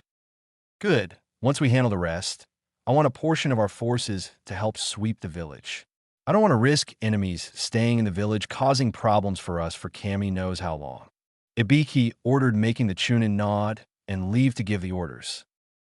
In another part of the village, Hanabi Hyuga was having a bad day as she was trying to fight a Chūnin that was trying to capture her while guards were being attacked by a squad of Jonin and were having difficulty. Currently, she was against the wall panting, with her clothing having some cuts and blood on them, while her opponent was brandishing a kunai with one hand as the other arm was dangling by his side.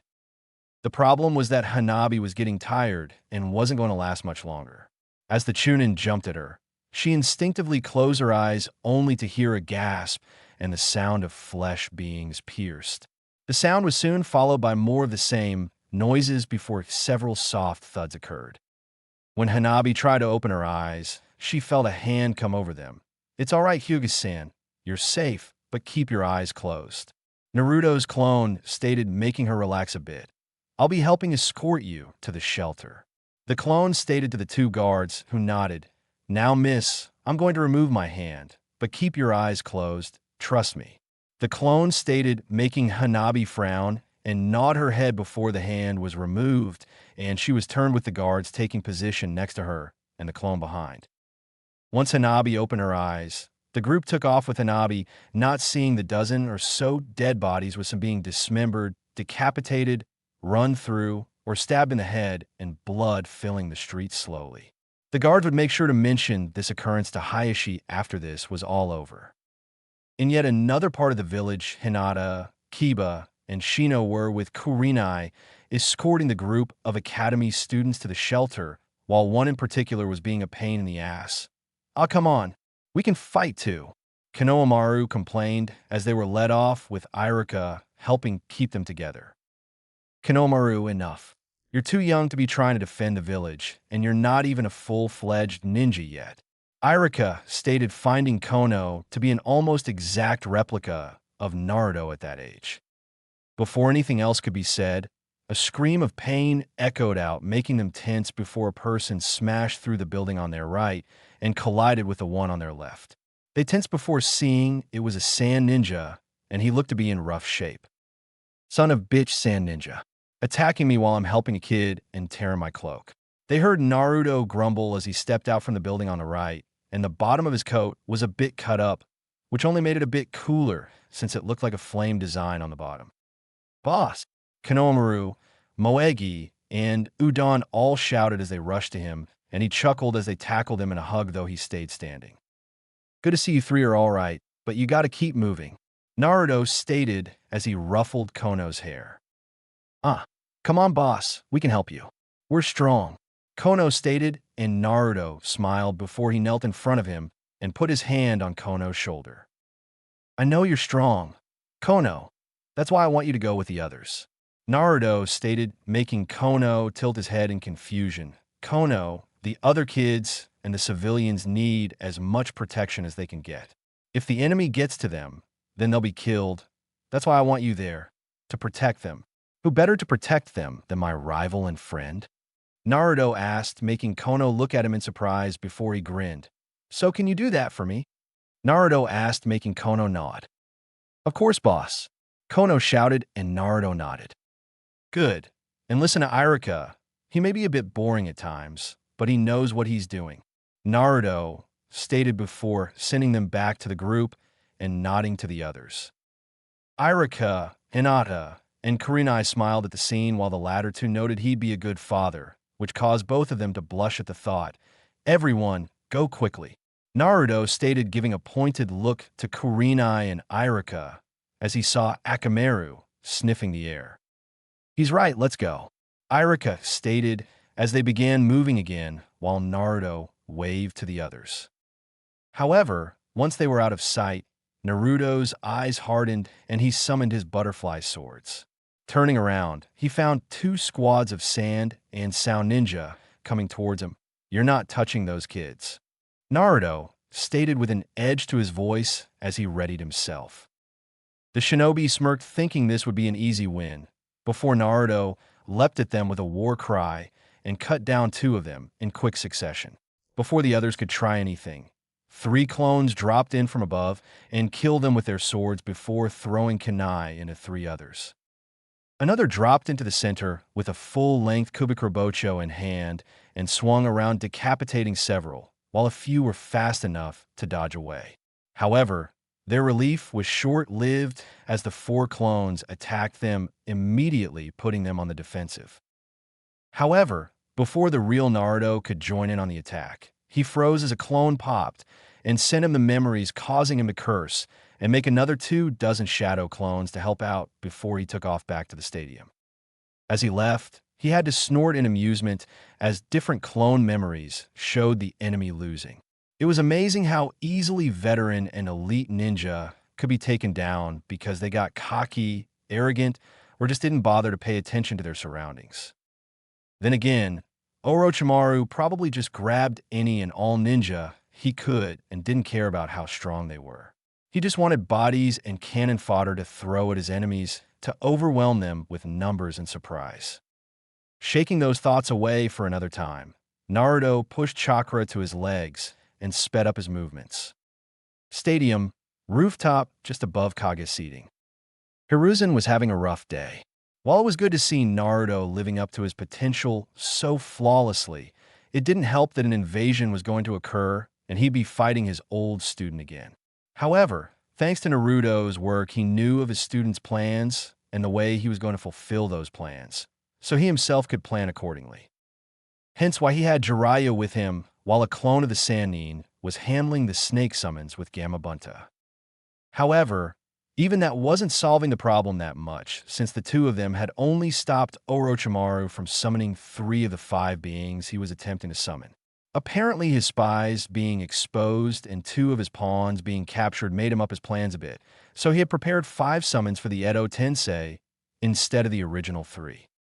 While certainly great that he didn't summon another entity, him summoning the first 2 Hokage wasn't that confidence inspiring even with Jiraiya going into Sage mode to help fight the 3 opponents. They couldn't get any support either due to Orochimaru's guards creating a barrier around the roof they were fighting on, which was supposed to be handled by 2 squads of Umbu, and only one showed up late. He could only assume that Kabuto or another pawn of Orochimaru's had thinned any nearby ninja, just in case things went bad.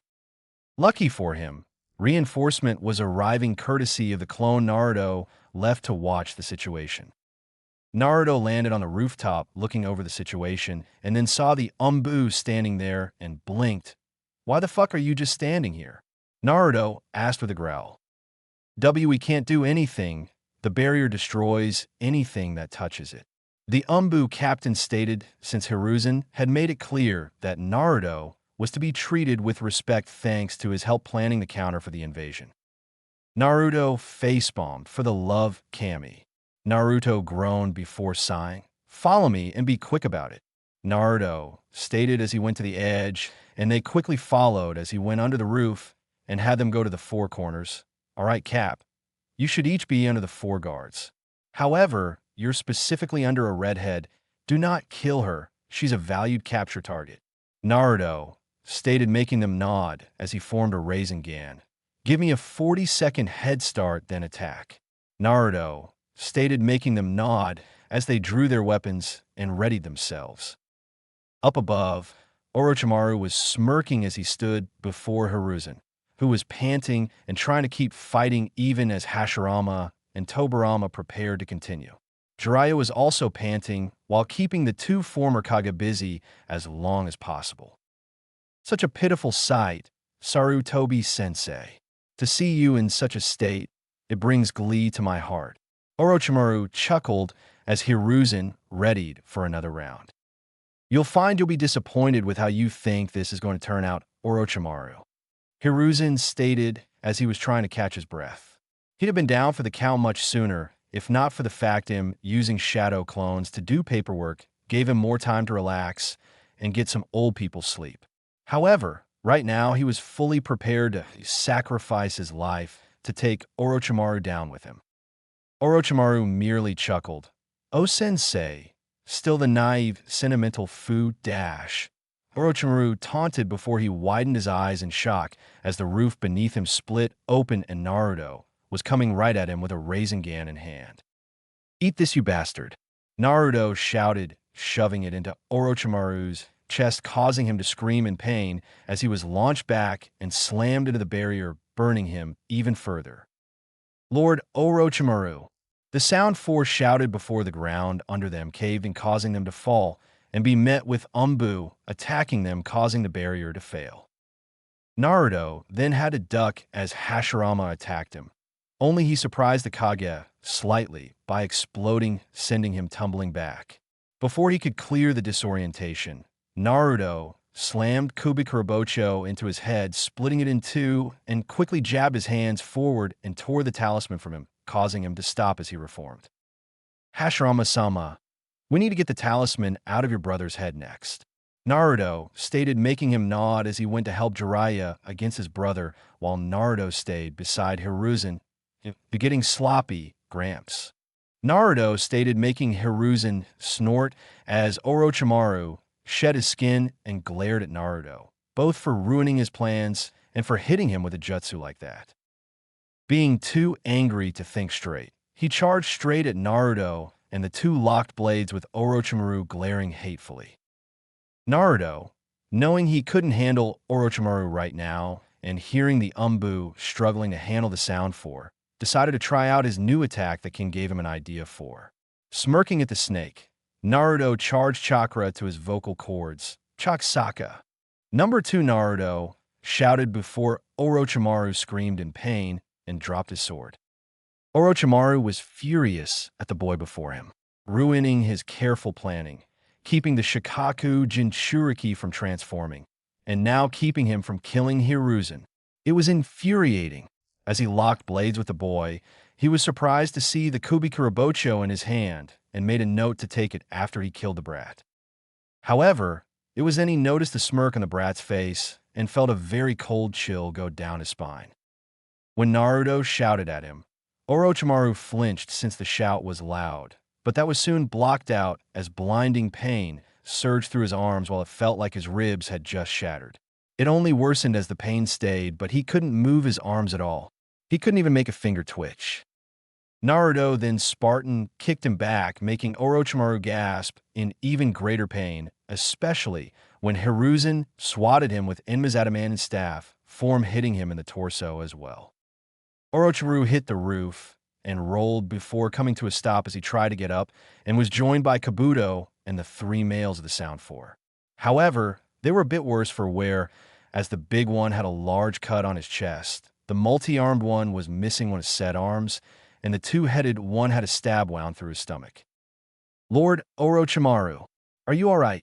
The big one of the Sound Four asked, only to get a glare from Kabuto and Orochimaru. Of course I'm not, you imbecile. Just get me out of here, Orochimaru ordered while gritting his teeth at the fact he'd have to leave Kusanagi behind, but with the brat Hiruzen, Jiraiya, and now the 2 former Hokage ready to fight, there was no way he could get the sword back, especially with his arms not working, so he couldn't even make it move from afar. Kabuto nodded and threw down several smoke bombs, just as Naruto threw some shuriken at them. As the smoke cleared, it showed a group of logs and nothing else. Damn it. Naruto cursed as he sealed Kubikurabocho away and sighed before seeing Kusanagi. Walking over to it, he picked it up and swung it a few times, finding he liked the feel of it. Kubikurabocho was a good blade, but it was limited to chopping and slashing since you couldn't really stab with it. Having Kusanagi would give him more options and give him a second blade if needed. Hiruzen raised his eyebrow in curiosity and surprise, since from what he knew, Kusanagi was a picky sword with who wielded it and yet didn't seem to mind Naruto using it all. His first guess was that since Naruto had disarmed and technically beaten Orochimaru, that the sword was all right with Naruto using it. That boy, who is he, Hiruzen? Hashirama asked, breaking Hiruzen from his thoughts. He's Naruto Uzumaki, the last known confirmed member of your wife's clan, Hiruzen stated, sadly, making Hashirama gain a shocked look before he lowered his head in sadness. I see. That is unfortunate. From what I've seen, he will become a great ninja indeed. Just make sure he's able to do it, Hashirama stated as he saw him fighting in the stadium after he was summoned, and then being able to outmaneuver Orochimaru and even himself to a point was impressive. He broke from his musings upon seeing his body start to break apart. Ah, it seems our time is done, Hashirama stated, and Hiruzen nodded. It was good to see you again, sensei. I hope I have done you proud as the village's Kage, Hiruzen stated, and Hashirama nodded with a smile that Tobirama reciprocated. You've more than done that. Hiruzen, you've kept the will of fire burning proudly, and we are proud of you. Hashirama stated as he and his brother fully faded away, leaving the corpses of two sound ninja behind. Naruto walked back over and was surprised that when he was going to seal Kusanagi away for the time being, the blade retracted into the snake handle's mouth, leaving just the handle.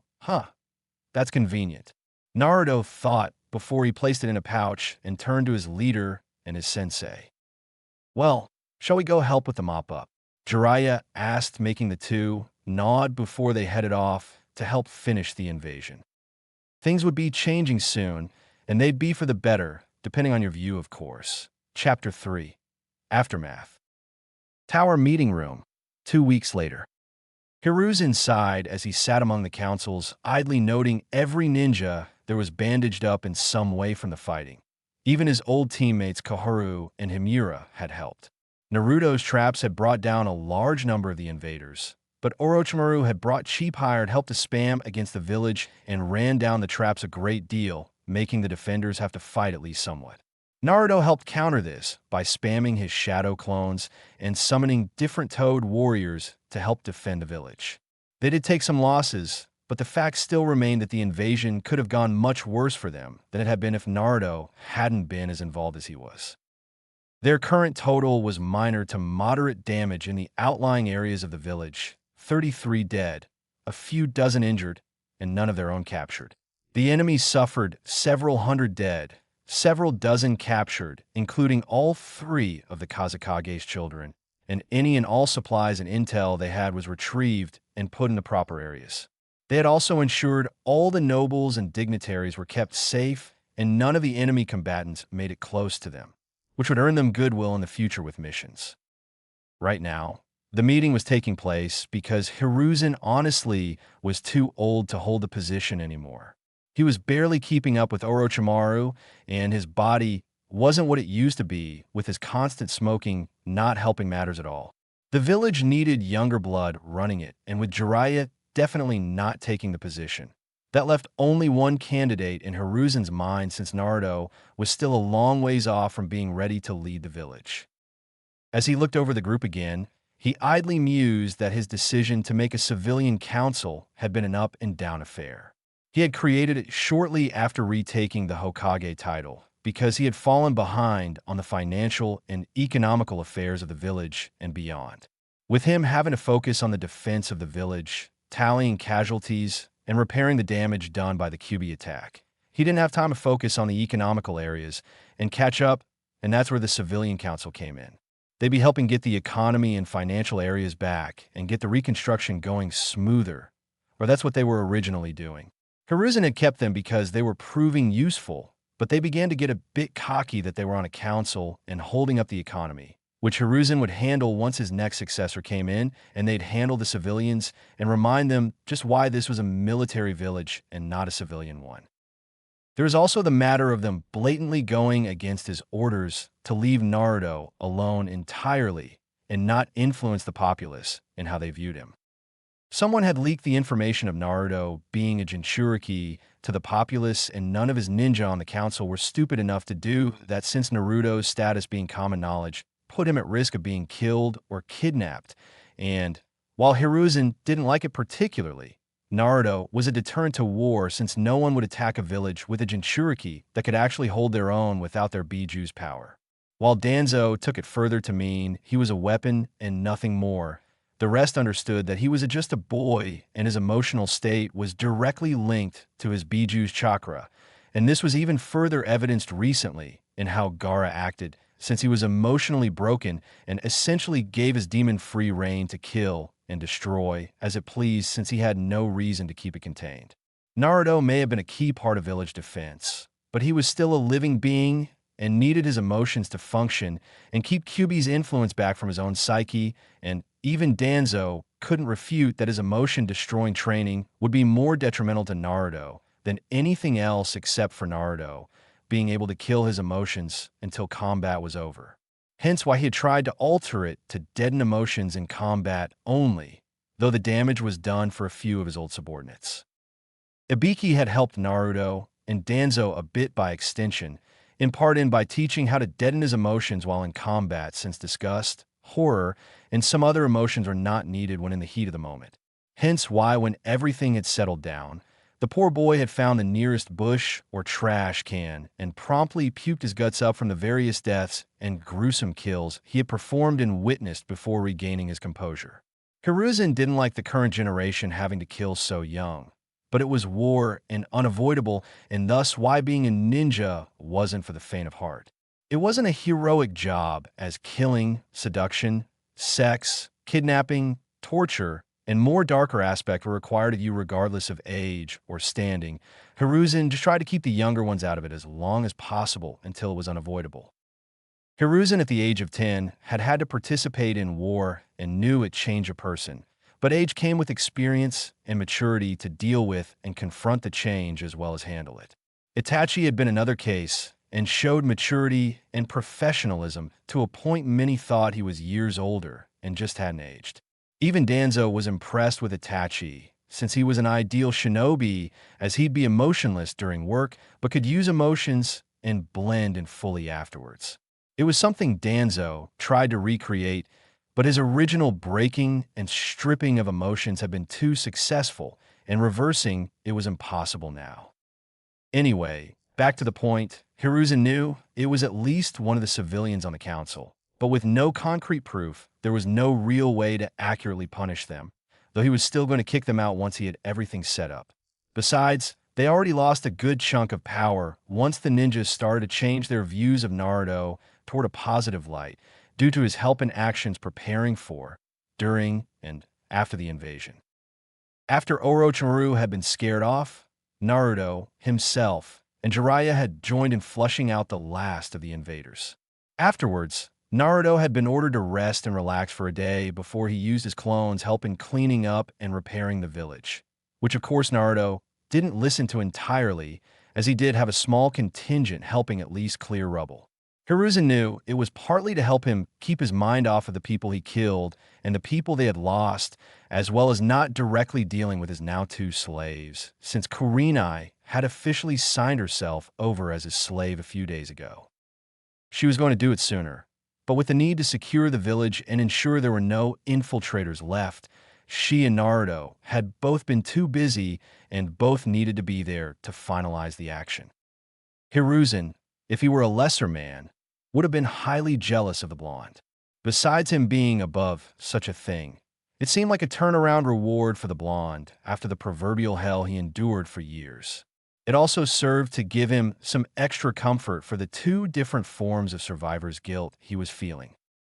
Losing people of the village had hit Naruto hard, since he kept going over how he could have added more traps, more clones, or done a better job to save those people.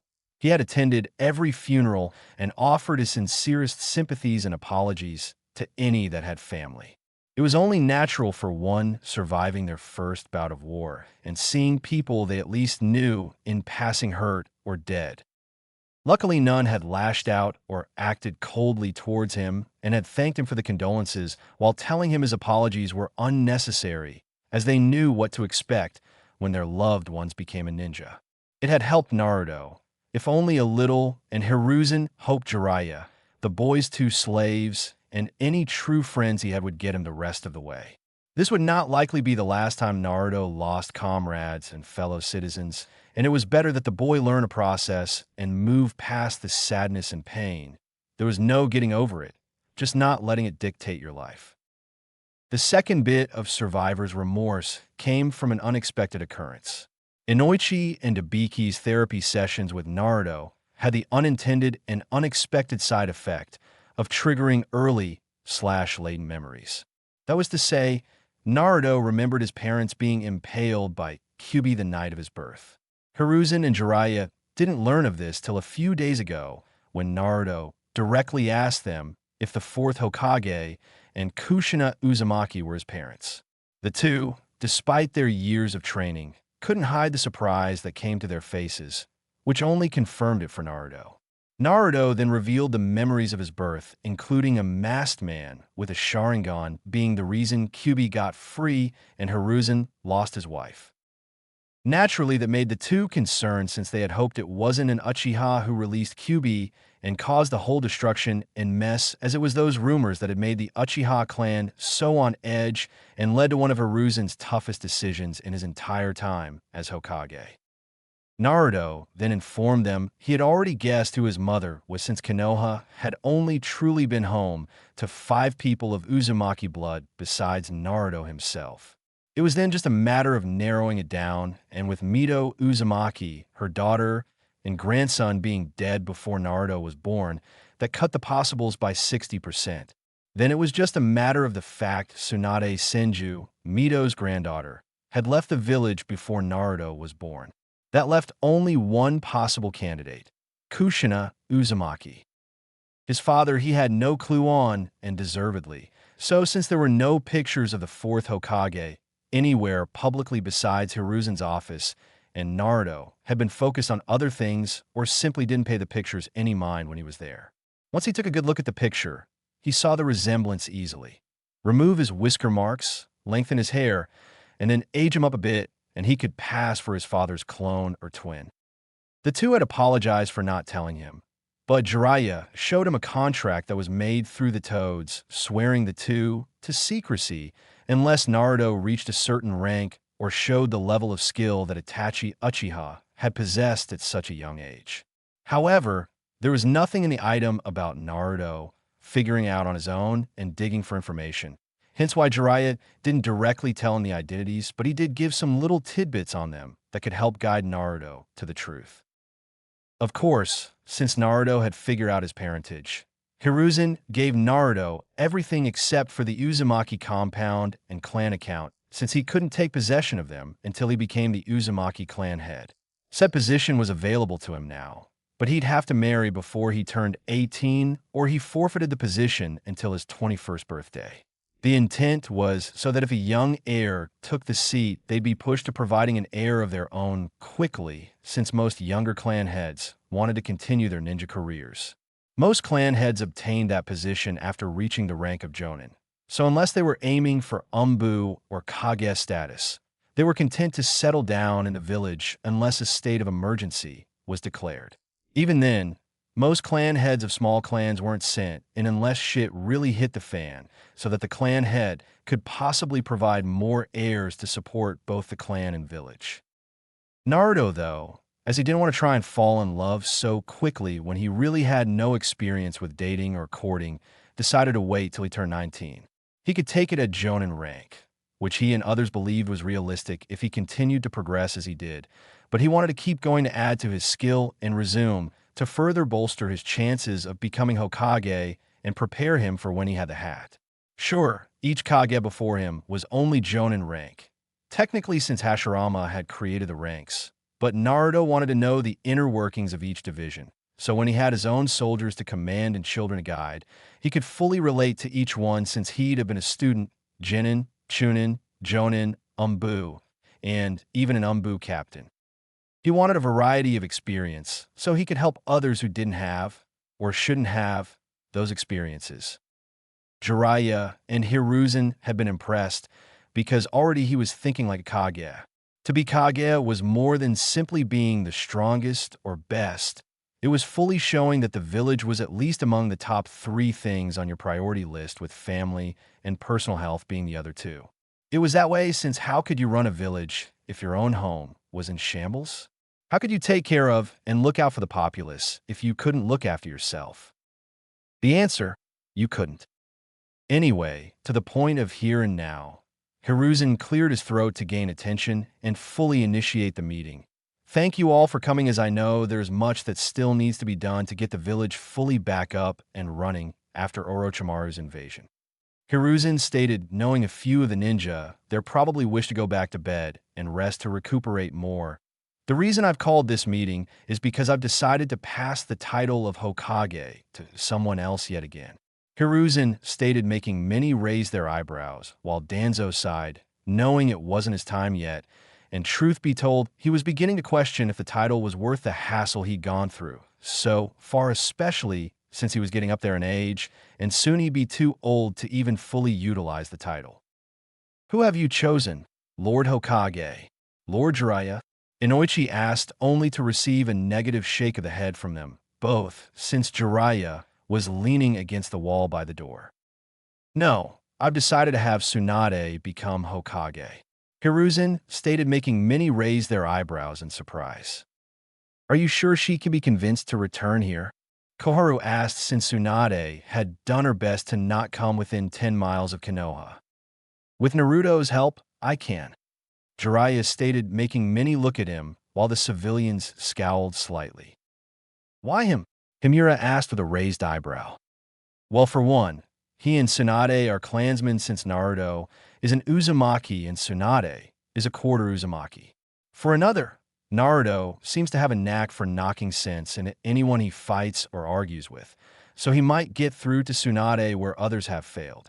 Plus, regardless of her becoming Hokage, Naruto will ensure she comes back no matter what it takes, so she can fully heal Lady Hinata and Rock Lee. Jiraiya stated, making many of the ninja in the room nod, especially Hayashi, as he'd seen a drastic change in Neji since Naruto fought him, and it seemed to be more than just the threat Naruto made towards him as well. Speaking of the boy, I believe there is a matter to handle concerning him, as well as a few things that were to be asked. Koharu stated, making Hiruzen nod. Yes, but we'll only handle the matter right now. He can answer questions after Tsunade has returned, so he won't have to go over it again and again with her. Hiruzen stated, making her nod. Cat. Hiruzen called, and Yugao in her Umbu gear appeared. Please go and retrieve Naruto Uzumaki for us. If he's still asleep or otherwise indisposed, tell him to be here ASAP. Hiruzen ordered, making Yugao nod and leave Vaishanshin. With Naruto. Lemon start. Oh fuck yes, master. Kin screamed as she was on her back naked, except for a choker with the Uzumaki spiral on it, a pair of white lace stockings, and a pair of black heels, and was currently enjoying her master thrusting his dick in her pussy, which caused her perky CC cup tits to bounce. Naruto also had his left hand playing with her clit as he moved his hips in sync with her own bucking hips. However, the two weren't alone, as on Naruto's right side was Kurenai Yuhi. She also was naked, save for a pair of red heels, showing off her bubble, butt, and DD cup breasts, which were pressed up against Naruto's rock-hard chest while she hungrily kissed him. One could also see she had the Uzumaki spiral tattooed on her right upper arm by her shoulder and on her chest, right over her heart, and she had a choker around her neck too. Of course, Naruto's right hand wasn't idle, as it was either groping her ass or fingering her pussy, which was already sopping wet from their earlier activities. Naruto had woken up this morning to the smell of food and an empty bed, which confused him since Ken was a cuddler when it came sleeping. Kurenai hadn't moved in yet, despite him telling her she didn't have to, so he wondered what was going on since he usually made Ken breakfast. After getting out of bed and putting on a pair of shorts, he went to his kitchen and froze at the erotic sight before him. Kurenai was standing at the stove in nothing but an apron and her red heels, giving him a great view of her ass. Ken was in a black see-through bra and thong, white lace stockings and black heels, and was setting a place at the table. Of course, both had their chokers on, and Naruto could see Ken's piercings as well. Ken had noticed him first and, after greeting him a good morning, sat him down while giving him a kiss and a clear view of her tits before she walked off, swaying her hips to get him a glass of orange juice and fresh toast. Kurenai had then come over and kissed his cheek with a blush and greeted him before she went back to the stove to ensure she didn't burn his food. When Ken returned with his juice and toast, she had straddled his lap and fed him the toast in between making out and offering her tits to him. This continued until Kurenai came over with his food and kissed him on the lips, with both Naruto and Kurenai blushing as she did so, but quickly got into it as Naruto grabbed her bare ass and kneaded it as he kissed her. When Kurenai broke the kiss, the two slaves had pushed his chair to the table before both went under the table. Naruto was confused before he groaned as his dick was freed from his shorts and boxers, and he immediately felt two different soft hands on his balls and two tongues on his dick. Looking down, he saw Ken had left her tits free, and Kurenai has squished the apron between her tits, and both were licking his dick enthusiastically. Try to keep some composure and eat his meal, Naruto struggled a bit as they both kept teasing him with light licks, kisses, blowing on the head, and doing such things while still massaging his balls. He then had to groan loudly and work to swallow the food in his mouth as Kurenai began sucking and swirling her tongue around the head while Kin was kissing and licking his balls. The two would then switch back and forth and go to both of them stroking his dick while giving him some verbal stimulation. All of this mounted up to him finally growling before he blew his load all over their faces and tits, which caused both to moan before they started licking each other clean and swallowing, since Kurenai found his dick and come to be quite pleasant to her taste buds, while Kin had already made it clear she enjoyed it. Of course, after that, Naruto was ready to go, both to blow off some steam and release some pin-up lust he had over the past month. Hence why he had picked the two up over his shoulder and carried them to his room while they giggled and blushed a bit at the show of strength. Upon reaching the bed, he had tossed the two on and began removing the clothing from them save for the heels and Kin stockings. Naruto had then moved in and kissed Kurenai as a hand massaged and groped her tits while his other hand began fingering Kin, who loved it since her pussy was more sensitive than her breasts and loved having Naruto's fingers stir her up. Kurenai was also enjoying it since not only was Naruto good with his hands, but the way he kissed made her feel lightheaded and there was definitely pleasure from it too. She knew at least some of it came from her new ink, but nowhere near as much as she was receiving. She then recalled that Kin mentioned Naruto's chakra was like a mild aphrodisiac, and he knew just where to use it, which led her to believe he may have been channeling chakra to his lips and tongue. She didn't care, of course. Why would she? From what Kin told her, she now had an attentive and loving master/lover that always ensured they enjoyed themselves and got as good, if not better, than they gave. What sane woman would argue with that kind of lover? Anyway, after a few minutes of kissing, Naruto moved down her neck, slowly licking and kissing as he went, though Kurenai was sure she'd have a hickey later on, but didn't mind as his kisses were like fire on her skin, but in a very good way. He then kept kissing down her chest, kissing and licking everywhere, but her boobs before he then began lightly licking all over them while avoiding her nipples. Kurenai was tempted to grab his head and force him to pay attention to her hardened, aching nipples, but the pleasure and attention he was giving her wouldn't let her, and she was sure her pussy was soaked at this point since he was doing it so seductively. Kin looked over and smirked at the sight. She understood her master giving Kurenai a majority of his attention for this bout of fun, since Kin had been his slave for just shy of a month, and nearly every day Naruto had pleasured her in bliss. Now he was going to let Kurenai have some personal attention. Besides, his fingers in her cunt were already driving her wild since he knew just where to poke, scratch, rub, and stretch to please her. It didn't hurt that his thumb was also stroking her clit while his hand, no doubt, had some of his chakra, coating it to further stimulate her. Naruto had then obliged Kurenai and suddenly bit her left nipple while pinching her right, causing her to throw her head back and scream in pleasure as the build-up that Naruto was doing hit her all at once. She also would have sworn there were stars on his ceiling from the hit she got. Naruto kept her high going by playing with just her nipples, sucking, biting, flicking, licking, twisting, pulling, pinching, and so on to keep her going until he finally let her down. He also began flicking Kin's clit with his thumb, causing her to moan loudly too as she soaked his hand. After letting Kin ride out her own orgasmic high, Naruto leaned back and licked his hand clean as the two women panted for air as their legs still shook from the pleasure. Once they could properly move again, Naruto lied on the bed with his legs off of it, and Kin knelt between his legs and began sucking him off while he pulled Kurenai to straddle his face and began eating her out while groping her ass. This caused Kurenai to moan loudly. She had had a few dates and relationships, none of which really got to the level of boyfriend or getting a full-blown sex, and none had ever done this to her. The feel of Naruto's breath on her pussy, his tongue delving into her depths, his lips sealed over her lower lips, his nose and teeth hitting her clit, and his hands kneading her ass was all pleasurable and new to her, and she loved it. She could see why Kin seemed to be glowing and happy the few times they had seen each other, since she was getting this nearly daily. Now Kurenai would be getting this daily too, if she could help it.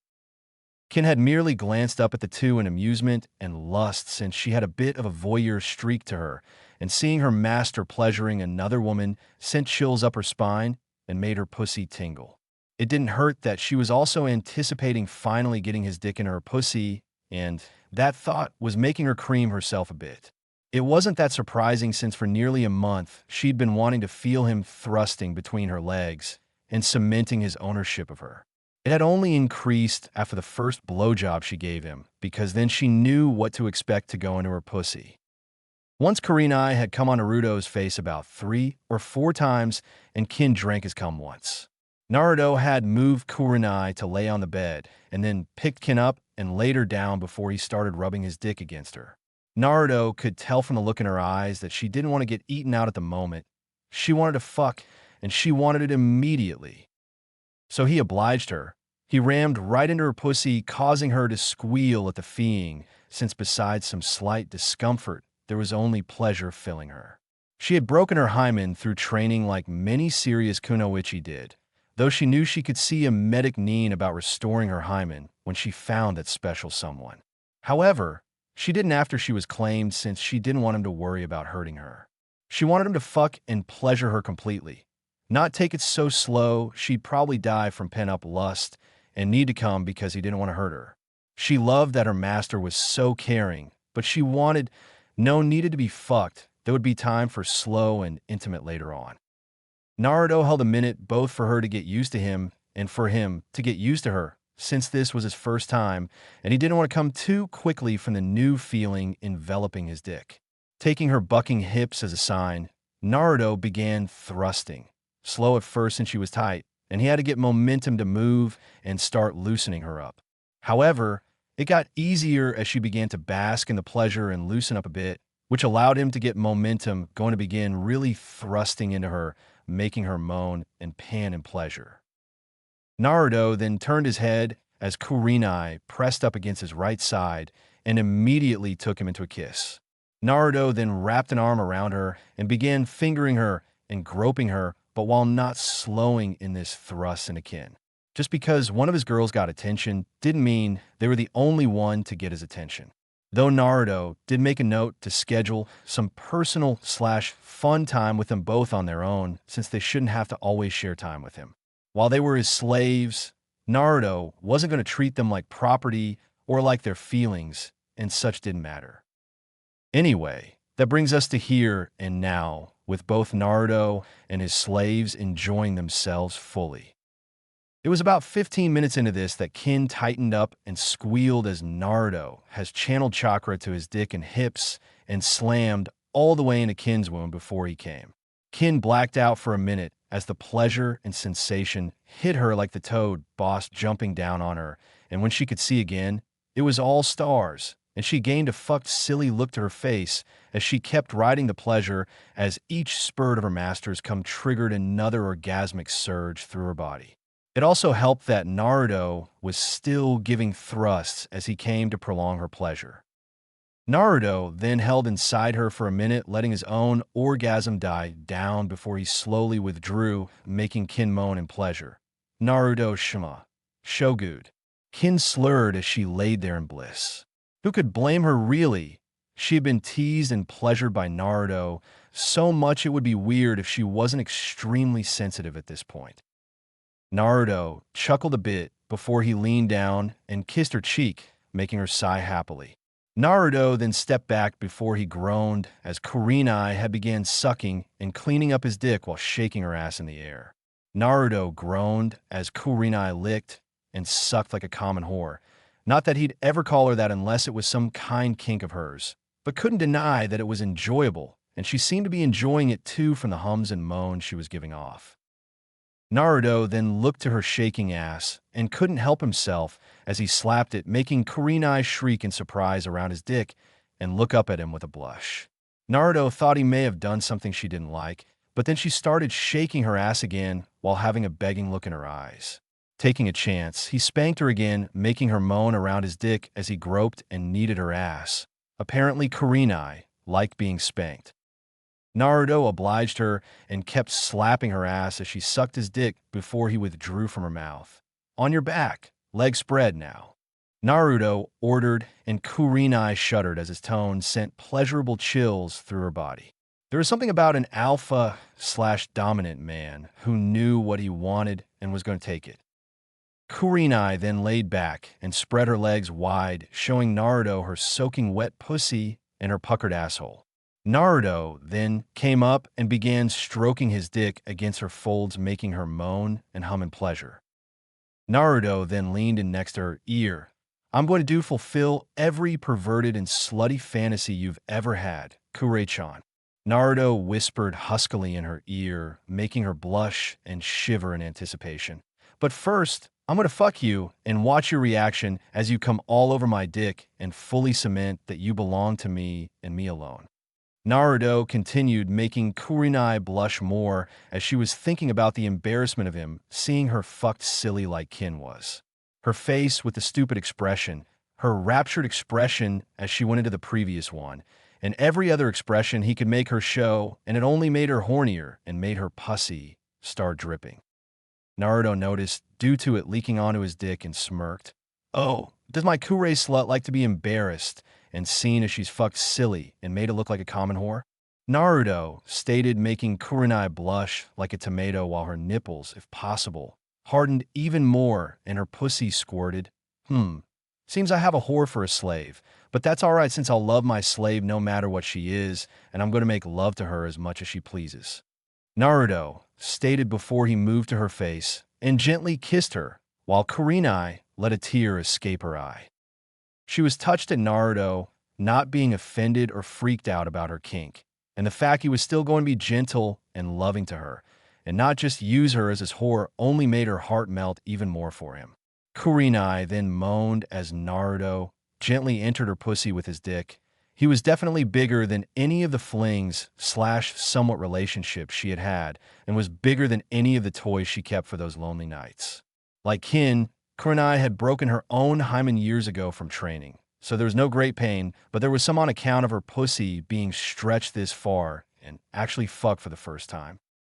However, that pain was being eclipsed by the sheer pleasure her body was experiencing since Naruto was ensuring his chakra, was coding his manhood to ensure as little pain was forefront as possible. He wanted Kin and Kurenai to only think about and feel pleasure from their first times, which Kurenai had admitted it was for her. She did this as there were asshole rumors going around that she was a teasing bitch that would let you fuck once then kick you to the curb. Naruto had already placed clones to make those people pay in various painful and humiliating ways. Even if she wasn't his slave, even if Naruto held no affection for her, even if she was just his teacher for the month and nothing more, Naruto still wouldn't have allowed anyone to insult or shame Kurenai. The fact that she was his slave and he had affection for her just made him take it even more personally, and he retaliated in proper ways to show his displeasure with their action. Shaking those thoughts away, since the anger and disgust would kind of kill the mood, Naruto kept gently kissing and making out with Kurenai as he slowly built speed. Naruto had been rougher with Kin, as she was basically desperate at this point from their daily sessions of fun, making her nearly constantly horny and sensitive. But Kurenai? No. Despite her attitude through what they had done so far and the confidence she had, Naruto could see she was still nervous and shaky about her first time, which was why Naruto was taking it slow to let her relax and enjoy it. He'd fuck her at the pace she was comfortable with, just like he would with Kin. While Kurenai obviously had a spanking and dirty talk fetish at the least, pushing those buttons during her first time would be a bit much on her. Oh, he was sure that if he mentioned it, Kurenai would be begging for him to do it and to fuck her, but he knew she wasn't ready for that, especially with his new strength and the fact that she was inexperienced in full-on sex, just like he was. Even now, he could feel his own hormones and the slight bit of influence from Kyuubi's chakra making him want to just go to town on her and fuck her like he owned her, which he did. Yeah, turns out that Kyuubi's chakra came with side effects. He had a meaner temper, he could feel his lust spiking more, and he could definitely tell his libido had increased too. It wasn't that surprising, really. Kyuubi had been sealed up for how many years? Naruto would probably be backed up and feeling lustful too, especially when being locked in two females. This was why Naruto had been working on redesigning his mindscape more, since maybe he could create demons beings, or whatever for Kyuubi to take out his lust on, so maybe Naruto wouldn't be surrogating it as much. Though part of him did wonder if that meant Kyuubi was literally fucking his mind. But he really didn't want to think on it and decided the payoff was better than the discomfort the thought brought on. The absolute last thing Naruto needed was being branded as big a pervert as Jiraiya. Sure, Naruto was a perv, his sexy jutsu, despite half the reason actually being his childish mind thought it was a good distraction technique, was proof of that. But Naruto never flaunted it and definitely didn't try to make women uncomfortable. Sure, he flirted a bit with his female senseis during the training month, but it was both playful and honest since he wasn't trying to just get in their pants and then brag. Though he will admit that he did accidentally peek at Anko's tits once. He had been relaxing in the hot springs and saw Jiraiya peeping on the women. He got a bit pissed since he knew Kin was there along with his female teachers, so he literally kicked him over the wall and let the women have at him. When the screams stopped, mostly Jiraiya's, Naruto had placed his headband over his eyes, got some clothes on, and went over to grab Jiraiya and take him out of there. The women were about to beat him up before they noticed he had his eyes covered and couldn't peep, so Kin led him to Jiraiya, and as he dragged the perv out, Kurenai, Yugao, and Kin had given him kisses, with Kin being the lips. However, Anko had pressed her tits right against him, and he had seen them from a small opening at the bottom of his view before she gave him a full kiss to the mouth. He didn't tell them that he saw, of course, otherwise he'd be getting beaten next. Though Kin was perfectly fine being naked around him and would have defended him, and Naruto didn't need or want that kind of punishment. Of course, if he had been paying attention to his surroundings instead of focusing on waking and dragging Jiraiya, he would have noticed that when Anko kissed him on the lips, she had snuck his blindfold up a bit to let him peek as she put her tits against him. She knew he had since he gained a bit of red to his face, but she didn't mind since she honestly found him too enticing to pass up on teasing and flirting with. She doubted they had anything serious to go between them, but she could still have fun and enjoy herself as she pleases, right? If that meant being a fuck buddy for her blonde stud of a student, then why not? Back to the matter at hand, though, Naruto pulled back from kissing Kurenai before he lifted her up by her ass, making her hug herself to his torso and wrap her legs around him. Naruto then stood and turned before he sat on the bed, with Kurenai now riding him while her feet were planted against his mattress. He had switched to let her set her own pace for this. If she wanted more, she could get it. If she wanted slower, she could do it. It was entirely up to her now. Kurenai, guessing what he was doing, smiled and took him into a loving kiss as she hugged herself to him and began bouncing herself on him. She thoroughly enjoyed the feel of his dick hitting so deep inside her as she worked to get every inch within her while grinding her ass against him every time she came down. Unlike the current days, her time in the academy had Kunoichi fully trained in the ways of sex and seduction, as it was a part of being a ninja. She did feel bad for Hinata, though, since Kurenai had to give her the direction and instruction, and the poor girl had fainted quite a few times with a massive blush. Kurenai then broke from her musings as Naruto began sucking on her tits again while palming and kneading her ass, making her moan in pleasure as she continued bouncing on his dick. Kurenai could only moan and gasp in pleasure as Naruto was practically worshipping her tits as she rode his dick, feeling it knock against her womb, and his hands kneaded her ass roughly. When she was younger, she imagined the first time being more romantic and gentle, but she grew out of that as she got older and found herself wanting some domination.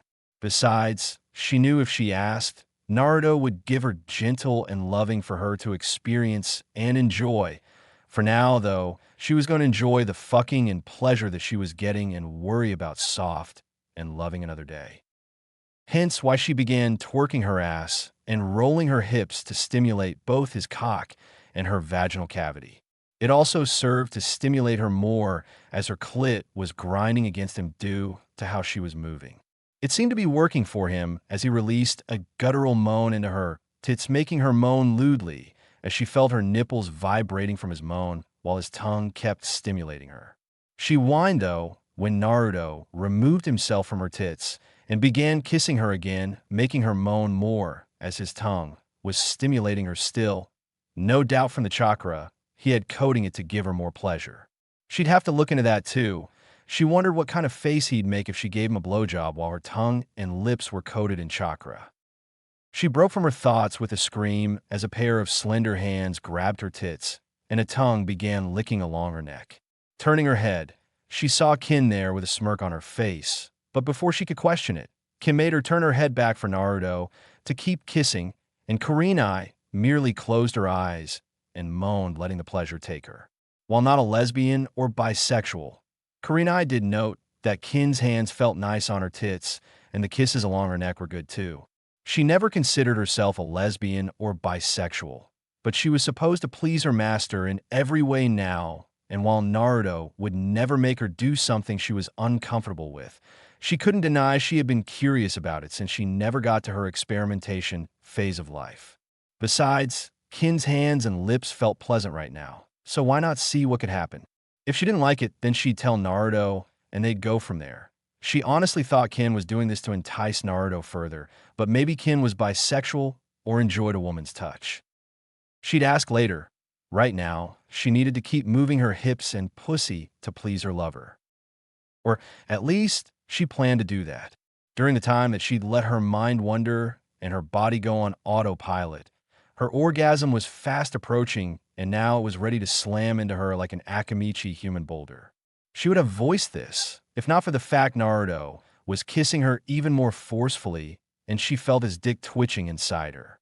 Knowing he was going to come soon, she couldn't help but feel elated and excited at the prospect of feeling his cum fill her womb and pussy entirely, which is why she wrapped her legs and arms tightly around Naruto's torso and began bouncing even wilder on him, while also gyrating her hips and twerking her ass to coax him into coming faster. She got her wish a minute later as Naruto gripped her ass cheeks tight and then slammed her down onto his dick, making her squeal into his mouth as his dick entered her womb slightly before she saw white as his cum filled her womb entirely. Kurenai could only squeal and moan into his mouth as her pussy milked his dick as it was filled as much as it could before some started getting pushed out, even with the grip her pussy had on his dick.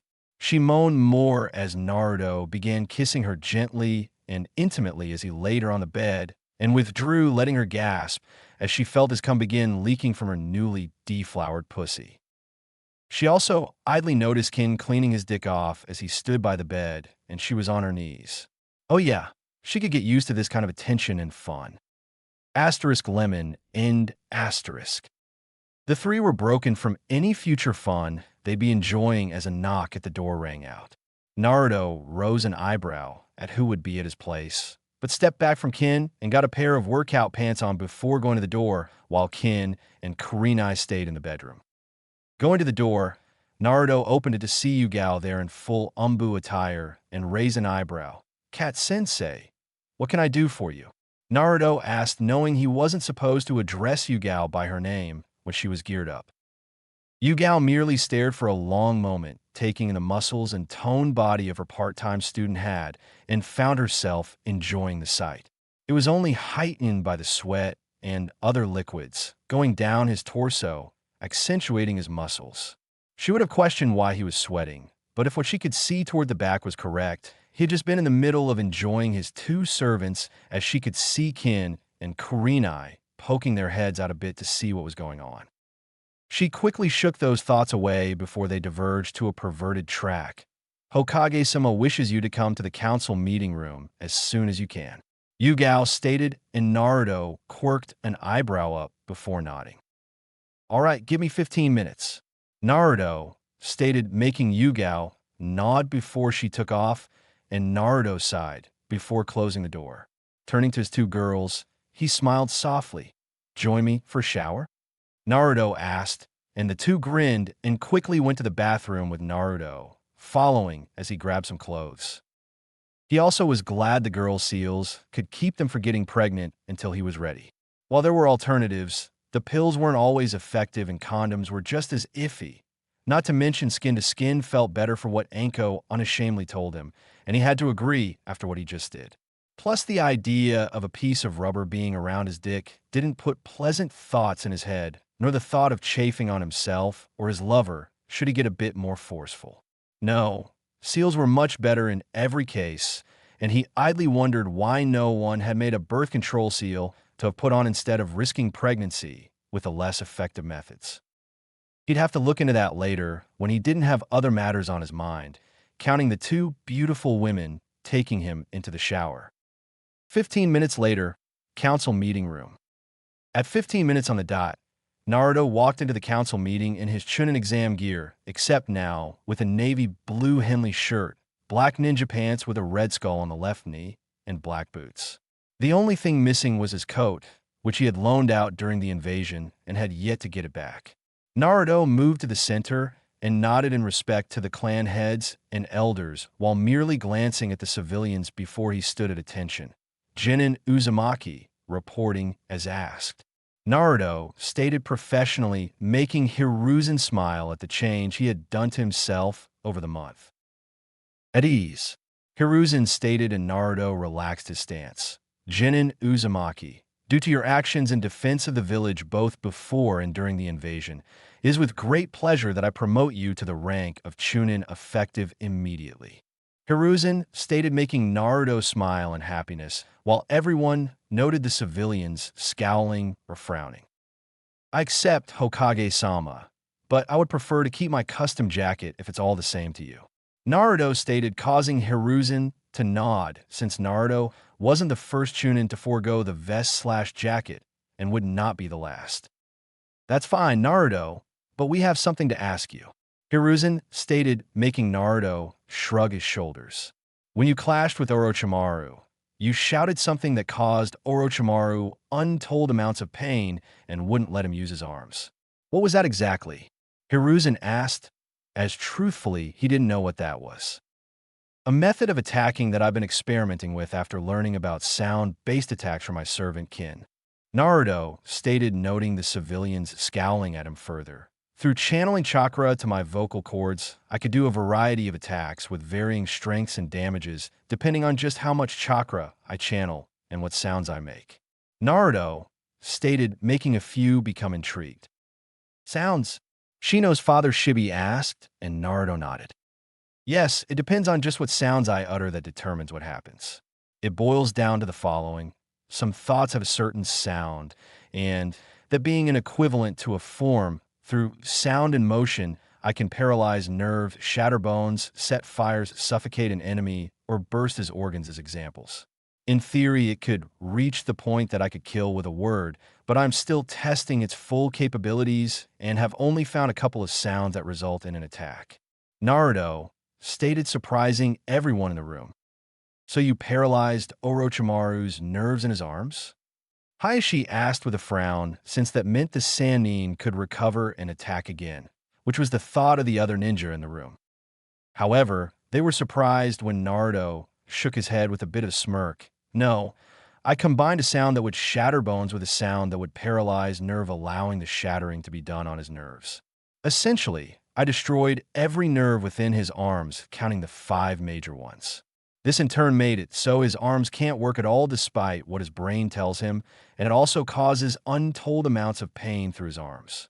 Naruto stated, making many widen their eyes with the ninja in the room, knowing how severe that is, since medical jutsu hadn't reached the point that nerves could be repaired to that level, let alone reconnect them after they were severed from being destroyed. Before I launched the attack, I also added another burst of bone breaking and aimed it at his ribs, hoping for some luck to cause a shard of his ribs to pierce his heart and or lungs. Since he was able to still function a bit, I'd assume I wasn't that lucky. Naruto finished, since it didn't hurt to at least try and get the kill on the asshole while he was wounded. I see. Very innovative of you, Naruto.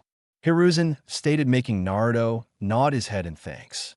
Now, then, we've also called you here because we have a mission for you that is of the utmost importance. Hiruzen stated as Naruto shifted back to his professional stance, making the ninja there smirk.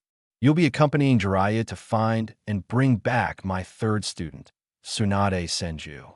She is to be Hokage and is the best chance of young Lee and Hinata being back to peak physical health. Hiruzen stated, making Naruto nod. And if she should prove hostile or resistant to coming back? Naruto asked, knowing it was a possibility. Hiruzen's face hardened, showing everyone he was still the veteran warrior that no one should fuck with. You are authorized to use any and all means necessary to bring her back alive. If that requires you to incapacitate and transport her back like a prisoner, then so be it. She has been away from the village long enough. Hiruzen stated, knowing that Tsunade wouldn't return very willingly, and it was time for her to face the music and return home. No excuses. Understood, though I have to ask something I fear is a possibility. Naruto stated with a tad bit of reluctance. Hiruzen motioned for him to speak. What are your orders should she have helped Orochimaru with his arms? While the damage I did is severe and is not fixable by known medical standards, Tsunade is a world-renowned medic and could have increased her knowledge during her time away. Naruto stated, making many tense and frown since that was a possibility. Do you think such a thing could have occurred, Uzumaki-san? Danzo asked, and Naruto clicked his tongue. It is a possibility, yes. Given that Orochimaru knows the Edo Tensei, he could try and bribe Tsunade with the return of one or more loved ones in exchange. There's also the possibility of him taking her companion hostage, as Tsunade is known for traveling with a younger woman, and thus can be leveraged into it.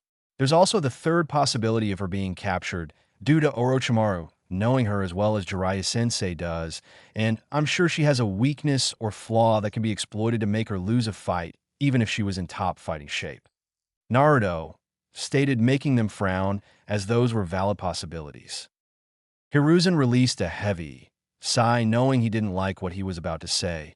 If she is willingly helping Orochimaru, then you have clearance for deadly force if necessary. While it pains me to have to give such an order, I cannot put one student above the needs of Konoha, and her actions would be treasonous. Furthermore, we can't let the threat of the two continuing to work together stand against Konoha. Hiruzen stated with many nodding.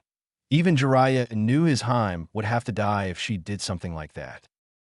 Then I request Shino Aburame, Niji Hyuga, Tenten Higurashi, and Kurenai Yuhi join me and Jiraiya-sensei on this mission. Naruto stated, knowing that not only would the help be good, but Kurenai kind of had to come. Why would you need another 4 ninja to join you, Naruto-san? Shibi asked in curiosity. Tsunade is a Sannin, and, while I'm sure she hasn't trained that much anymore, is still a very powerful threat. Plus there is her companion, who I believe is also her apprentice, meaning she's deadly in a fight as well. If it's just the two of them, Jiraiya-sensei and I could possibly handle it, but Shino and Niji can each help incapacitate them via their clan methods. Hinata can't go due to her injuries, not letting her travel or fight, and my understanding is that many other capable Hyuga are either incapacitated or out on missions. Tenten is a major fan of Tsunade, and thus would know as much about her way of fighting as Jiraiya-sensei does. Thus she can help with keeping Tsunade contained. There's also the fact that she's a long-range and mid-range fighter, while Tsunade is a close-range fighter, and thus she can keep Tsunade's attention when needed. Kurenai is because her Jinjutsu skills could trap the two in an illusion long enough for one of us to strike and end the fighting.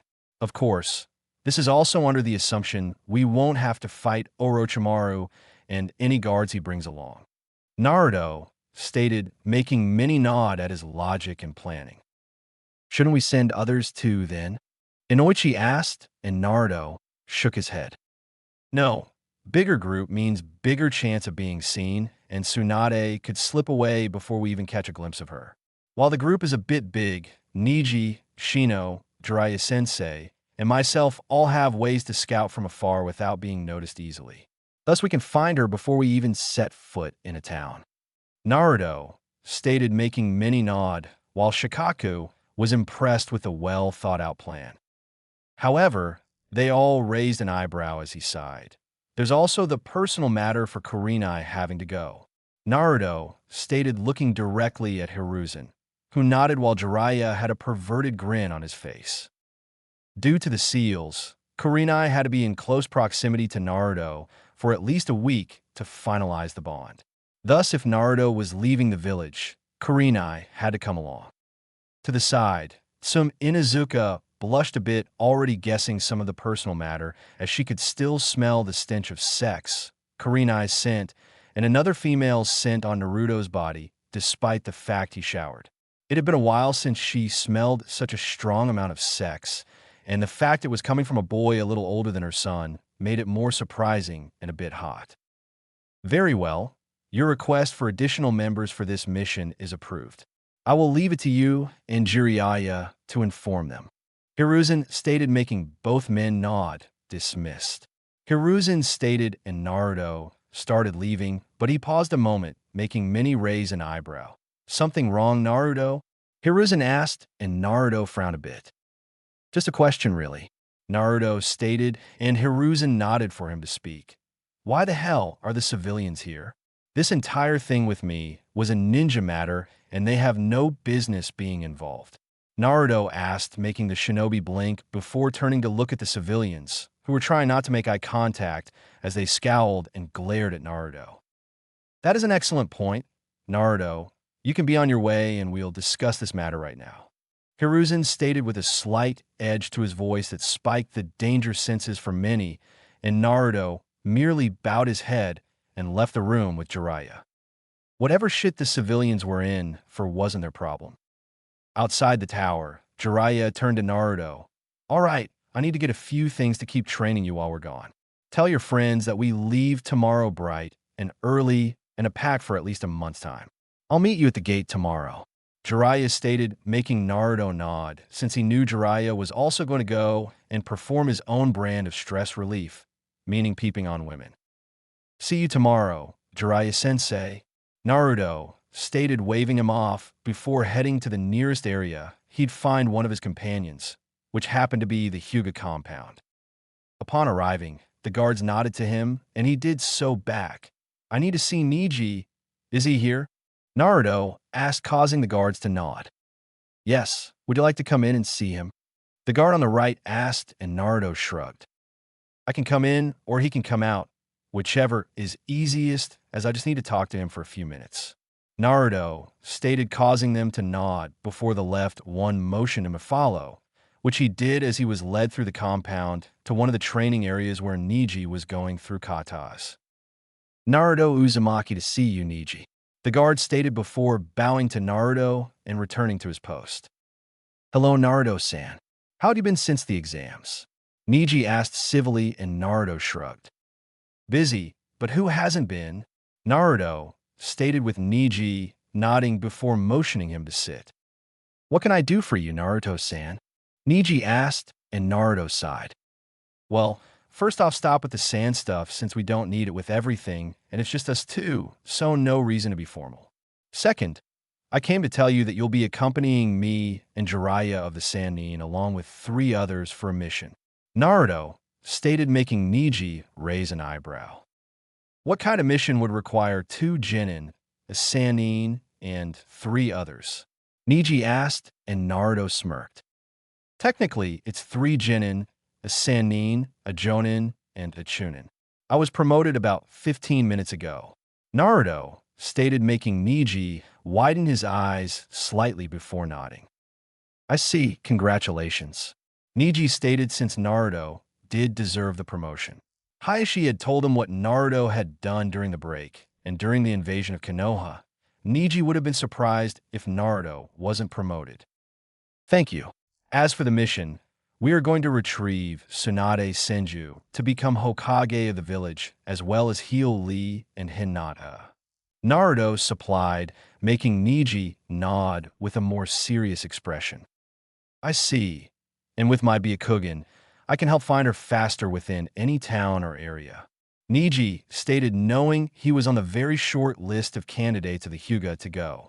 Too many of them were on patrols, high-paying missions, too old to travel, or wounded and recovering. Thus, he was the best option available, really. Plus, as a branch member, he was safer from anyone's attempts to take the Byakugan. Yes, Shino Aburame will also be coming to help with that point as well. Tintin and Kurenai Yuhi are coming should the interaction with Tsunade become violent. Naruto stated, making Neji nod before he frowned. And I and Shino can help in that regard, since we can incapacitate her in our own unique methods. Niji stated, and Naruto nodded. Should we expect trouble? Niji stated, knowing that would help him know what to pack and prepare for. We hope there won't be, but prepare for the worst just in case there will be. We suspect Orochimaru might also be looking for her, which means we could have to contend with him and any guards he brings on top of Tsunade should she be resistant to return here. Naruto stated, making Niji nod. Good. We'll be leaving no later than 7 a.m. unless Jiraiya-sensei gets held up for some reason. Naruto informed, making Niji nod again. Do you by chance know where Tenten is? Shino, I can ask his clan, and I know where Kurenai is. Naruto asked, and Niji frowned. She works part-time at a weapons shop called the Metal Claw. Niji stated while thinking, I don't know where she lives other than it's an apartment supplied by the village. Niji stated, making Naruto nod before he stood. All right, thanks. I'll see you tomorrow. Make sure to pack for at least a month's time. Naruto stated, making Niji nod his head as Naruto left to go see if he could find Tenten or Shino. As it turned out, the Aburame compound was closer, and Naruto went there before asking the guards about Shino and found out he was helping in one of the couple gardens that they had. Nothing special, mainly plant food for some of their insects. Nodding his thanks, Naruto was allowed in and walked until he found Shino. Hey Shino, you got a minute? Naruto asked, making Shino stand and look at him as he pushed his glasses up. Yes, Naruto-san. What can I do for you? Shino asked as he examined Naruto closely while his bugs were telling him his power was big and it was getting bigger each passing day. Naruto sighed. I wish people wouldn't do the formal crap unless it was a formal setting. Naruto stated, and Shino felt his mouth twitch in a smile. Well, you are my superior given your new rank. Shino stated, making Naruto raise an eyebrow. My father mentioned in passing that you were a chief candidate for becoming Chūnin. It is only logical that you were given the rank. Shino clarified, making Naruto nod. Ah, well, I came to tell you to pack for at least a month's time and be at the gate by 7 a.m. to go on a mission with me, Jiraiya of the Sannin, Tenten, Niji, and Kurenai Yui. Naruto stated, making Shino raise his eyebrows. This mission must be important for a squad like that to be sent, Shino stated, while also hearing his bugs mention the smell on Naruto as well. Yes, we're to find and bring back Tsunade Senju to become the next Hokage. I won't explain the team dynamics, as I'm sure you've already plotted it out in your head. However, the variables you also need to account for is that Tsunade won't want to return to the village, and Orochimaru and some guards may also make an appearance. Naruto stated, making Shino stiffen since that wasn't good at all. I see. I will have to prepare more than I usually do, as we will not only be possibly fighting a renowned medic Nin, but also Orochimaru and his soldiers. Shino stated, making Naruto nod. Incidentally, does Kurenai-sensei coming have to do with the scent on your body? Shino asked, and Naruto stiffened this time before sighing. I need to get better soap. Naruto mumbled to himself. Look, I'll explain it when we are gone, okay? I'd rather stall at getting around the village somehow for a while. Naruto stated, and Shino nodded. Thanks. If you have any scouting bugs, bring some of them, as we may need you, me, and Niji to scout at long distances to find her since she tends to run from anyone after her. Naruto stated, making Shino nod before Naruto bid him good day and left. So that is Naruto Uzumaki? A female voice asked behind Shino, and he nodded. He seems like a respectful young man. The woman continued, and Shino nodded. He used to be more energetic than this. It would seem that quite a few people trained him during the month and helped rein in his hyperactiveness, as well as disciplining him and improving skills he had. Shino stated before turning to look at the woman and saw she had smooth skin, pink lips, blacked out full glasses instead of spectacles like an Aburame normally wore, and her black hair was done up in 2 cones pointing straight up. This was Shiba Aburame, Shino's mother. Good. Diversity breeds efficiency and improvement. Shiba stated, and Shino nodded. Yes, Kurenai-sensei, told me to find some more options for training instead of my allies. She pointed out various conditions that me having my allies only would get me killed. The more points she brought up to me, the more I realized our clan and others have become complacent and are no longer trying to find new forms of combat. She suggested I ask Naruto for assistance, since if he couldn't help me, then he could point me to someone that could. Shino stated finding his clan's action and not expanding their arsenal to be illogical, but assumed it was just human nature to stick with what is working and go from there. It was still illogical, but it was also understandable. There's logic in what she said. Perhaps on your mission, you should ask Naruto-san to help in some way, or ask for advice. Plus, you will have Jiraiya of the Sannin too, so I'm sure he would also have some idea of where to start. Shiba stated, making Shino nod since it was logical. Yes, that would be a wise course of action, Shino stated before nodding his head to her. If you'll excuse me, mother, I'll go pack now and then return to my duties around the compound, Shino stated, and Shiba nodded before Shino left. Kushina-san, I wonder if your boy will be able to help my son becoming greater than his father and I. I hope you'll watch and help him do that, Shiba stated to no one in particular before she went back to her duties. Meanwhile, Naruto had found the metal claw and entered to see a large burly man there working the counter. Morning to you, young man. What can I get for you? The man asked as Naruto walked to the counter. Hi, I'm looking for Tenten Higurashi. I was told she works here sometimes. Naruto asked, and the man raised an eyebrow. Can I ask what this is about? The man asked, and Naruto shrugged. I just need to tell her that we'll be going on a mission together tomorrow morning, and she needs to pack, Naruto stated, making the man nod. Ah, well, she's not here. It's her day off. She lives in an apartment complex just down the road, number 10J. The man stated, making Naruto nod. Thanks. I might be back to check out your wares sometime. Naruto waved before leaving as the man waved back and went to the back to check on some things. Finding the apartment and chuckling as he got the joke of Tenten staying in that apartment number, Naruto knocked on the door and waited. Hearing footsteps, Naruto looked up as the door opened only to freeze at the sight before him. Standing in front of him was Tenten, dripping water and wrapped in a towel, letting him see the outline of her toned and fit body, as well as peeking at her CC cup tits. Her hair was down and flowing behind her, also dripping with water, and she was looking at him in surprise and with a blush across her face. Hi Naruto, I wasn't expecting you or anyone, Tenten stated as she looked at him. Is there something you need? Tenten asked, still blushing and a bit nervous.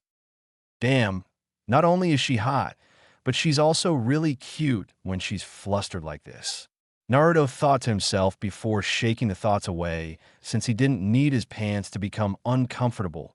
Sorry, I needed to talk to you. Mind if I come in and wait for you to get dressed or something? Naruto asked, and Tenten blushed a bit at having a guy in her apartment alone with her. Sure, no problem, Tenten stated before she let him in and closed the door. Walking in, Naruto saw it was a flat-style apartment, only it was only one room besides what he assumed was a bathroom towards the back. Kitchen, dining room, living room, bedroom, and training room all put into one space without any real dividing wall. He tried not to stare at the different panties and bras that were scattered by her bed, since some were going to really make his pants uncomfortable if he pictured her wearing them. Thankfully, she noticed them too and moved over to start moving them, causing Naruto to turn around as her bending over caused her towel to pull up and let her pussy peek out along with some of her ass. Why did Kami have to be so mean to him? Inside him, Kurama snorted since Kami wasn't being mean. He was throwing the kid a bone, and the kid was being too nice to take it. Though, given Kami's nature, that would either make him try harder or reward the kid more for being chivalrous. Either way, Kurama was going to get some more entertainment from this before the day was out. He may be starting to like and respect the kid, but it was still fun as hell to tease and get a ride out of him. Naruto kept his back turned as Tenten pulled a screen up and blocked his view of her, though she did give him points for keeping his back turned. So what did you need? Tenten asked as she kept drying herself. I came to tell you that we were going on a mission tomorrow to retrieve someone, Naruto stated, making Tenten blush a bit on being on a mission with him. Oh, Who are we getting? Tintin asked, having lifted her towel to dry her hair, only to freeze at Naruto's next words. Tsunade Senju. Naruto stated before he heard a gasp, and then footsteps, and turned just in time for Tintin to grab the front of his vest and start shaking him with stars in her eyes. We're going to get Tsunade-sama, the famous kunoichi and female Sannin. Tintin asked excitedly and was happy before she noticed Naruto blushing and looking away. What's wrong? She asked in confusion, and Naruto raised a hand and pointed down, causing her to frown before she looked down. However, she then gasped as she did, released an eepy noise, and blushed like a tomato. In her haste and excitement, she forgot her towel wasn't wrapped around her anymore, and thus she was nearly chest to chest with Naruto with her being fully naked. To make matters worse for both of them, Naruto had an erection and it was close to poking her from within his pants. Tintin quickly retracted her hands and tried to cover herself, but Cammy struck again as her feet slid on the floor due to the wet spots she left from walking. She unconsciously followed her first instinct and grabbed Naruto to catch herself, with Naruto grabbing her to help, but her momentum ended up pulling them both down to the floor, causing them to shout in surprise. When the two got their bearings straight, they blushed again as Naruto was on top of Tintin with her breast pressed against his chest, his clothed erection pressed against her groin, and their faces not even an inch apart. It didn't help that Naruto, trying to grab her before they fell, ended with his hands holding her wrists down above her head. Both were blushing and trying to think of what to say as they stared the other in the eyes and smelled the other's breath. Kurama merely laughed to himself at the situation and decided to help his container out a bit. Thus, he pushed some pheromones out into Naruto's system, making his scent become the pheromones. Kurama didn't know if it would really affect Tintin, given he was just adding to the mood, not shoving Tintin into being a horny mess. For the two teenagers, Naruto found her very beautiful with her chocolate eyes, her pouty lips, smooth skin, and her hair sprayed out like a wave framing her beautiful features. Her breasts were firm against his chest, and her skin was smooth for what he felt with his hands. Her breath smelled like jasmine and honey. How that was possible, Naruto didn't know, and he wasn't sure he cared. Her body smelled like lilacs and vanilla. Both scents combined together was a bit intoxicating to him. Tintin found him to be really cute, with the blush with it being heightened by his whisker marks, and it only added to his handsome features. There was also his eyes being like two sapphire jewels that just held her attention. Then, of course, there was also the feel of his erection pressed against her, and she could tell it was big. His breath smelled a bit odd to her, no unpleasant, just odd, as it smelled like mint, a hint of cherry, and something she couldn't identify. His smell was pleasant enough to her too, and seemed to make her body want to shiver. But she just found herself captivated by his eyes and found herself unable to move until she did. Just as Naruto was about to release her hands, Tintin lunged forward and kissed him, making him widen her eyes before she pulled back, blushing and panting with Naruto. The two just looked at each other before kissing each other again, and Naruto released her hands and held her hips while Tintin put her arms around his neck and began kissing him harder and more hungrily. Naruto lifted her up onto his lap, and Tintin moaned a bit as her womanhood was now brushing against his clothed dick as his hands roamed her back and she ran her fingers through his hair. The two felt the other's tongue and then went into the other's mouth, getting more and more of their taste and enjoying it all the more. However, since neither were thinking clearly, neither of them channeled chakra to their lungs or were breathing through their noses, and as such, they needed to break for air. The two merely looked at each other, panting and blushing, but neither looking away from the other's eyes. Tintin shivered as she fully registered his fingers on her bare back and his breath hitting her and flowing down to her boobs, and the warmth he was giving off was comforting. "We should probably get up," Naruto stated, finding his breath coming back to him slowly and was holding himself back from kissing her again. "Why, yeah, we should," Tintin stated as she looked at him before kissing him again, and Naruto quickly returned it with his hands, now going to her ass and lifting her up with him as her legs hooked around him. Reaching the bed, Naruto laid her down on it and kept kissing her while groping her ass, causing her to moan before Naruto quickly stepped back, panting along with Tenten. Why did you do that? Tenten asked, already missing his lips and hands. We need to calm down a minute. I like you, Tenten, but I don't exactly want to just jump into sex right this moment. Naruto stated honestly, since he was feeling the moment moving there and quickly, and Tenten slowly nodded in agreement. Why, yeah, I guess you could buy me dinner before we did that. Tenten stated, trying to break the moment with some humor. But it only served to embarrass her that she had gotten to first and second base with a guy before she even had her first date. The thing was, she didn't care and really wanted to kiss him again. I'll be glad to. Even kiss you again if you like. But I want you to be sure about this before we did anything fully sexual. Naruto stated, knowing that if he got going, he'd really fuck Tenten. Kin had gotten him worked up one time that he had eaten her out for over 3 hours, and Kin had sucked him to orgasm over a dozen times, and he was still ready for more. Tenten deserved her first time to be her choice and not have it turn into a fuck marathon by him if he got too caught up. Great, because I really want to fucking kiss you right now, Tenten stated, while finding her body wanted more and it wanted it now. It didn't scare her at all. It excited her that Naruto could make her feel this way, and only through 2 kisses and little grope of her ass. She didn't even feel the slightest need to cover her bare tits and womanhood. All right, but you're gonna have to wait. We both need to settle down, Naruto stated, making her reluctantly nod. Be ready to leave at the gate by 7 a.m. Pack for at least a month's time, and in case we get into a hard fight, Naruto stated, making Tenten nod, and Naruto leaned in and gave her a soft kiss to the lips, and then stepped back and left before he took her virginity and possibly more. Tenten flopped back on her bed and sighed as her body was still hot and horny and bit her lips. Ah, fuck it, she stated before she began playing with herself to thoughts of her new sexual interest. She mentally noted to be sure to pack as soon as she was done and to bring any and all sexy undergarments she had, though she was tempted to not bring anything and really give Naruto a taste of her. Hey, she may have been a tomboy, but that didn't mean she wasn't sexually active and interested and liked to feel desirable or pretty sometimes. As for Naruto, he leaned against the outside wall and panted as he tried to calm himself. "Kyubi, was that your doing?" Naruto asked as he panted, and Kurama smirked.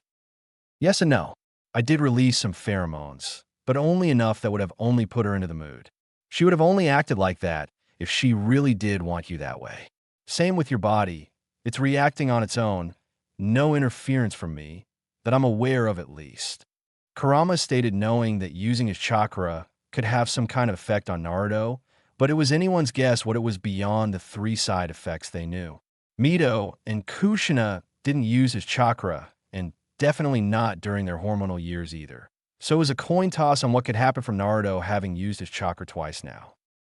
Just no pheromones unless I ask, please. While they may be useful for interrogations at some point, I really don't need random women jumping me if they get really horny, Naruto stated as he managed to calm himself enough to move again and headed for home. May not be up to you, Kit. If I go into a mating cycle, then you're going to be stuck until you get enough relief. I'll warn you if it happens, but you had better just ensure you got at least 1 female willing to fuck you nearby, Kurama stated, making Naruto groan. Great, fucking great. Naruto groaned as he headed for home. On the bright side, it would appear someone above likes you with the way the women seem to be getting drawn to you, Kurama stated with a smirk. Except I kinda can only marry one, and I'd like to have a stable relationship. Thank you, Naruto replied, causing Kurama to scoff. Says who? Newsflash, Kit. You're a shinobi, meaning you could be killed at any time, and you do things other people frown upon on a daily basis for your chosen profession, and you don't care. You're also the last known Uzumaki, meaning if you die, so does your clan, and you're the son of a Kage, which means a lot of people aren't going to care or be able to do anything about what you decide to do. Stop giving a shit what other people will think about you, and just enjoy yourself and those that want to be around you. You think Kurinai or Kin are going to stop fucking you because you get a date? Are you going to cut them off from feeling you love and pleasure them because you get a date or mate? You've got 2 slaves bound to you in your house from now on. If the girl you try to settle down with can't accept and understand what that means, then she isn't worth your time. You're already in an abnormal relationship by human standards. Might as well ride it out and see how many women are actually willing to be with you in some form. You can always settle down later, and maybe you'll have more than one wife. Who knows? So long as you and those you're with are happy, does it matter what anyone else thinks or feels? Kurama lectured/advised, and Naruto was silent for a long moment. I'll cross the bridge of having a girlfriend or future wife when I get to it. I mean, not like I need to worry about getting married right now, right? Naruto replied, making Kurama give a mental nod. Right. So just enjoy yourself and live a little.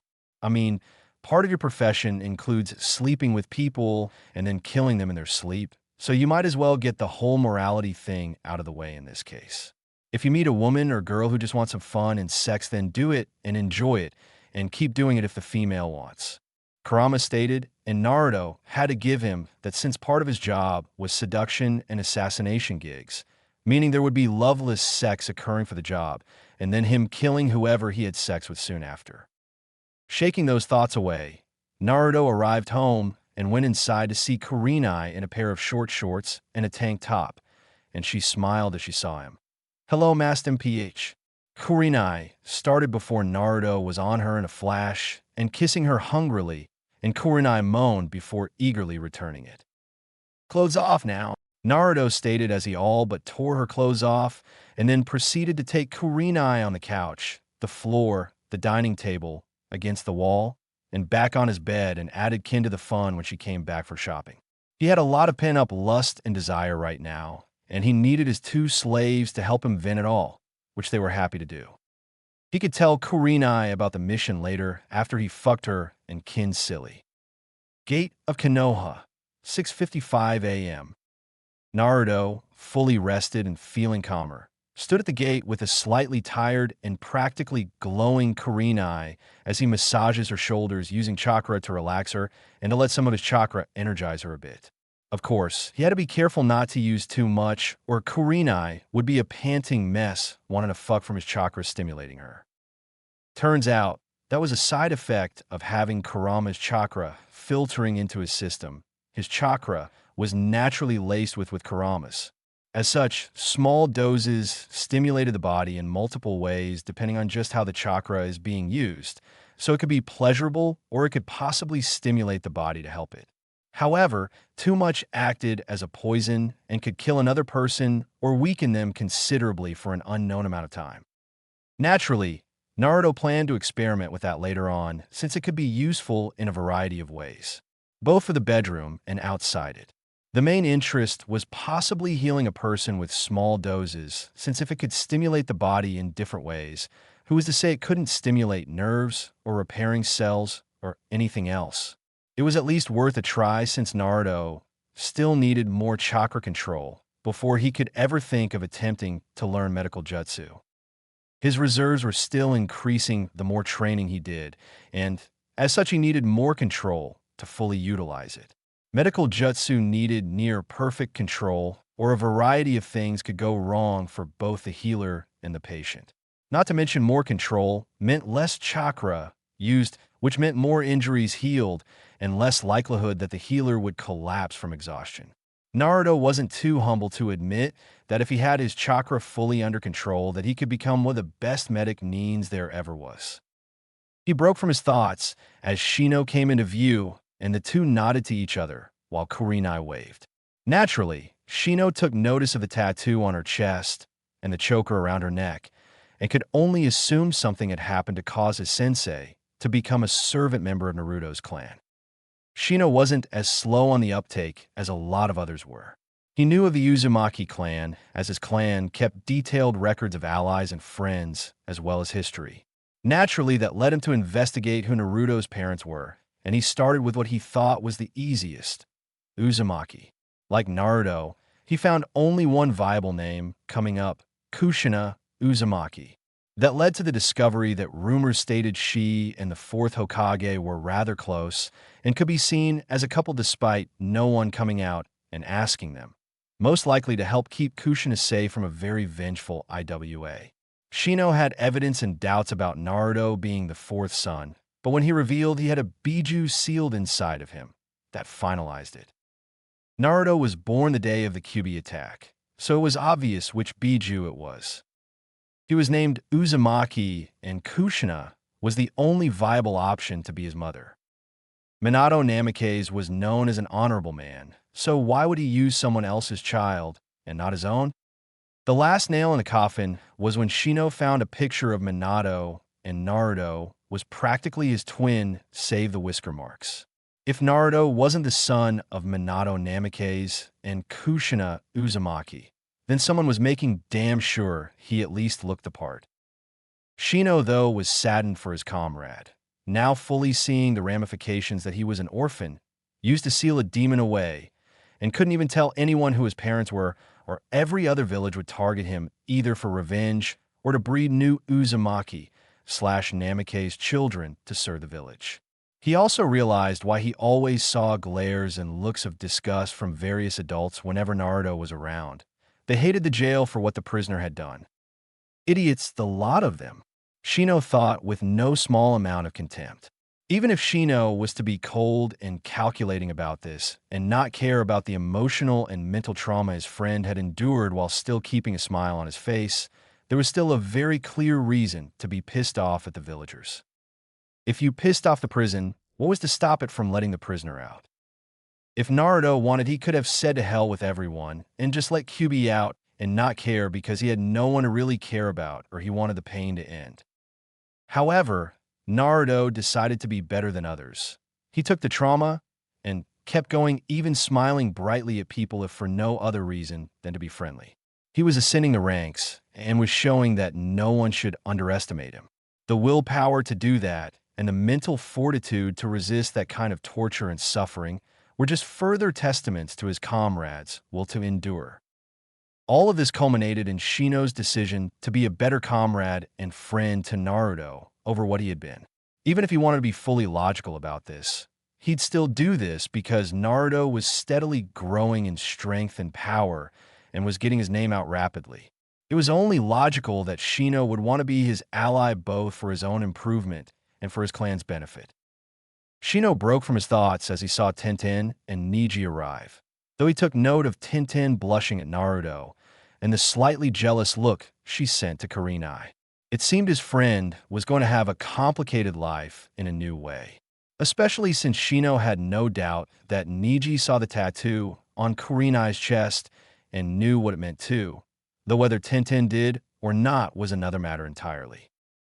However, neither could make a comment because Jiraiya showed up and grinned at Kurenai getting a massage and quickly scribbled something in a notebook before putting it away.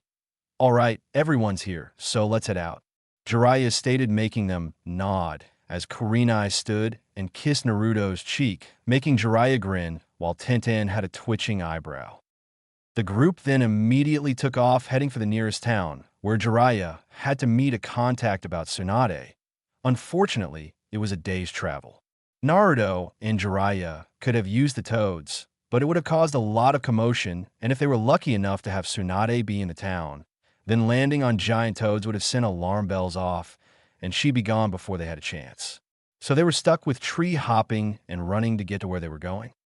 Naruto, about Kurenai-sensei, Shino stated, making Naruto sigh and Kurenai look at Naruto apologetically since she kind of talked him into this situation, not that she regretted it after yesterday. Kurenai-chan approached me during the first day she was helping me train. She was rather furious with how Neji fought and treated Hinata in the prelims. Naruto started making Neji wince since he was feeling terrible about that after everything. And it was slightly worse because Hinata wasn't holding it against him. Kurenai decided to bribe me into being a bit more ruthless in my fight, which I was going to be anyway, but not fully kill Neji since we both knew Hinata didn't want that. Naruto stated knowing this was going to become troublesome, especially when word got out by the civilians, no doubt. The problem with having a slave to your clan was that they had to be officially registered as such with the village, not only because Naruto had to ensure she only went on missions that he felt she could handle, but also because any offense aimed at her was also aimed at him, and his clan. Thus, in a way, Kurenai had the protection of the Uzumaki clan over her for what counted. Having slaves used to be more common, but it faded from view when a lot of people started seeing it as barbaric. However, ninja villages still kept the practice as it was a way to keep powerful prisoners alive and a chance to make their village stronger. Daimyos, shoguns, warlords, and other official positions of power had them too. They just jazzed up the name to make it sound friendlier than slave. Indentured servants, house servants, bound concubines, pleasure servants, and a few others came to mind right off the top of his head. He broke from his thoughts as Shino spoke. A bribe? Shino asked with a raised eyebrow, and Naruto nodded before Kurenai cut in. I offered to become his personal slave in exchange for him beating Neji to an inch of his life. Kurenai stated, making the three genin give surprised looks, while Tenten was also horrified and hurt that a kunoichi would willingly do that and Naruto would accept. Naruto was resistant to the idea of me becoming his slave, but I convinced him as it was a form of protection and help for me just as much as it was a possible bonus for him. I'm actually quite happy with how things have turned out. Kurenai stated, giving a discreet wink to Naruto and making Tenten frown. How is it a protection or any kind of help? Tenten asked incredulously as she found the situation degrading and humiliating for a strong and experienced kunoichi. Well, for one, none of the bastards in the village can try to ask me out anymore, as I belong to Naruto. 2. Anyone attempting to force themselves on me not only has my wrath to worry about, but Naruto's wrath as well as the village laws. It's one thing if you attack a normal woman, but it's something else if you attack a clan woman, as they have more say in things. When I became Naruto's slave, I became property of him and his clan, thus harming or insulting me is the same as doing so to Naruto, which means no one but Naruto can touch me if I do not wish to be touched. 3. If there is a mission I do not feel comfortable taking, but the Hokage believes I should anyway, Naruto can stop it unless it's a matter of village security. There are other reasons, of course, but the point is that I have more protection and security being with Naruto than I did on my own. Kurenai stated seriously while sending a smile to Naruto, who nodded since he knew she was doing it just as much for her own peace of mind as she was to encourage him. But don't you want to settle down and have a family someday? Tenten asked, and Kurenai smiled. Who says I can't have that with Naruto-kun? Kurenai stated with a teasing smile before she kissed Naruto's cheek again. The three genin blushed a bit, while Jiraiya merely mentally cried tears of pride for his student getting such a woman as his lover/slave. Wait, you said Naruto's clan, what clan?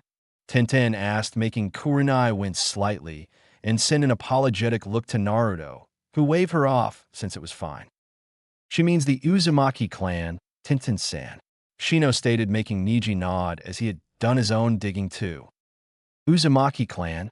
Tenten asked in confusion, and Naruto nodded. Yeah, before the end of the Second War, the Uzumaki clan were allies of Konoha that had their own island nation. The alliance was so close that Konoha incorporated the Uzumaki clan spiral into their headplate symbol and put on the back of all the flak jackets worn by Chūnin and Jonin. Naruto stated, making Tenten widen her eyes in surprise. They were also close to being considered the sixth great shinobi village. Not surprising when they had the likes of Mito Uzumaki and Kushina Uzumaki. Mito was the wife of the first Hokage and Tsunade Senju's grandmother, while Kushina Uzumaki was my mother and earned the nicknames Red Hot Habanero and Red Death, and both were feared and respected by a lot of people. Naruto stated, surprising Tenten at the information. So, what happened to them? Tenten asked in genuine curiosity.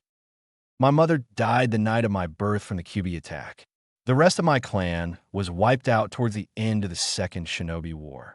It took the combined might of 3 major villages and several dozen lesser ones to bring my clan down, and even then, the attackers suffered such losses that most of the lesser villages collapsed, and the major ones had to stop the war soon after. Naruto stated, surprising the 3 genin, since a clan had to be pretty badass to handle all that and still get a victory out of a genocidal event. Why weren't they mentioned in the history classes? Tintin asked, making the other two frown in confusion, while Naruto frowned in anger. Most likely, the spiteful civilians persuaded the civilian council to do it. Quite a lot of people were pissed off that my mother got with my father. They probably figured stripping the history books of her clan was some measure of revenge. Plus, there are a few bigots in Konoha that feel that if you aren't born in Konoha, then you are an outsider and have no business having any kind of respect or position in Konoha. Thus, they felt there was no need to mention an island of foreigners in the books that should be about Konoha's greatness. Naruto stated bitterly as Hiruzen had given him one of the older history books that spoke of Konoha being indebted to the Uzumaki clan for their actions and support in the first two wars. Hiruzen also stated he wouldn't be angry or disappointed if Naruto decided to press charges against Konoha for what it had done to his clan and volunteer to be a witness for him if he did. Naruto honestly was considering doing just that, but maybe after he shoved more crow down their throats for what they had done. The other three genin were quiet as they followed the three higher-ranked members for a few more hours before Jiraiya had them stop to rest a bit and eat lunch. While they had supplies, it was usually better to hold off on using them right away. Hence Naruto and Jiraiya went to find some food while Neji and Shino got some firewood and Tenten and Kurenai set up the camp area. However, Kurenai also saw that Tenten was uncomfortable with the situation that she was in with Naruto and decided to try and talk to the girl. You shouldn't think any less of Naruto for what I decided to do. Kurenai stated as she and Tenten sat alone waiting for the men to come back. Tenten was silent a moment, thinking on her response. It's not that I think less of him. It's just I find the whole thing ridiculous. I mean, I always hated how people saw Kunoichi as useless or only good for their bodies, and then I find out the guy that I'm starting to like has a slave. Tenten stated with her mood being too somber for her to be embarrassed at admitting she liked Naruto. Kurenai suppressed a grin at Tenten liking her master and instead gave a small smile. Well, look it through the fact he didn't force me to become his slave. I did this of my own free will. Same with Naruto's other slave, Kintsuchi. Kurenai stated, making Tenten turn to her in surprise. Kin was also a willing enslavement because it was better than the alternatives for her. Kurenai stated, making Tenten raise an eyebrow at her. Kin was from Sound, meaning she was an enemy, Kunoichi. Naruto interrogated her to find out about Orochimaru's plans, and afterward she requested to be his slave as it was a better option than being sent to a high-security prison for the rest of her life or being executed. Naruto agreed because he felt she didn't deserve to die for the actions of her superiors in Sound.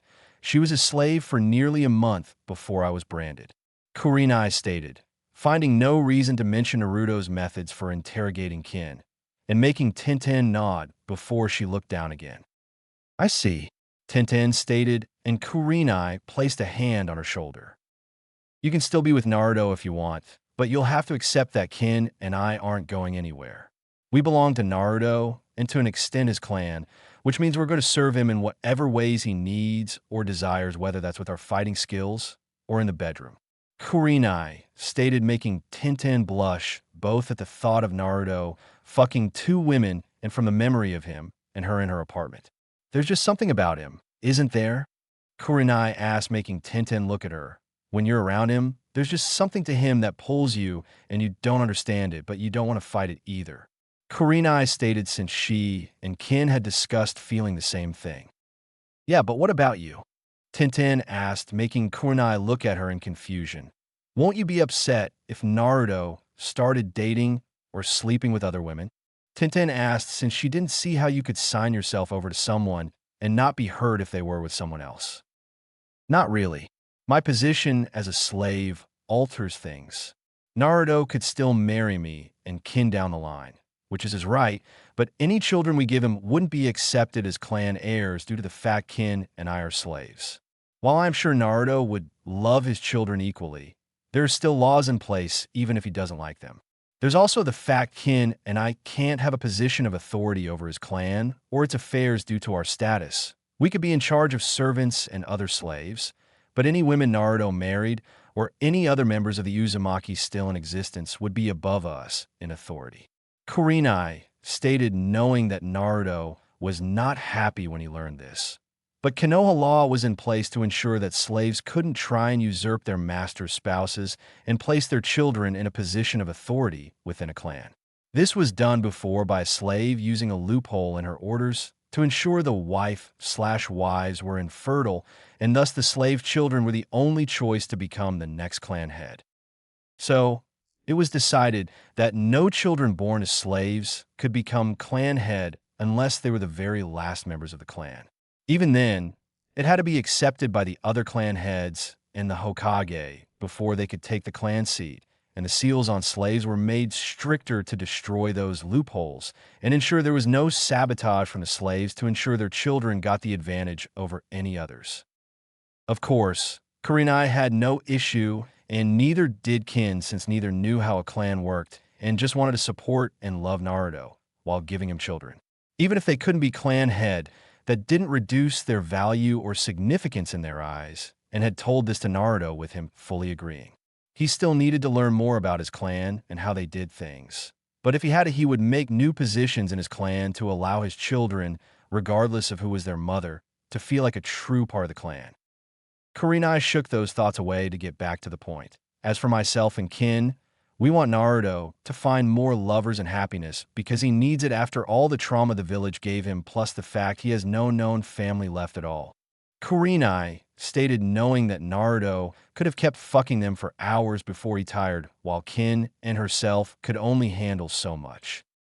Tenten, on the other hand, frowned in confusion on the trauma part before it hit her like a ton of bricks.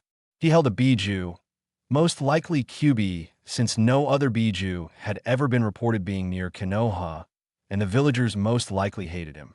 She could remember some of the glares the civilians sent his way when he was competing in the finals. So if he got those same looks every day for who knows how many years, she shuddered to think of what it could do to someone with no positive emotional support. Tenten turned back to Kurenai as the woman kept speaking. If you want to be with Naruto, then do it, but you'll have to accept that, Kin, and I will always be with them both in bed and out of it, and you'll have to learn to live with that.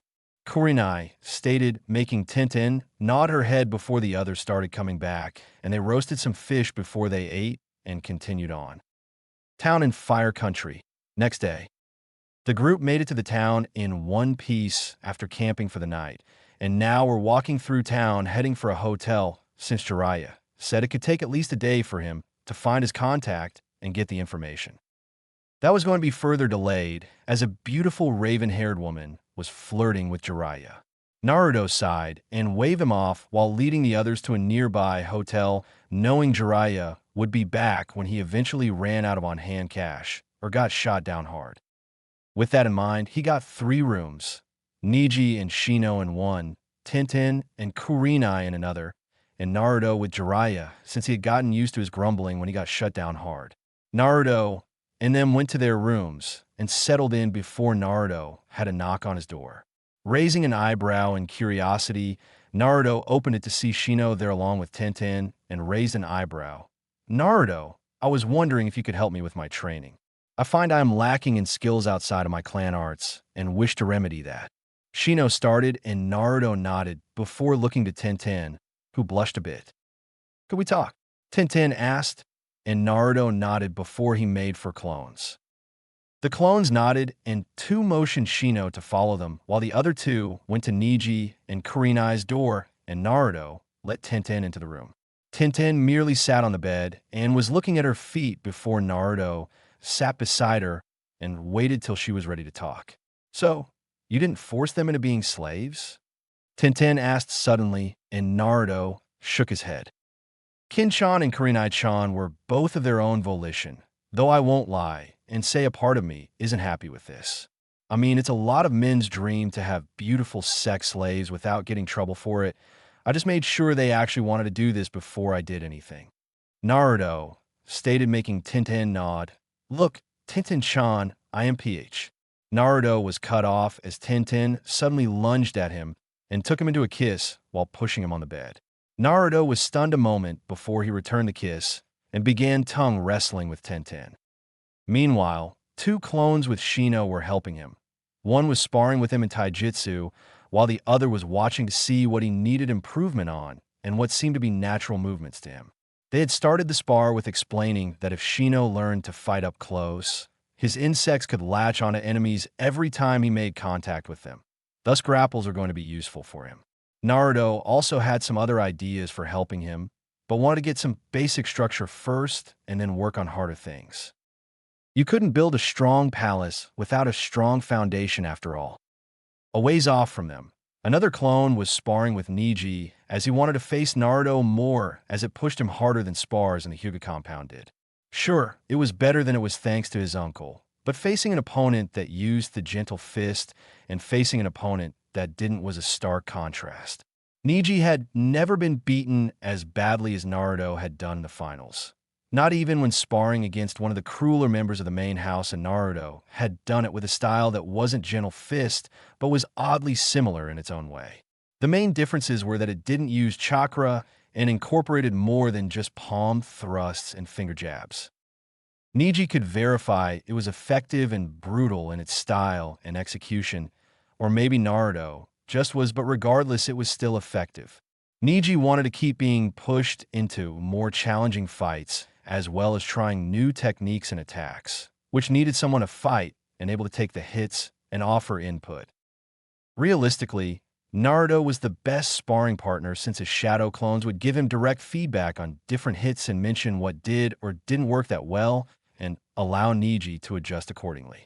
If push came to shove, Naruto could use that field of life jutsu to let Neji get into another life or death fight.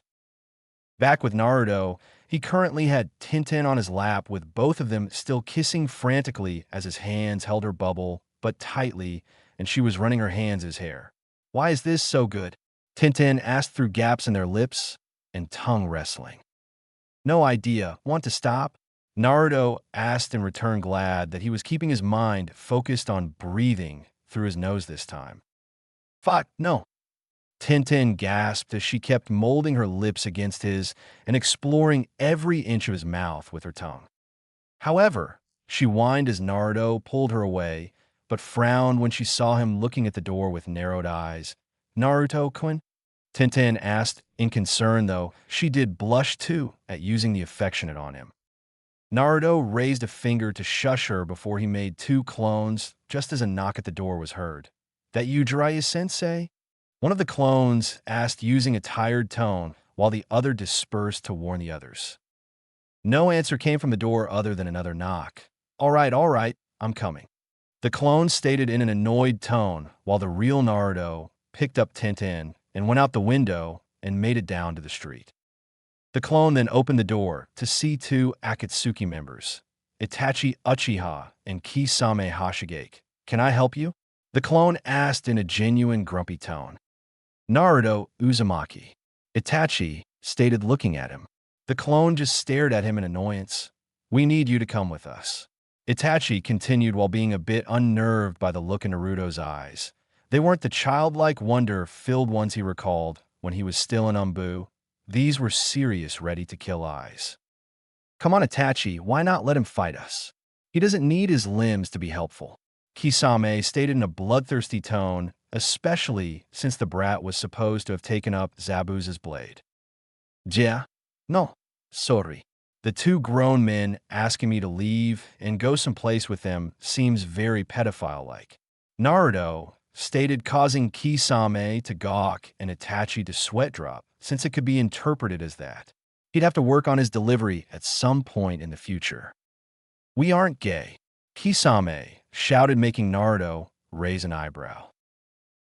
Never said you were gay.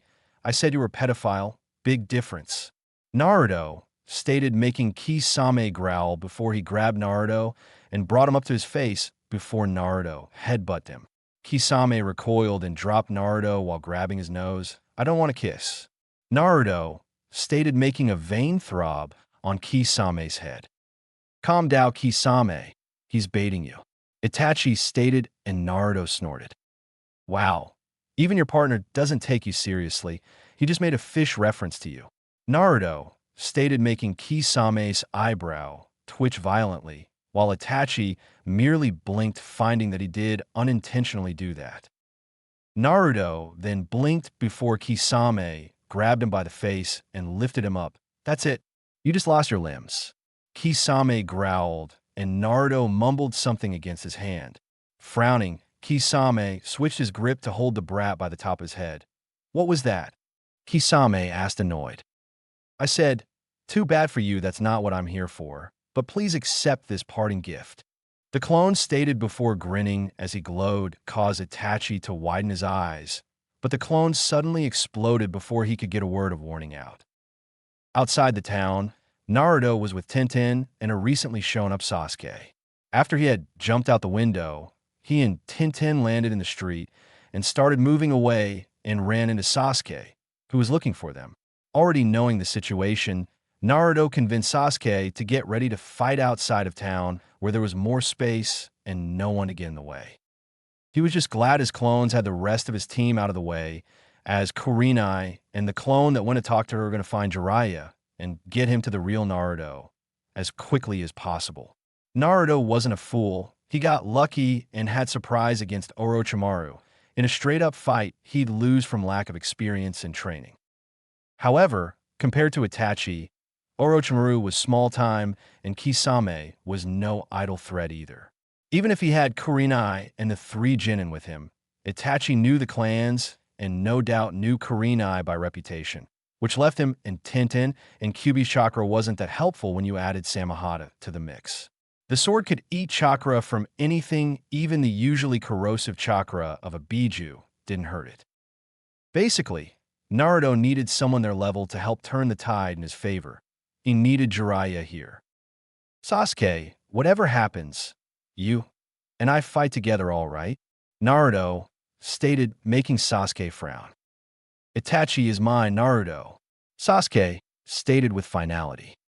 "I'm not saying I'll kill him, but he's got backup, and you and I aren't ready to handle him, even together," Naruto stated, making Sasuke frown further. "For the love of Kami, Sasuke, we couldn't beat Kakashi, and Itachi is even stronger than him," Naruto nearly shouted, making Sasuke relent a bit. "Even if he was tied with Kakashi, in all honesty, Sasuke, at your current level, do you think you could pull off what Itachi has?" Naruto asked, and Sasuke stiffened.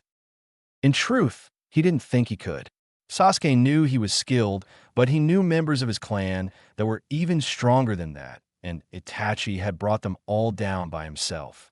Even if you excused him getting a jump on some of them, there were others that had definitely gone down swinging, and Itachi didn't have a mark on him from what Sasuke recalled.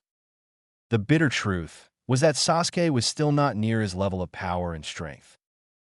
"Look, Sasuke, I get it. I honestly do, because someone killed my parents in front of me too, but I'm not strong enough to avenge them yet.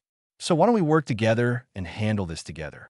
If a chance to kill him arises, you can take it. But right now the goal is either survival or incapacitating them, though it will likely be the former," Naruto stated, making the two look at him in shock. "I won't try to kill Itachi unless I have no other choice.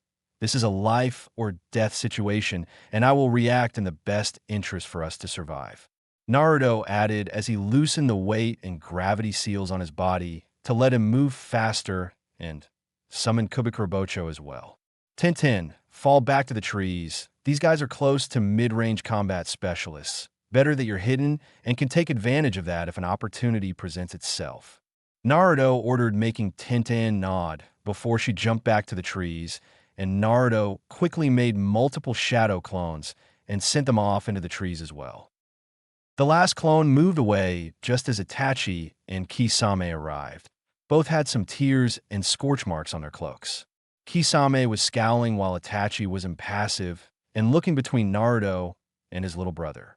Sasuke was glaring, but keeping his cool since Naruto's points were still on his mind, and he knew he'd have to be smart to do this, especially with the shark eye there to back Itachi up.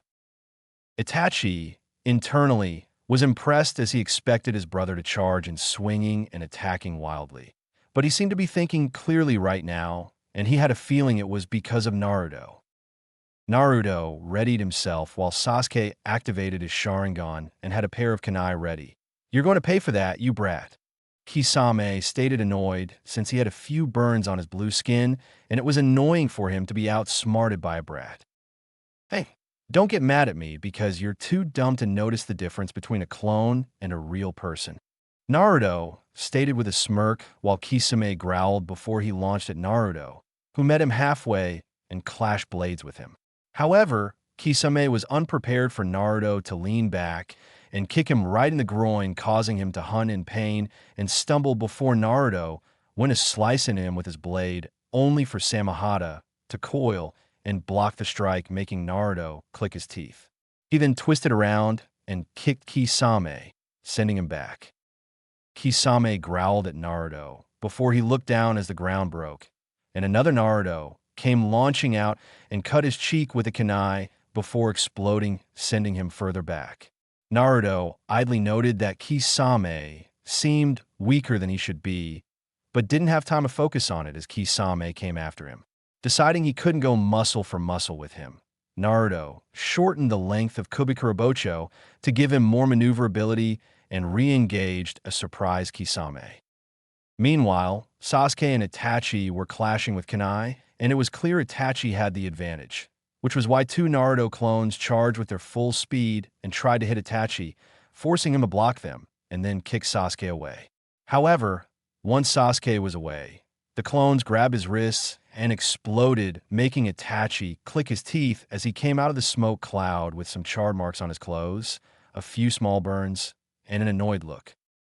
He couldn't keep the look long as Sasuke charged back in and engaged in taijutsu with another two clones for Naruto joining him. Impressive, they worked together well. Itachi thought as they didn't get in the other's way as they engaged him, and Naruto's fighting style was keeping him on his toes. Sasuke would have been impressive too if not for the fact he was using the Uchiha's fighting style and Itachi was a near master of it. Itachi suddenly paused as he felt his danger senses kick in, and he quickly ducked as a pair of kunai sailed over his head. But the distraction resulted in two of the clones delivering a kick to his chin, snapping his head back. Sasuke, seeing a chance, went for a kill with a kunai, only for Itachi to be replaced by a log. Looking around for his brother, Sasuke was suddenly tackled by a clone of Naruto as a foot sailed through where his head was a moment ago. Close your eyes.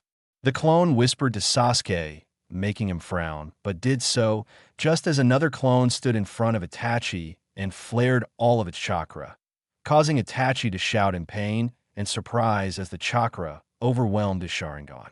Due to the sudden blindness, he was unprepared to then receive several blows to his face and torso courtesy of the other clone. Itachi jumped back and winced as his eyes still hurt from that flash of chakra. Rather ingenious. Sharingan and Byakugan both see chakra and monitor it, but they see it too well, and such an intense burst overwhelms those dojutsu. If he'd been closer or had more chakra, I'd still be blinded right now, or maybe even permanently blind. Itachi thought as a small smile came to his face. Sensei, you would be so proud of Naruto. Itachi thought before hearing a shout off to the side and heard Kisame scream as he was sent flying back through a few trees. A few minutes ago had Naruto and Kisame still clashing swords, with Kisame actually having a bit of respect for the brat as he was fast on his feet and at least competent in his sword usage. Both he and Naruto had torn and cut clothing, but neither really having any blood showing. Reason being that Kisame was too skilled to get hit fully, and Naruto was keeping the shredding to a minimum, and Kyuubi was healing before he fully bled. Jumping back, Kisame went through some hand signs, water style, sharp bomb jutsu. Kisame called as he spat out large glops of water that took the shape of sharks and launched at Naruto, who channeled wind chakra to his blade and cut through them. Naruto then drew back and launched a blade of wind at Kisame, who raised Samehada to block, only to shout as few shuriken came at him from the trees, and one cut his side, distracting him and letting the blade of wind cut his left arm. Growling in anger and frustration, Kisame created a few water clones and sent them after Naruto, while he went after the nuisance in the trees, who was now panicking. Naruto cursed and made a few dozen shadow clones to fight the water clones while he went after Kisame, who was closing in on Tintin rapidly. Realizing he wouldn't make it in time to intercept him, Naruto dropped Kubikrobocho to lose the extra weight and pumped chakra to his legs, letting him move faster. He got in front of Kisame just as he was about to strike Tintin, making Naruto do a split decision and took a deep breath while channeling a lot of chakra. If USRODH. Naruto shouted, sending a wave of power at Kisame, sending him sailing back and shouting in pain. Kisame felt like a compressed Akamichi boulder charged at him full force before slamming into him. Kisame crashed through several trees before he came to a stop with blood leaking from his mouth and several cuts and splinters in his back while his torso hurt like hell, no doubt from a few broken or fractured bones. However, it wasn't a clear-cut win for Naruto as he was now panting, coughing, and wheezing. Damn, that fucking hurt my throat and vocal cords, Naruto thought as his throat felt like it was on fire. I got you, kid. You'll feel some soreness and have a raspy voice for a little while, but it will be better soon. Next time, try not to do so many sounds or words or whatever you want to call them all at once when you haven't fully tested this before. You also should channel chakra to coat your vocal cords next time. Kurama informed, making Naruto give a mental nod of thanks and acceptance. Tintin was by his side immediately, and the two jumped beside Sasuke and Naruto's remaining clones as Itachi was still having some trouble seeing, and Kisame was battered quite a bit as he lumbered over to Itachi. However, Sasuke was panting, Tintin was only armed with weapons, and Naruto's voice was shot, so he couldn't use any jutsu besides the Rasengan and Shadow clones. Naruto mentally noted to work on doing jutsu without the name soon in case he strained his throat again. However, it seemed like Kami was going to help them out as Guy appeared via dynamic entry, with said kick being aimed at Kisame, sending him back hard, and 3 large toads appeared blocking the younger ninja, with Jiraiya landing in front of the toads. Kurenai, Shino, and Niji also showed up with their clones and went to the others. Itachi frowned, seeing as they were weakened now, having not expected such resistance for Naruto, and now they had 2 more problematic genin, 2 jonin, and Jiraiya to contend with. Only one decision was left to make. Kisame, we're leaving, Itachi stated as he shined next to Kisame, and they dispersed in a flock of crows. Naruto sighed in relief and plopped down on the ground, still wheezing and breathing hard. Kurenai was by his side in an instant while the clones popped slowly to give their user back some chakra. Although Kurenai's clone made him a bit uncomfortable since the two were engaged in a 69 position when his warning clone popped, so his clone didn't get to finish. Apparently, Kurenai was curious on if a shadow clone was actually as good as the original, and from the moans his clone was hearing, she was enjoying herself. He then looked up as Jiraiya came up to him. You all right? Jiraiya asked, and Naruto coughed but nodded slightly. I didn't expect you to get so worn out that fast, Jiraiya stated, and Naruto shook his head before patting his throat and then doing a bursting gesture from his mouth with his hand. You used the sound attacks too much? Jiraiya asked, knowing that was the only plausible explanation for his student's gestures. Naruto nodded. Yeah, hurts like a bitch. My throat feels raw and on fire. Naruto croaked out while moving his jaw and rubbing his throat a bit. I'll bet, Jiraiya stated before looking to Sasuke. You're lucky I'm understanding. Sasuke, you technically left the village without approval, Jiraiya stated, making Sasuke wince since he did make a bad call on that. And it was in Jiraiya, Guy, and Kurenai's power to reprimand and punish him before sending him to the Hokage. For now, just go back with Guy to the village since we still have a mission to handle, Jiraiya ordered, making Sasuke nod since he wasn't supposed to be here. Sasuke then turned to Naruto. Thanks for the backup, Naruto. At least I have some idea on the gap between Itachi and myself, Sasuke stated, making Naruto shake his head. Not at his best, Naruto stated, making Sasuke and the others frown. I could sense their chakra.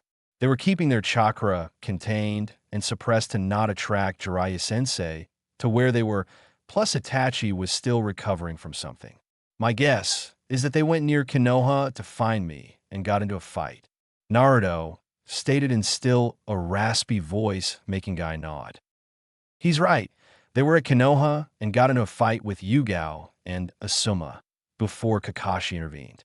Whatever happened, though, Kakashi is incapacitated for the time being, so we need Tsunade even more. Yugao and Asuma got away with some minor injuries. Guy stated, making Naruto nod, while the others were worried since 2S ranked. Missing Nin got close to Konoha without anyone noticing quickly. Sasuke, though, grit his teeth knowing the gap between him and his brother was still sizable. However, his attention went to the others when Shino spoke up. Why did you say they were looking for you, Naruto? Shino asked, and the others, minus Jiraiya, frowned in thought as well. They want Kyuubi, Naruto stated seriously as he got up and flexed his hand, making Kubikurabocho poof back to his hand before he sealed it away again. He then rolled his neck and shoulders before he sighed. You get the info you needed, Jiraiya-sensei? Naruto asked, his throat feeling a bit better already. Jiraiya nodded. Yeah, we should get going, Jiraiya stated before nodding to Guy, and then took off with the rest of his team, while Guy and Sasuke headed back to Konoha. However, Sasuke was thinking about the fight and how Naruto seemed to have something prepared no matter what kind of attack was sent his way. If he wanted to beat Itachi, he needed to get more skills under his belt, and right now, it was seeming like Naruto or Jiraiya could help with that. He'd have a talk with them when they got back to Konoha. With Naruto and company, they were heading toward the town called Tanzuka, known for its festivals, old palace, and of course their casinos, gambling dens, and sake bars. Hence why Tsunade was heading for there, and why they were moving double time to get there before she gambled and had to run for it. Naruto was just hoping it was going to be a simple mission from here on out, but given his luck, he knew they were going to have more trouble before things got better. He just hoped his throat and voice were back to normal when that time came. If nothing else, he could make some money gambling in Tanzaku. Maybe bribe Tsunade into coming back if nothing else worked. Time would tell how much his luck was kind or cruel to him.